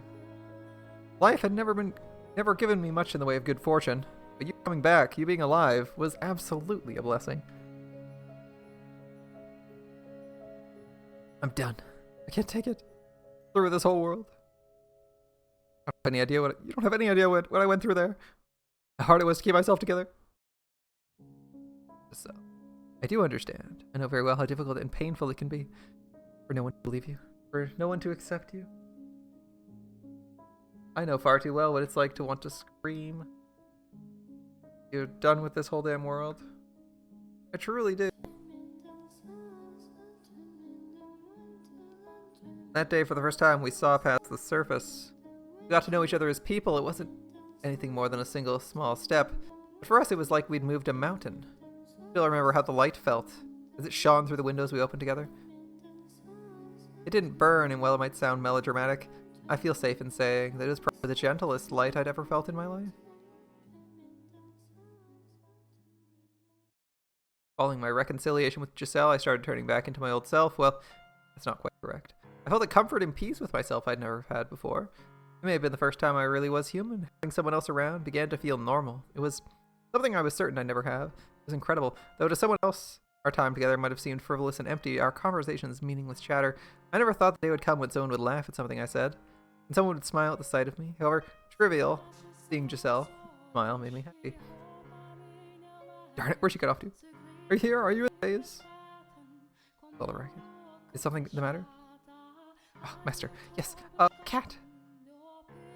A naughty little cat's been sneaking into the cell the past few days. I'm trying to catch him. You happen to come across him, don't let him get away. Right, and what will you do once you've caught him? Well, I don't want to punish him, that'd be mean. If he insists on coming back, I'll take him and teach him how to be a house cat. You mean to keep it? Are you not fond of cats, Master? I don't mind them, no. Well, there you have it. I hope it doesn't take too long to warm up to us. Maybe it'll help if you give him a name. Ooh, a name, that's a great idea. What should we call him then? You decide, Master. Want me to pick a name? Oh, this is your house after all. Only right you'd be the one to choose. I follow. Okay. What does the cat look like? He's wild, so he's dirty, I guess. He's kind of got some spots here and there. Is he ugly? I'd say so, yeah. Alright then. Ugly Speckles Mark II. That's a name? Why on earth did you want to call something that? What does Mark II even mean? Be quiet. On you if he runs away, Master. Ugly Speckles Mark II. Can't name. Even I can come up with better names. Come on. Come on. I'm bad at naming, but I can come up with better. Although on the spot's pretty hard. I respect that choice. I would have called him Speckles. My time with Giselle made a normal person out of me. I'd be able to tell stupid jokes. Be it frustration or surprise or exasperated, I started showing actual emotion. Really meaningless banter became something precious. My heart of stone began to soften. The world she created for me was what I'd yearned for my whole life, having lost half of it in prison and spent the other half playing an identity that conflicted with how I felt in my heart.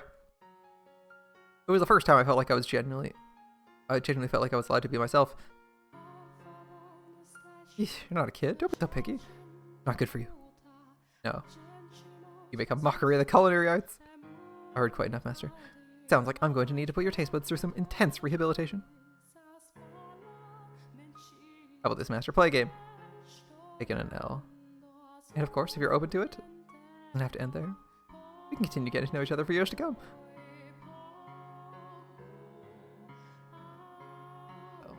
So I did my best not to show it. I think I treasured our time together even more than you did.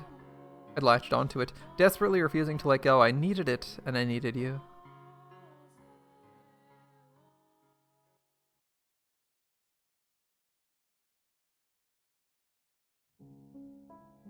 Are you listening, Morgana? I can hear you just fine, my dear. Now what brings you all the way up here? You know you can call me from anywhere in the house. My bonds to this tower have been broken. Conversation we can only have here. The place where we first met. Time for us to part ways. My desires haven't changed since our first encounter. I wish to be a person. Be a man? Exactly. When I'm with Giselle, I am that. It makes me into the person I always wanted to be. Now you wish to be rid of me so you can complete your descent into the realm of the unclean? I do. Came all the way here just to tell me that. A needless formality. I'm sorry, Michael, but we are kindred spirits as much as you may want to deny it. You'd be second only to God, yet you spurn his gift. I'm nothing like you. I'm a human, nothing more. I shan't condemn you for your unyielding resolve, but rather pity you for being so utterly blind. Allow me to make a prediction before I depart, Michael. Cursed namesake of an archangel. You may think you're making some sort of progress, but the fact of the matter is you've gone nowhere. Will that smile of Giselle's be able to withstand your secret? You know better than anyone, and no one can accept what you are, not even her. You'll never be with anyone. I understand. No, Michael, you don't understand. You will soon enough. What you have is not true happiness. It's empty, naught but a masquerade. And when the night's over, the masks will come off. And what if it isn't permanent, isn't real? So what? Does being ephemeral make it worthless? Why can't I want something? Why can't I not want something that doesn't last forever? The first time I've ever found joy in life. The moments of happiness only serve to worsen the loss. Sweeter the honey, the more you despair when the pot runs dry. Sooner or later, you'll return to me begging for my help, and I'll have every intention of giving it to you. I won't hold this over you either. When you come to me, it'll be the time of your utmost despair, and when your little paradise finally comes crumbling down, you'll become what I am. So I'll take my leave from your side in anticipation of that day. Till we meet again, my dear. Thanks. The witch is finally gone from his head. Praise the sun. 2 days later, the knights arrive. Hello, I was just looking for you. I heated up some wine. I thought you might... Is something the matter? No, I'm fine. Thank you. No, it's nothing. All I did was warm it over the fire. Are you sure nothing's the matter? I shouldn't be hearing that witch's voices anymore. Yes, I'm fine. Oh, wow. That's wonderful news, Master. It is. Estelle seemed quite relieved when I informed her the witch would no longer be bothering me. I knew she didn't believe in it, but that wasn't what mattered. What did matter was that despite likely questioning my sanity when I first told her about it, she didn't try to pull away. She treated me the same as before. She never stopped smiling, and that meant so much more than whether or not she believed in the witch. Morgana's voice no longer constantly in my ears, life started to feel like an approximation of normal. In fact, I'd say I was probably happier than most. Nevertheless, I intended to keep a certain degree of distance between us, for what the witch had said rang truer than I wanted to admit. I'll never be with anyone. Having been born into this body, that was my reality, and there was nothing I could do to change it. I'd come to accept it, or so I thought. I wasn't going to covet what I couldn't have, but I'd gotten a taste of that sweet happiness.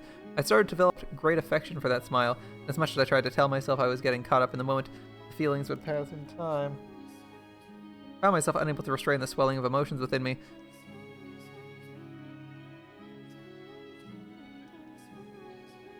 That day by the fireplace, I thought all I wanted from you was friendship. Have you in my life and always nearby. I thought if we were simply friends, I would be able to see that smile. If you were to learn what I was, if we were really friends, you'd be able to accept that. So I'd keep these things I felt inside at all costs. All costs. However, with each passing day, with each gentle smile, my affection for you swelled. It reached the point where it was hard.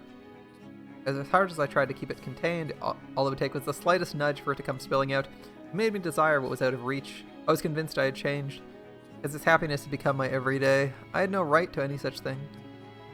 But I came to wish that I could be the center of your life. I yearned for you and wanted you to yearn for me. And like the fool I am, I thought that with you, it might even be possible.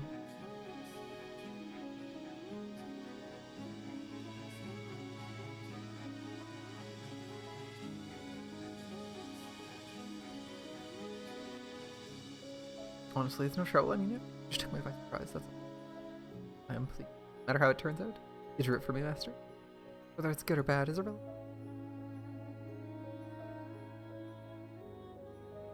I'd be happy with anything drawn for me by the man I love. Look at that. Spicy lines. We're skipping chapter by chapter.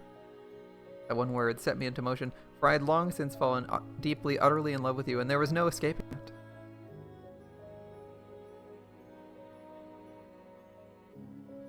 Listen very carefully. I love you. I love you so much. I feel like our hearts are gonna explode. Welcome back, Giselle. Giselle actually getting dialogue lines after so long. That's the weird part. Bless. There's also no escaping my past, what I was. Knowing I could never truly be with you, that I could do nothing about this body, I pushed you away. But seeing all the color drain from your face, I knew I had to take that step. I thought, maybe you could change my world if you really did love me as much as you said. Together, we could change everything. We could walk a new path side by side. So, I decided to trust my heart.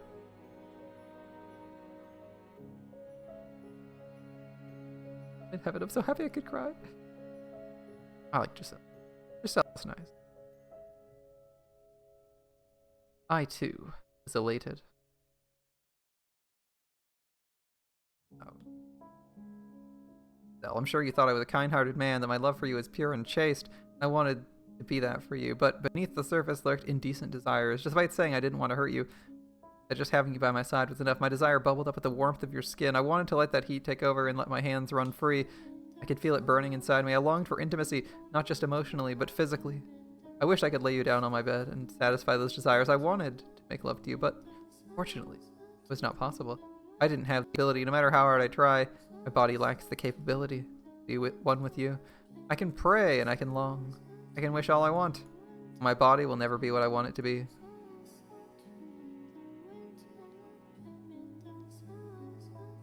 I'm gray, though I've always known my true color. I have no way of becoming it. My heart has always known what I am, but the world refuses to accept it, and every time I claim I'm normal, 5 say I'm an abomination.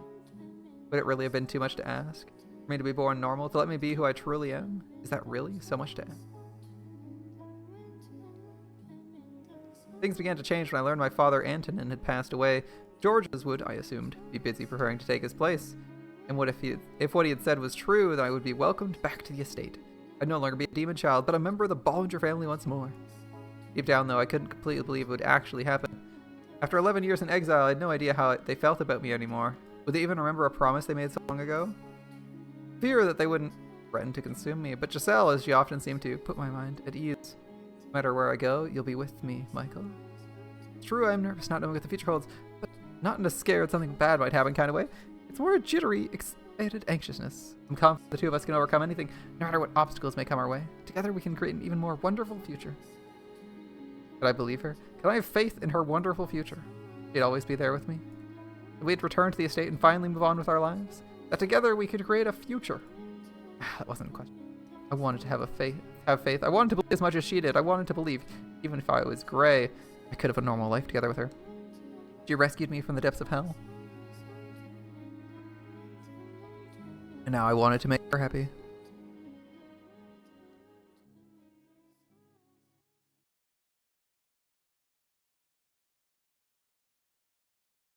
After taking that step in our relationship, I made numerous attempts to reveal the truth about what I was, but every time I tried, sharp pain gripped my chest and my words faded into nothing before they could reach my lips.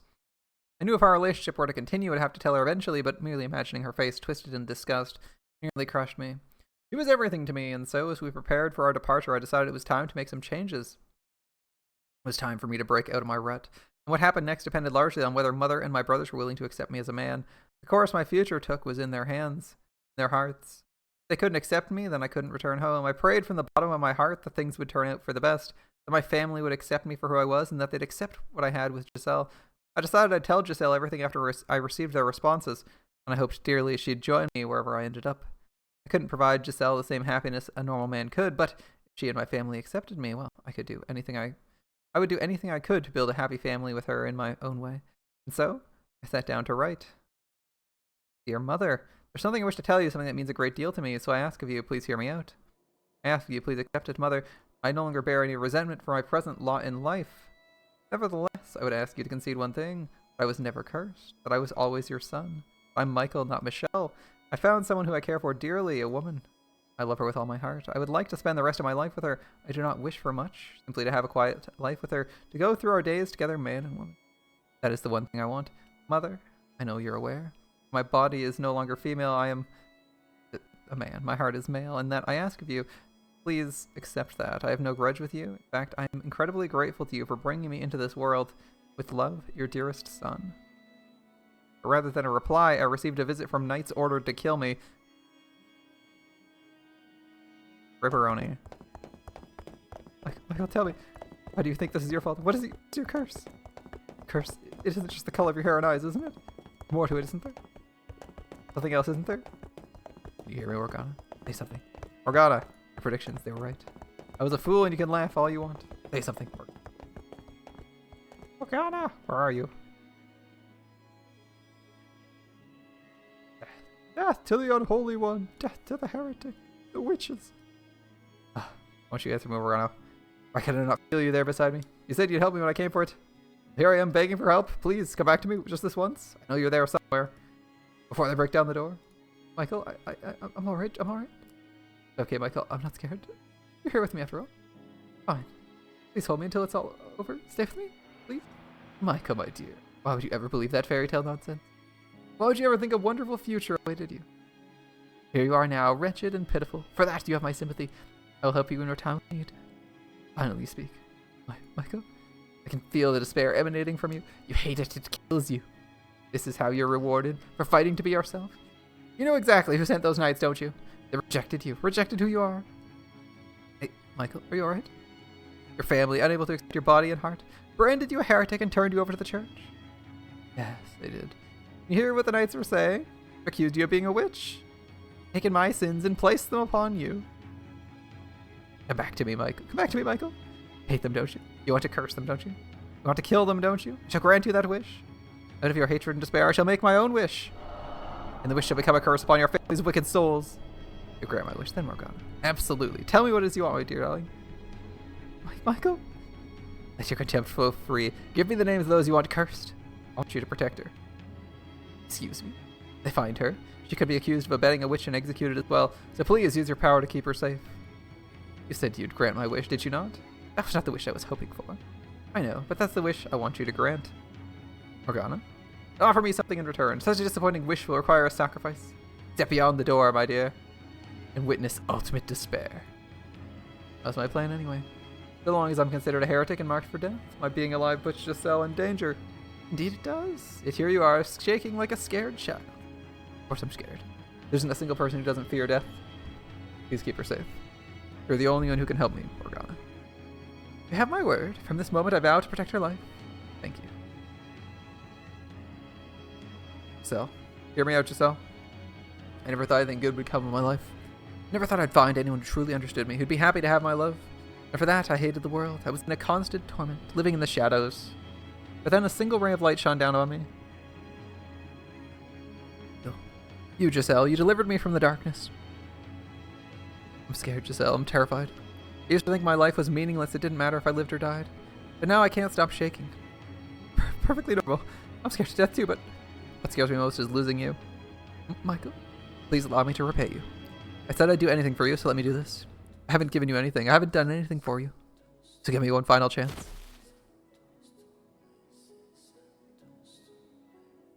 Michael? Yeah, we know how this scene plays out. I don't think anything else is new, right? What do you do? Get back in here, Michael. What? The door? I can't open it. Michael, what did you do to the door? Come on, get back in here. Yes, you really can perform miracles, Morgana. I don't want to lose you either. I know that. By doing this, I bring you pain, Giselle. But I can't make you happy no matter how hard I try, and I realize that now. There's something, Michael. You're out there, aren't you? Please, don't do anything rash. They're gonna kill you if you're out there. So, the witch told me. What? That she'd ensure your safety. Michael, she isn't real. There's no witch talking to you. It's all in your head. A figment of your imagination created to alleviate your loneliness. Rest assured, she does not lie. Michael, I pray that someday she'll be able to get past this and move on with her life. She needs to know that that's what I want. I have to find the right words. My voice is so shaky. Please listen. You're a wonderful woman, Giselle. Spirited, true to yourself, deeply sympathetic. You're not to blame for how difficult your life has been. Most of the fault lies with me and a bit of bad fortune. That's all behind you now. Once this is over, you can start anew. What are you talking about? To survive, live a good, fulfilling life, move past this, live your life, and always love your family. I know you can do it. That's my wish for you. No, I don't want that. I want to be with you. No one else but you. Well, I don't want to let you down. There it is. Death to the heretic. Death to the heretic.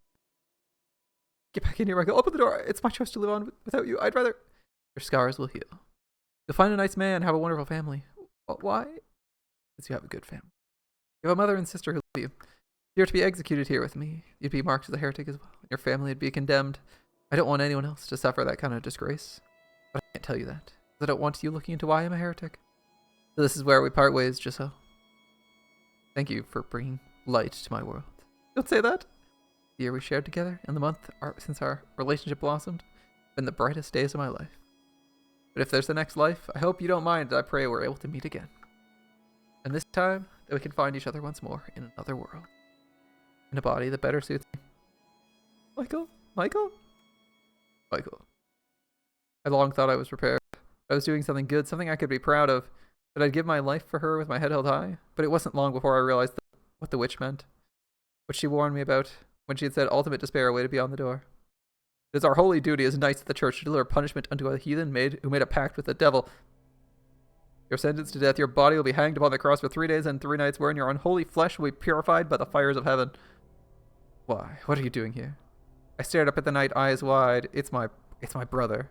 With a voice coming from within the helm. Did he? Belong to my elder brother. Ah, your elder brother is that killing you. You shall now be executed. Any final words? I knew well enough that Mother was not in her right mind, and while her refusal to accept me had hurt, at the same time I somewhat expected it. It made sense to me that in her madness she declared me a heretic and reported me to the church. But did he? Did he?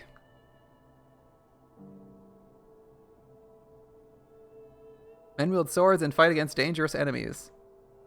Actually, got it. Okay. They're in a panicking hit, but it would be incredibly ironic to say men wield swords and fight against dangerous enemies, and they do so to protect the weak, women, and children. To say that specifically against him, that would be ironic final words. But, alas, I'm here to protect you and your mother. What are you doing here? Why are you pointing your sword at me? Are you smiling behind that cold steel helm, frowning, or staring expressionlessly? I'm betting on 1 or 3. I'm leaning towards 3. He doesn't seem like the type to care that much. Their transformation was too much for Mother and Father to accept. With enough time, everything will go back to the way as before, just like it was for myself and George. None of this is your fault. It was all unfortunate timing. You said it would go back to the way it was normal eventually. And I trust that even if the whole world says I'm cursed, that you'll always be on my side? You'll always be my brothers? Well, there's your answer. The answer is no. On both of them. Well, at least we can say 100% on one. We'll see. We should see the scene play out before we're certain. Maybe he changes his mind. But likely, I'm not betting on it. You absolutely can, Michael. I swear to God on high. Ooh, an oath before the Lord. Look at that. Did your vow have any meaning at all? I mean, we haven't met many people in this story that actually do keep their word. So, and honestly, most people who make vows like that are probably not the type to actually keep them, so... Alright. Your vow have any meaning at all? He says it to look good. I spent years in this dark house waiting, believing you'd come through for me. Why are you standing there, half a dozen knights at your back, saying I'm to be executed? Why? Did you? Did he? Do not cry. Don't you dare cry, Michael.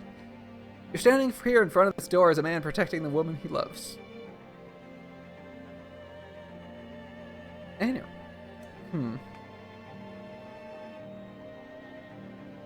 And Diddy's here stabbing his brother, sister to death, whatever he thinks.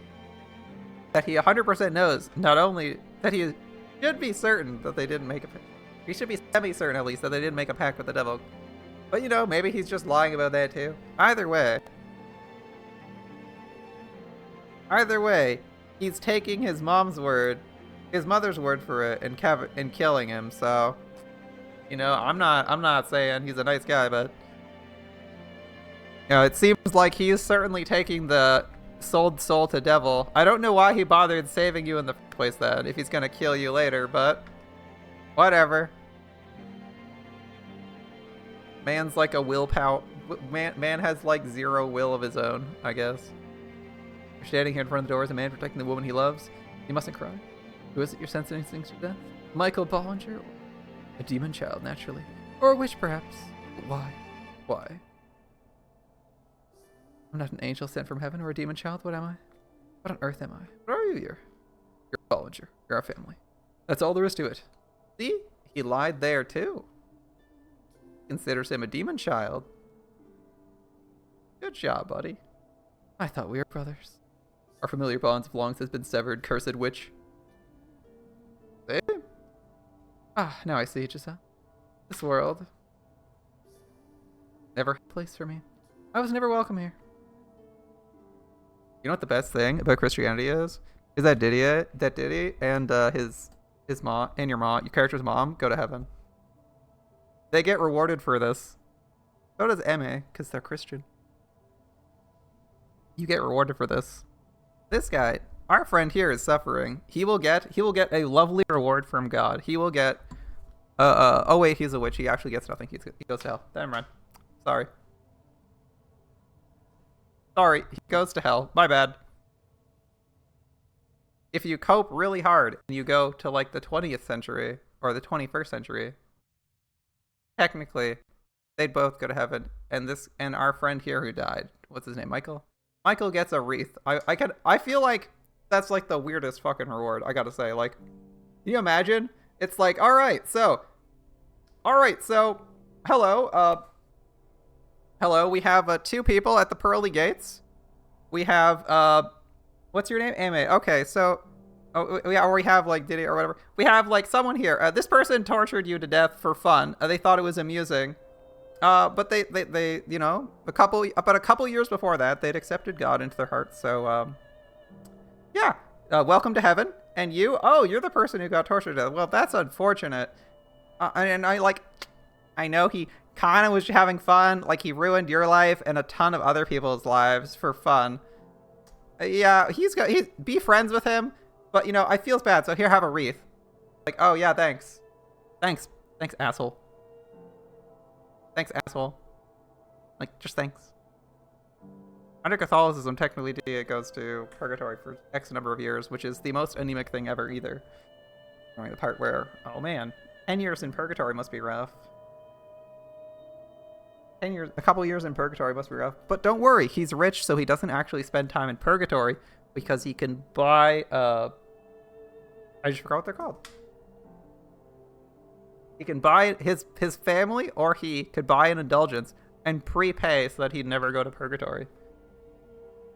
What do we like? I feel like that's so silly. All of the assholes in the story, because they're all basically European, will assume there's some version of Christian. In which case, all of these assholes get rewarded. In the end, they all get rewarded because God's only standard is believing in him for good and evil, which is like the most fucked up thing. I hate that so much.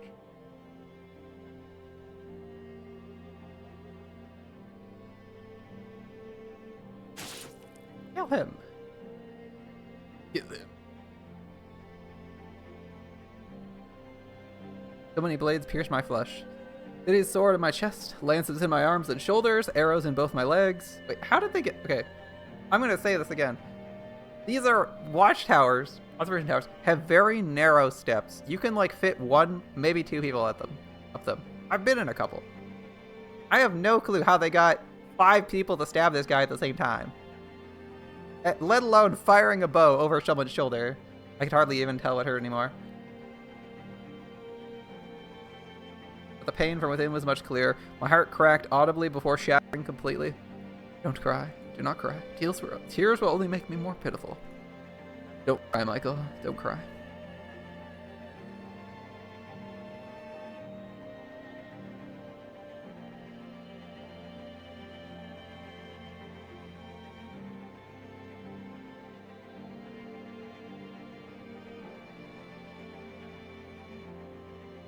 Does Michael technically live up to his own namesake here? Possibly. Possibly. Think positively. He's dying, but he's also fulfilling his role. I believed in you, Diddy. Didier? It is Didier. It's 3 syllables. Or maybe it's stammering. I'm not sure. They're dying. When I was younger, I idolized you. Those broad shoulders, the muscular arms, the gentle eyes, everything you said. Your simple but pure desire to become a knight. I thought if I could be like you, then I could be proud of who I was. Well, you know what? Who's proud of who they are now? That may have faded somewhat after being locked away for so long. My adoration for you never went away. I thought you of everyone would accept me for who I am. I thought you'd celebrate my relationship with Giselle. You'd put those big hands on my shoulders, a smile on your face, and say, I'm happy for you. You'd welcome her into the family. If we could go on outings together on cloudy days, and maybe she could make something for us. She's a pretty good cook, after all. George would rifle through the basket before lunch. Diddy would scold him. It's Didier. Yes, forgot that. I'd be there watching, a proud smile on my face, and as unlikely as out of reach as I knew it was, I still dreamt of a life like that. I had the faintest hope that when we saw each other again, that dream might come true, Didier. I put my faith in you.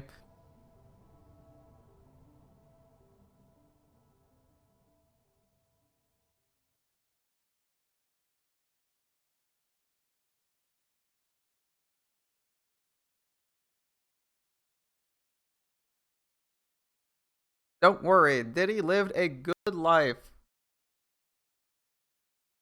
He lived a good life, got everything he wanted. He's happy. And so my life came to an end.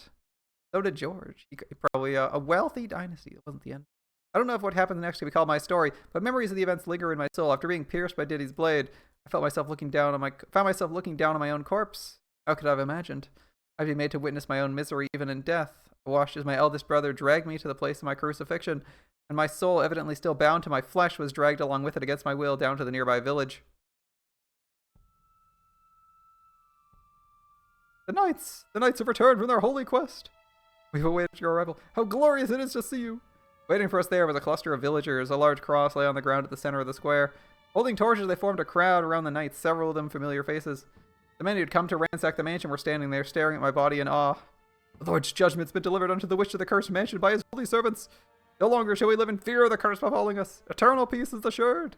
We've assembled the tools you need to execute your divine mission, a cross befitting such a heinous sinner. The witch threatened to curse us, sullied our pure ears with its blasphemy. I had done no such thing. I hadn't cursed anyone. I'd merely been defending myself.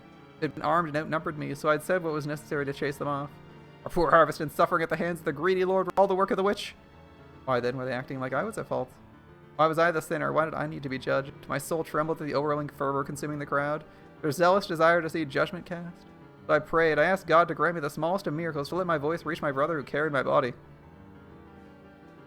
Don't do this, did he? Please hear my voice. You know me better than that. You know I've done nothing wrong. The men smirking at the sight of my body, they're the ones putting the blame on their for their sins on me. Please tell me, you at least don't think I did those things. Don't put me on that cross. If I was a mother who sold me out to the church, surely you can give me a respectable burial. The nails and rope for the crucifixion are here. We'd have you, O knight, deliver the Lord's judgment onto this vile witch. Did he? Why do you say nothing? Why do you accept the tools this man presents you? Tools meant to punish me? Tell me, did he? Crucifixion. Crucify it. Crucify the witch. Feels weird. We're crucifying people, but also... Oh, alright. Feel like it would be weird to do that. Feel like it would be weird to do that. And St. Peter specifically did not want to be crucified because he didn't want to die the same way Jesus did, right? Feels weird. Right? He wanted to be upside down? Anyway. He wanted it to be upside down. Anyway. Let's see. Further lowered my corpse to the ground and began removing my clothing. In that very moment, I realized the purpose of hanging from a cross. Overwhelmed by hopelessness, tears streamed down my face. Without, I'm begging you, don't expose me to these people. Don't expose my body, did he? I'm begging. Don't do it. But of course, my voice has no way of reaching him. And he proceeds to remove my clothing piece by piece until I was left finally nude. For a brief moment, an unpleasant silence spread through the crowd. The erratic crackling of their torches, the only sound that could be heard in the square. With a mocking laugh, one man spoke. Ah, so there it is, the devilish creature. Look away. Get it over with. Burn me now. Burn my body, please. One simple thing was all I was missing. I had a frame like a man. I lacked the breasts of a woman. My heart was male. I was in love with a woman. You sold your soul to the devil. This is what you became. This frightful, reprehensible creature. To dare defile the sacred body God blessed you with. Was that what people really thought of me? Was there no way to make them understand? Could they not possibly imagine how miserable it was to live in a body that didn't fit the shape of your soul? Was there no way to get through to them, even the slightest bit? That's all I wanted. To be what I felt was. Was that really so heinous a crime? Did he stop this? Diddy doesn't care. Get out of here. Don't humiliate me further. Please just let me depart this world. Don't worry. He might be one of those people that says, I'm sorry afterwards, right? He'll be like, oh, I'm sorry. I'm going to do it anyway, though. It always somehow works out for them. But they'll say they're sorry afterwards because they got to look like they're moral, right? We already had that happen. We already had that happen once, so let's see if it happens again. Carry my body away from this place. That's all I ask. I mean, I don't think he'll do it at this point, but if you can't do that, please burn me instead. Did he? Did he? Then placed my body on the cross, bound my arms together with the wrists with rope, drove a nail through my palms. I couldn't look away. I tried to close my eyes, but I couldn't, and my vision remained perfectly clear despite the constant stream of tears. When he was finished attaching my body to the cross, he and other knights lifted it off the ground. So in this setting, when you perish, your spirit is attached to your corpse. Okay. You know, there several other knights lifted it off the ground, planting it in the center of the village square. They showered the knights with praise and gratitude. Not for lack of trying, I was unable to get away from the cross, my soul trapped there along with my body. Diddy didn't say a word the entire time. After a full day hanging there, grotesque black splotches began appearing on my lower body. Everyone who saw it grimaced in disgust. The knights, Diddy included, had long since taken their leave. Leaving my soul behind, curled up at the base of the cross, a constant stream of tears ran down my face. Despite all my prayers, I remained bound to the place, left to rot on the cross with my body.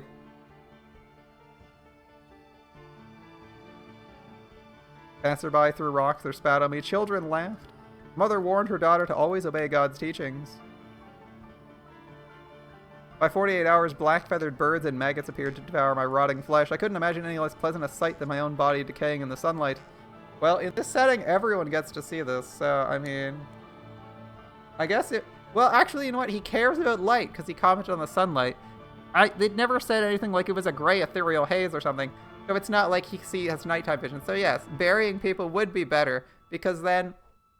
Okay, so it'd be better to bury people. Well, alright. A group of children assembled in the square not far from the cross, and soon after a competition began to see who could take down the evil witch. What if, so I guess the nicest way to treat someone is to bury them, like, as deep as possible so they can't actually see out there and they can rest in peace. I guess that would be the idea, huh?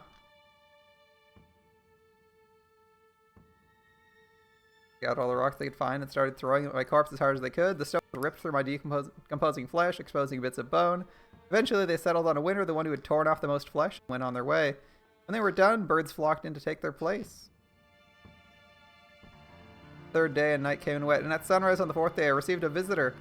Watch your step, ma'am. Crucifix is this way. After everything I'd been through, I thought nothing more could possibly affect me. I'd sunk as far down into the abyss as I could possibly go, however. Mother. I knew it was her instantly.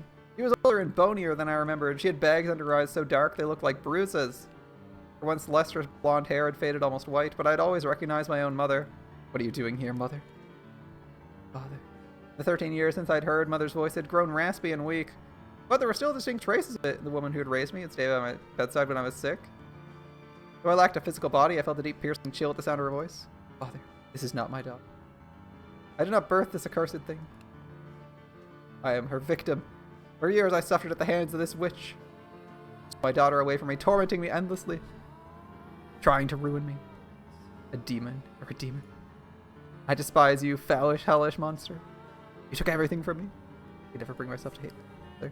I feel nothing but revulsion for you. I love you. An eternity in the fires of hell would be too good for you. Often disagree with the things you said and did, but I still remember the feeling of your hand in mine. I lay sick in bed. I have absolutely no relation to this demon. Kept writing you letters, kept pretending to be a girl for you. I didn't want to hurt you. Not my daughter. I couldn't stand doing it. Whenever I sat down to write one, I came out a horrible wreck, even worse off than before. But even so, send this monster straight to hell. I didn't want to break you, Mother. I didn't want to push you any further off the edge. Quickly, set me free of this accursed thing. But I suppose it did end up breaking. I still did end up breaking you. But he's met him. The Lord has heard your prayers. He wants you to cast the demon into the cleansing fires. He wants you to show him that, as you say, you have no relation to this unholy thrall. Gladly, gladly. I'll gladly send this vile creature to the deepest pits of hell with my own two hands. Her eyes swirling with every hateful emotion imaginable. Mother took the torch from the priest and tossed it into the pile of straw spread around the base of the cross. The flame crackled as it spread upwards, consuming my body and filling the square with a putrid stench of burning flesh. Through the cloud of smoke, I could see a faint smile on Mother's lips. You had to give birth to me? When the inferno had devoured everything, the cross itself came crumbling down, and my soul was finally released from that place. Or rather, I suppose, it more shattered. Things I saw, things I was made to watch, were harrowing. Morgana had been right. The anguish that came after knowing happiness was much greater than anything I felt before. It eroded my spirit, drained me of the willpower to bear the sight of the world after death, but rather than give in to the hatred like Morgana had, I despaired of myself. I didn't curse or bear a grudge against anyone. I prayed for my own extinguishment. My soul began to crumble, neither ascending to heaven nor falling to hell, but fading into darkness everlasting. My fingers were first to go, then my eyes, my mouth. All sound vanished into nothingness, my beating heart, and the emotions that had once taken root within it, scattered like leaves on the wind. My soul completely, wholly decomposed. I couldn't stand to allow my soul to return to the living world, no matter what it might take residence in. Some length of time later, I began to hear a sound, muffled and indistinct. No longer human in form, I had no ears to speak of, but the sound increased in volume. It was a voice. Where are you, Mike? What are you doing? Still praying? Still wishing for you to appear before me, forever and ever and ever. Never and ever. I've been praying for so long, I don't even know how long it's been. Before you left, you said you were going to pray too. Actually, wait, irony. People reincarnate in this setting. They're Christian, but reincarnation is real. Wow, they get fucked. Wow, that's funny. Alright. You said you hoped we would meet again in another life. I'm not misremembering, am I? Michael, come back to me. As if drawn by the sound of the voice, bit by bit I began regaining some of what I had lost. But it took an incredibly long amount of time. My body and soul had been ground to dust. I rejected myself, scattered into the void. It would take several lifetimes to find and reassemble all the pieces. Michael, all I can remember about you is your name, your glassy white skin, your fiery eyes, your snow-colored hair. Nothing else. I had thought my mind, body, and spirit and heart had all been eradicated. Every time I heard that voice, I thought I must return. Well, thought is perhaps inaccurate. It was not so much a conscious idea as an instinctive force. The voice slowly buried the overwhelming pain I suffered in both life and death. I began to search for the source of the quiet, constant whisper echoing in the emptiness. Chasing after that tiny flick of light, the one thing in the world that seemed to desire my presence. Michael, I'm no longer the girl I once was. I built a thick cocoon around myself, a cocoon I can't break free of. My own protective shell devours me. I'm waiting for you, Michael. Waiting for you inside my shell. Always waiting. You'll be able to recognize the person I've become. Please, Michael, get me out of here. At long last, I found the ray of light I sought. I had an absolute certainty if I followed it, I had reached the source of the voice. I had to find them. I had to set them free. I desperately had to give back to them what they'd given to me. And the sense of purpose is what sent me back into motion. But the void was so expansive, so endlessly deep, that reaching the end of the trail of light was no easy task. Struggling to follow it to its source, before my barely held together soul thickened until it crumbled apart once more. Again and again I lost myself. I can't account for how much time chasing after the light I spent. The gaps in my memory are large and infrequent. Nevertheless, after countless cycles of breaking down and reassembling myself, after hundreds of years of wandering, I finally found my way back to that mansion.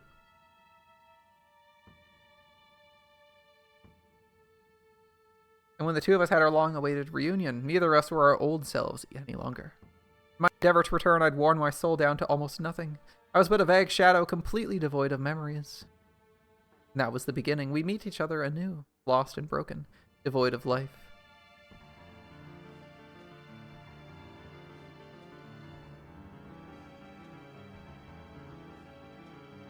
The darkness here reminds me of my time in the void. The despair that filled my shattered soul as it sunk into the endless abyss. Of the emptiness I felt as my body crumbled and faded into nothing. Well, the poor soul was named for an angel and born with a curse.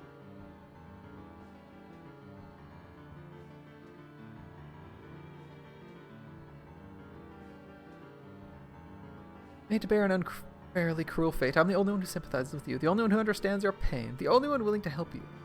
I'm sure you're not feeling particularly fond of me right now. Not after I made you relive the past you wanted to forget. Every moment of that despair, not after I revealed your every last secret to the woman you love.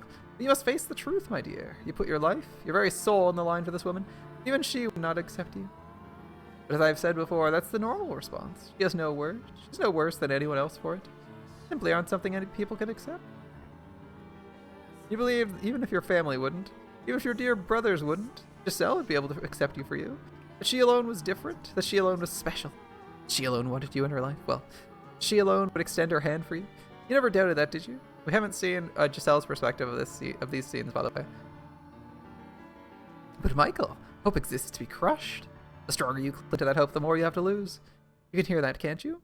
Her mocking you, scorning you, rejecting everything that defines you. The revulsion in her voice. This is the woman you fought so hard to get back. Listen to it, my dear. Focus on her voice.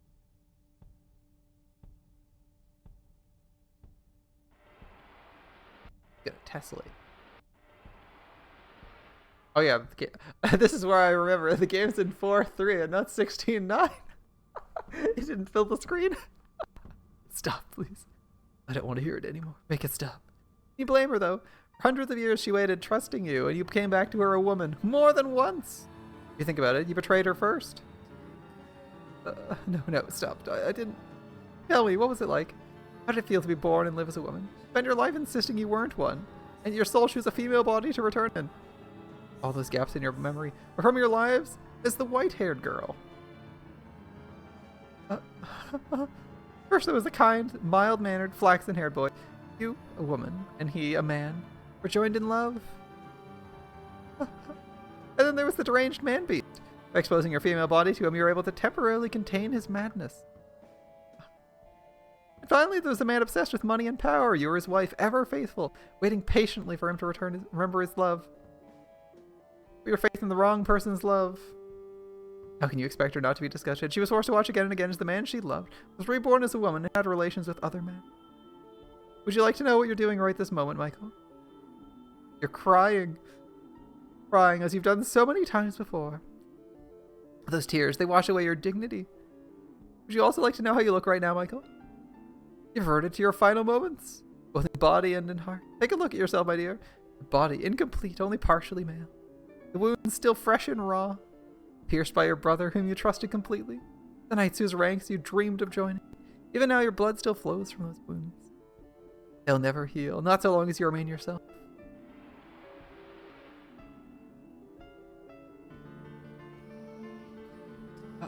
Not pleasant, is it? It hurts quite a bit, doesn't it?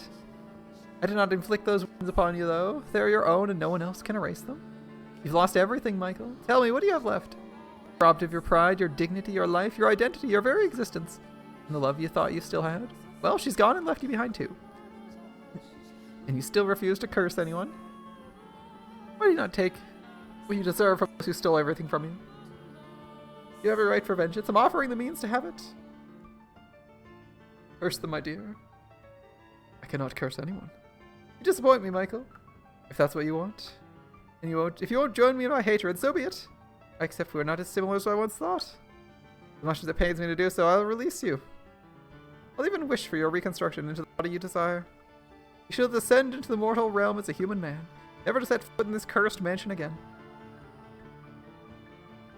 Imagine it, after waiting so long, you'll finally obtain the body you so desperately seek. Have a wife and create a happy family of your own. Wouldn't that be just lovely? I'll make that wish for you, my dear. You can have that life. All you have to do is walk out the door.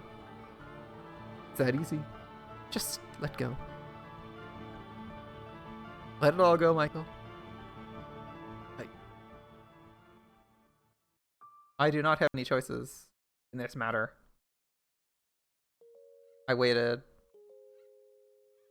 Oh, game. It did that thing again. That's annoying. I have to skip through all that text after Blood of the Holy Order. God damn it. I was going to save and wait. I was thinking intentionally that waiting would give me different options, but I wanted to save in time. I should have. Oh. If we want to check the other ending, I'm gonna have to skip through this whole 4.5 hour session. Goodness me. All right, don't listen to her. Don't listen to her. Don't trust anything she says. Don't trust anything she shows you, Mike. You told me you believed in my love. It could survive for hundreds of years. It must be real. So don't start doubting it now. I think Giselle might be shocked. Like I would wait and see what happens after they did a QTE on me already once. Open your eyes, Michael, and look at me. Listen to me, please. Listen to the sound of my voice. Michael. Listen to what I really think. How I actually feel. I'd never push you away. You remember what I said, Michael? When you broke through the cocoon I'd built around myself. I said I'd never come to hate you. I'll stand by that. My feelings haven't changed in the slightest. It doesn't matter what kind of past you had. What kind of secrets you keep. I still love you. You accepted me, Michael. I spent hundreds of years trapped in this place, watching as tragedy after tragedy befell its residents, slowly losing my grip on myself until I'd been twisted so far I could tell them like stories with a cold smile on my face. Despite what I'd become, you still took my hand. Still said you loved me, no matter what horrors you experienced. I'll always and forever take your hand. Michael? Giselle? Please have faith in me, Michael. Don't believe what some illusion says. Believe me. Believe in the real me. You have backwards, Giselle. Truth is, I never once doubted you. What? I never doubted your love. Michael? I despised myself. I hated I was so weak I couldn't bear being rejected by a phantasm made to look like you. I didn't want you to see me like that. I didn't want you to know I was so weak. See my past. See me now, a pitiful, unsightly mess. I couldn't stand the thought of you seeing me like that. If only in your memories, if only for you. I wanted to be gallant, to be a man. To be the man who never cried. Who never showed weakness. Who died trying to protect you. Oh, but didn't you still do that? You did. He did still do that, right? I didn't want you to know. I was so weak. I was such a sad, frail person. Not even a real man, Michael. I didn't want you to see that. Morgana was telling the truth. I opened the door to our past in order to bring you back.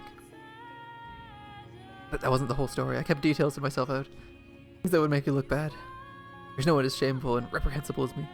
No, Michael. There's no one in this world as admirable as you. You remained true to yourself to the end.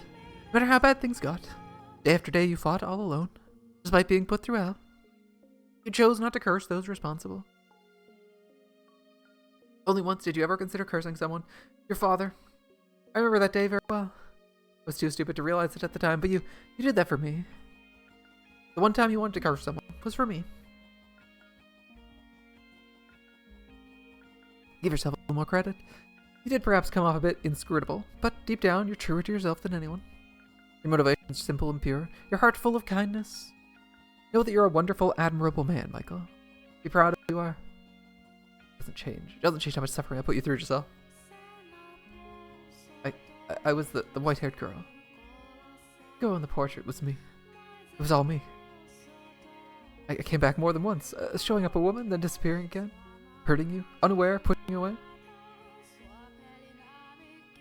I feel like having your memories erased having your memories completely erased and only vaguely recognizing the person is somewhat justifiable.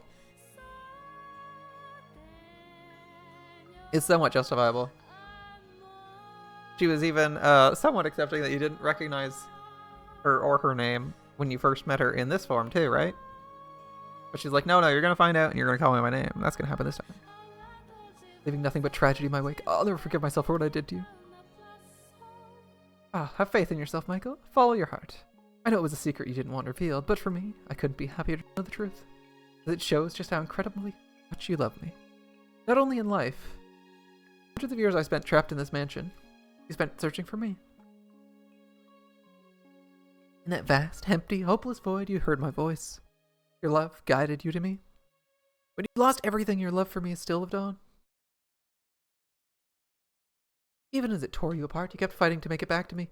A few blanks in your memory don't account for how much one so fiercely determined could suddenly become a completely different person. But, Giselle, how am I supposed to believe that?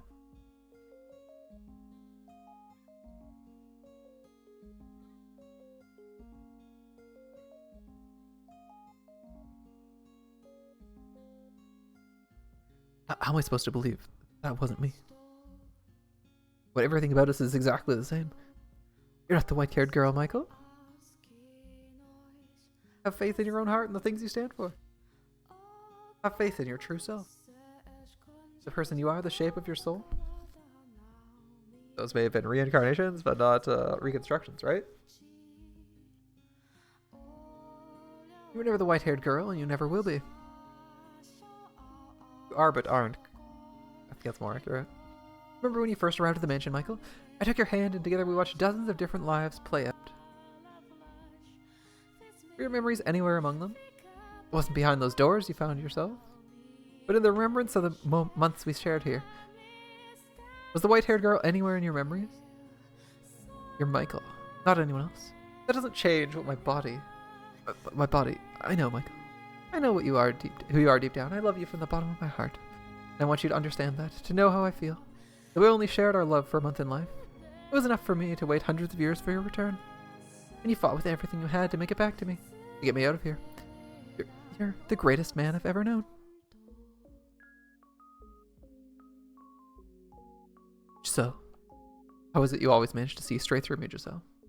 Give me exactly what I want. A smile, that single ray of light in this endless dark. To say exactly what I've so desperately yearned to hear.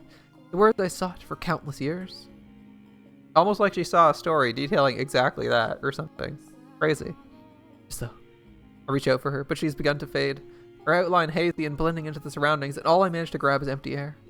I want more than anything to feel her warmth right now, but the sensation of her skin against mine, but there's nothing there. Please, Giselle, don't leave my side again. Don't worry, I'm right here with you. I'm not going anywhere. Giselle, put your hands on my shoulders. Wrap your arms around me. I can't. I want to, but I can't feel you there at all. You can, Michael, I promise. Close your eyes.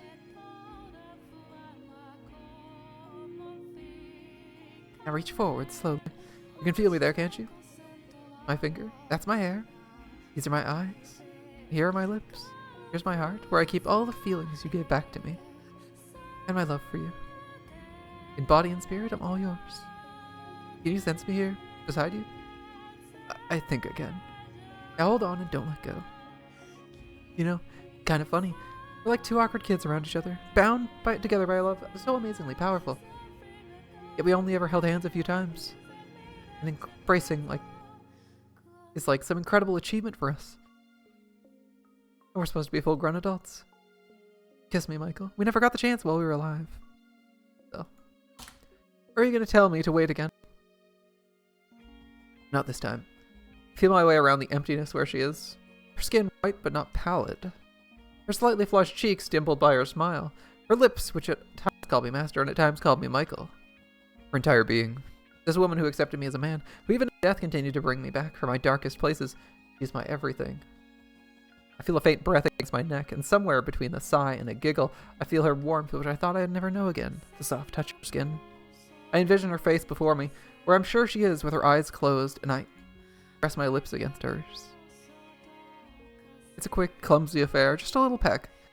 Not the kind of kiss two grown adults might be expected to share. But nonetheless, a gentle warmth spread through my body from the place our lips touched. It's a sensation so pleasant and nice, I can hardly believe it's real. Our surroundings dissolve and the world takes on a new face. A plane of tranquil light created by Giselle, into which the mansion's darkness slowly seeps. The difference is, now I'm not afraid to step back into it. All it took was that single, irreplaceable moment to change my everything. If I can't see her there, I can feel her presence right beside me, her heart, and that she too can feel mine. I won't falter anymore. I'm through hesitating, wavering about in fear of my own weakness. I'll look to the future. I'll believe in myself because she believes in me. I'm done carrying the chains I created for myself. I have work to do. No more looking away from my responsibility. As the light dims and darkness begins to take over, I hear her voice in my ear.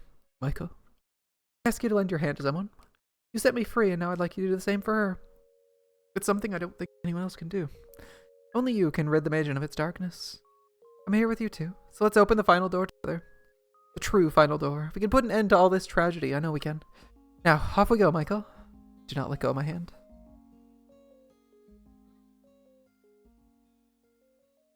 The true final door. So, reality fades back into view. I'm looking at neither the endless, eroding darkness nor the visions of my past, but the sea of blood spread in all directions. I'm standing at the top of the observation tower outside the door. I've returned. Back in Morgana's world, her bitter, hate-filled, curse-fueled world. To tell you the truth, I didn't see this coming. This is my mansion, my domain. She was supposed to be locked up. But it would seem my will is not as absolute as I'd thought. What would you call that? The power of love? Well, is that what allowed this to happen? Right. Where's the magic, the miracle? I think of one other reason she was able to escape. And that's the only reason that's the only way we'll be able to find the power we need to cast off the darkness of the house. First, before we do anything else, we must open this door. Whatever nonsense that woman filled your head with certainly seems to have put some fight in those eyes. Well, good for you, my dear. A little confidence boost doesn't erase the fact you're on the ground, crawling through the filth like a worm, tears streaming down your face as you tried to ignore what lay before you. A little self-esteem won't make you any less helpless when you step through that door, but it won't stop me from trying. I'm done acting like you're some inevitability, some force of nature. It's time for me to take a stand, Morgana. It's time. Alrighty. The air around the door has a distinct chill as I place my hand against the wooden surface. My arms, once bloody and lacerated, are now whole again. I can feel my entire body, everything back in its rightful place. I take in a breath, lift my head, focus my gaze on the door, and push it open. Resting on the back of my hand, I can feel another palm, soft and warm.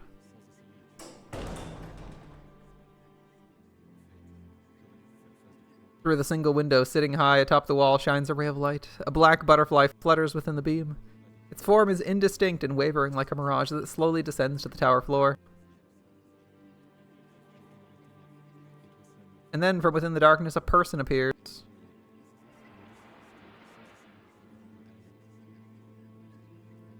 Is that you, Morgana? How does it feel to finally meet the real thing, my dear? I knew you were young, but you really are still a child. Having heard her tale, I know she died still a girl, and I know how she came to bear so much hatred for the world. But knowing and seeing are two very different things.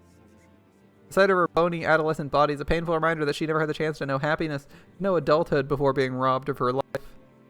I'd assumed monster would be your first reaction, with a face and a body like this. Very sweet of you, Michael. So tell me, what exactly do you mean to do now that you're here? The ultimate goal was, as I understood, to take Giselle back. But she's no longer here for me to return to you. She broke out of my cage, and exhausted what remained of her soul to show herself to you.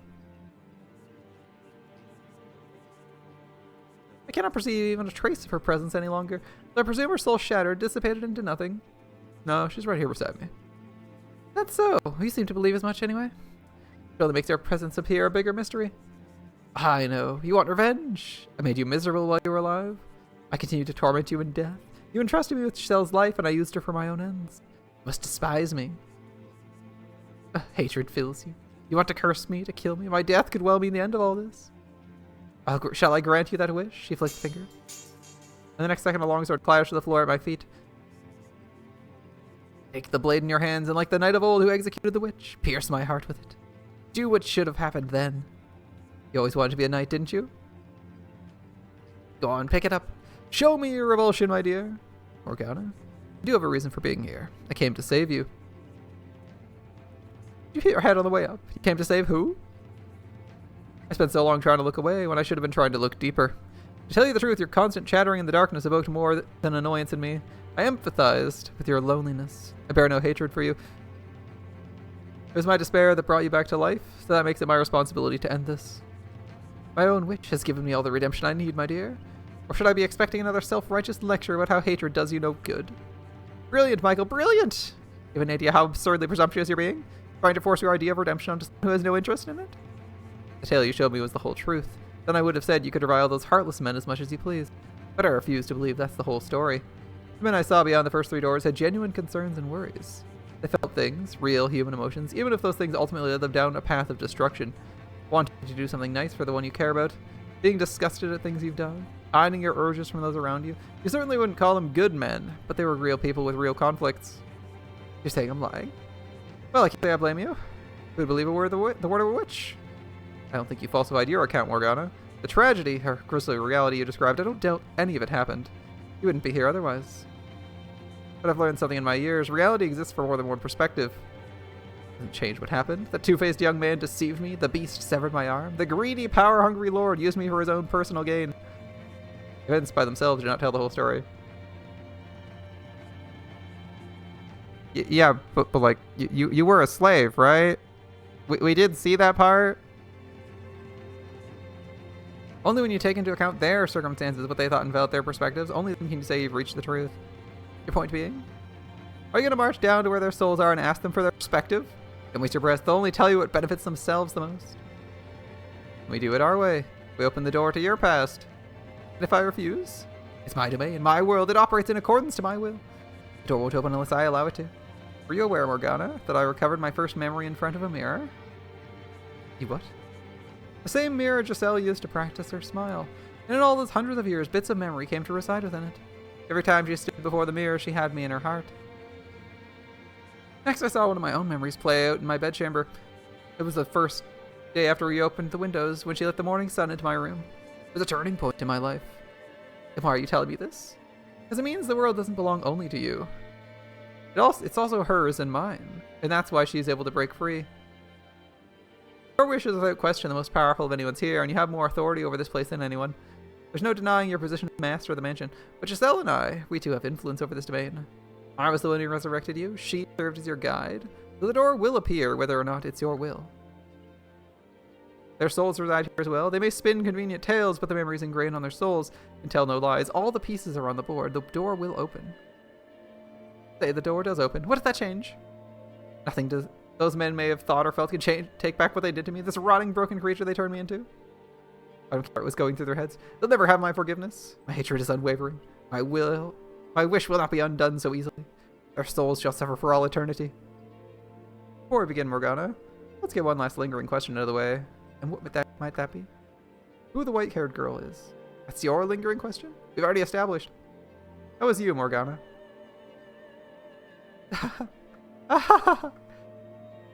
So in a desperate plea to deny you came back as a woman, you're now trying to make me into her? Perhaps your most ridiculous thing I've ever heard. That was you, my dear. Don't avert your eyes. You must face reality. I'm not averting my eyes. I'm not in denial. I have faith. Faith that I only ever made it back to this mansion once, when I awoke in the rocking chair beside the fireplace. Ha! Nevertheless, that hardly justifies accusing me of being that foolish girl. How could you possibly think I was her? Never have I not been present in these walls. Not even while she was alive and in the claws of tragedy. My hair is not white, nor are my eyes red. Look at this horrid, festering face.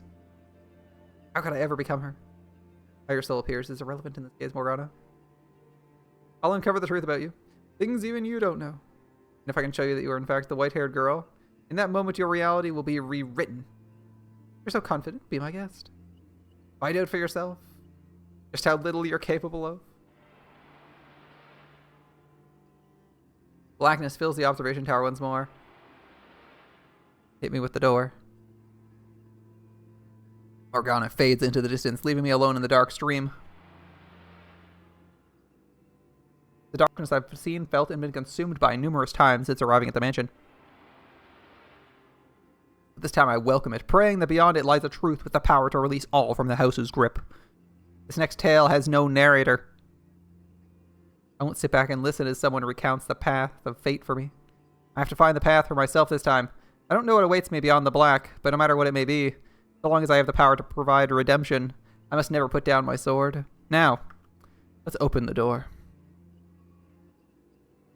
The final door.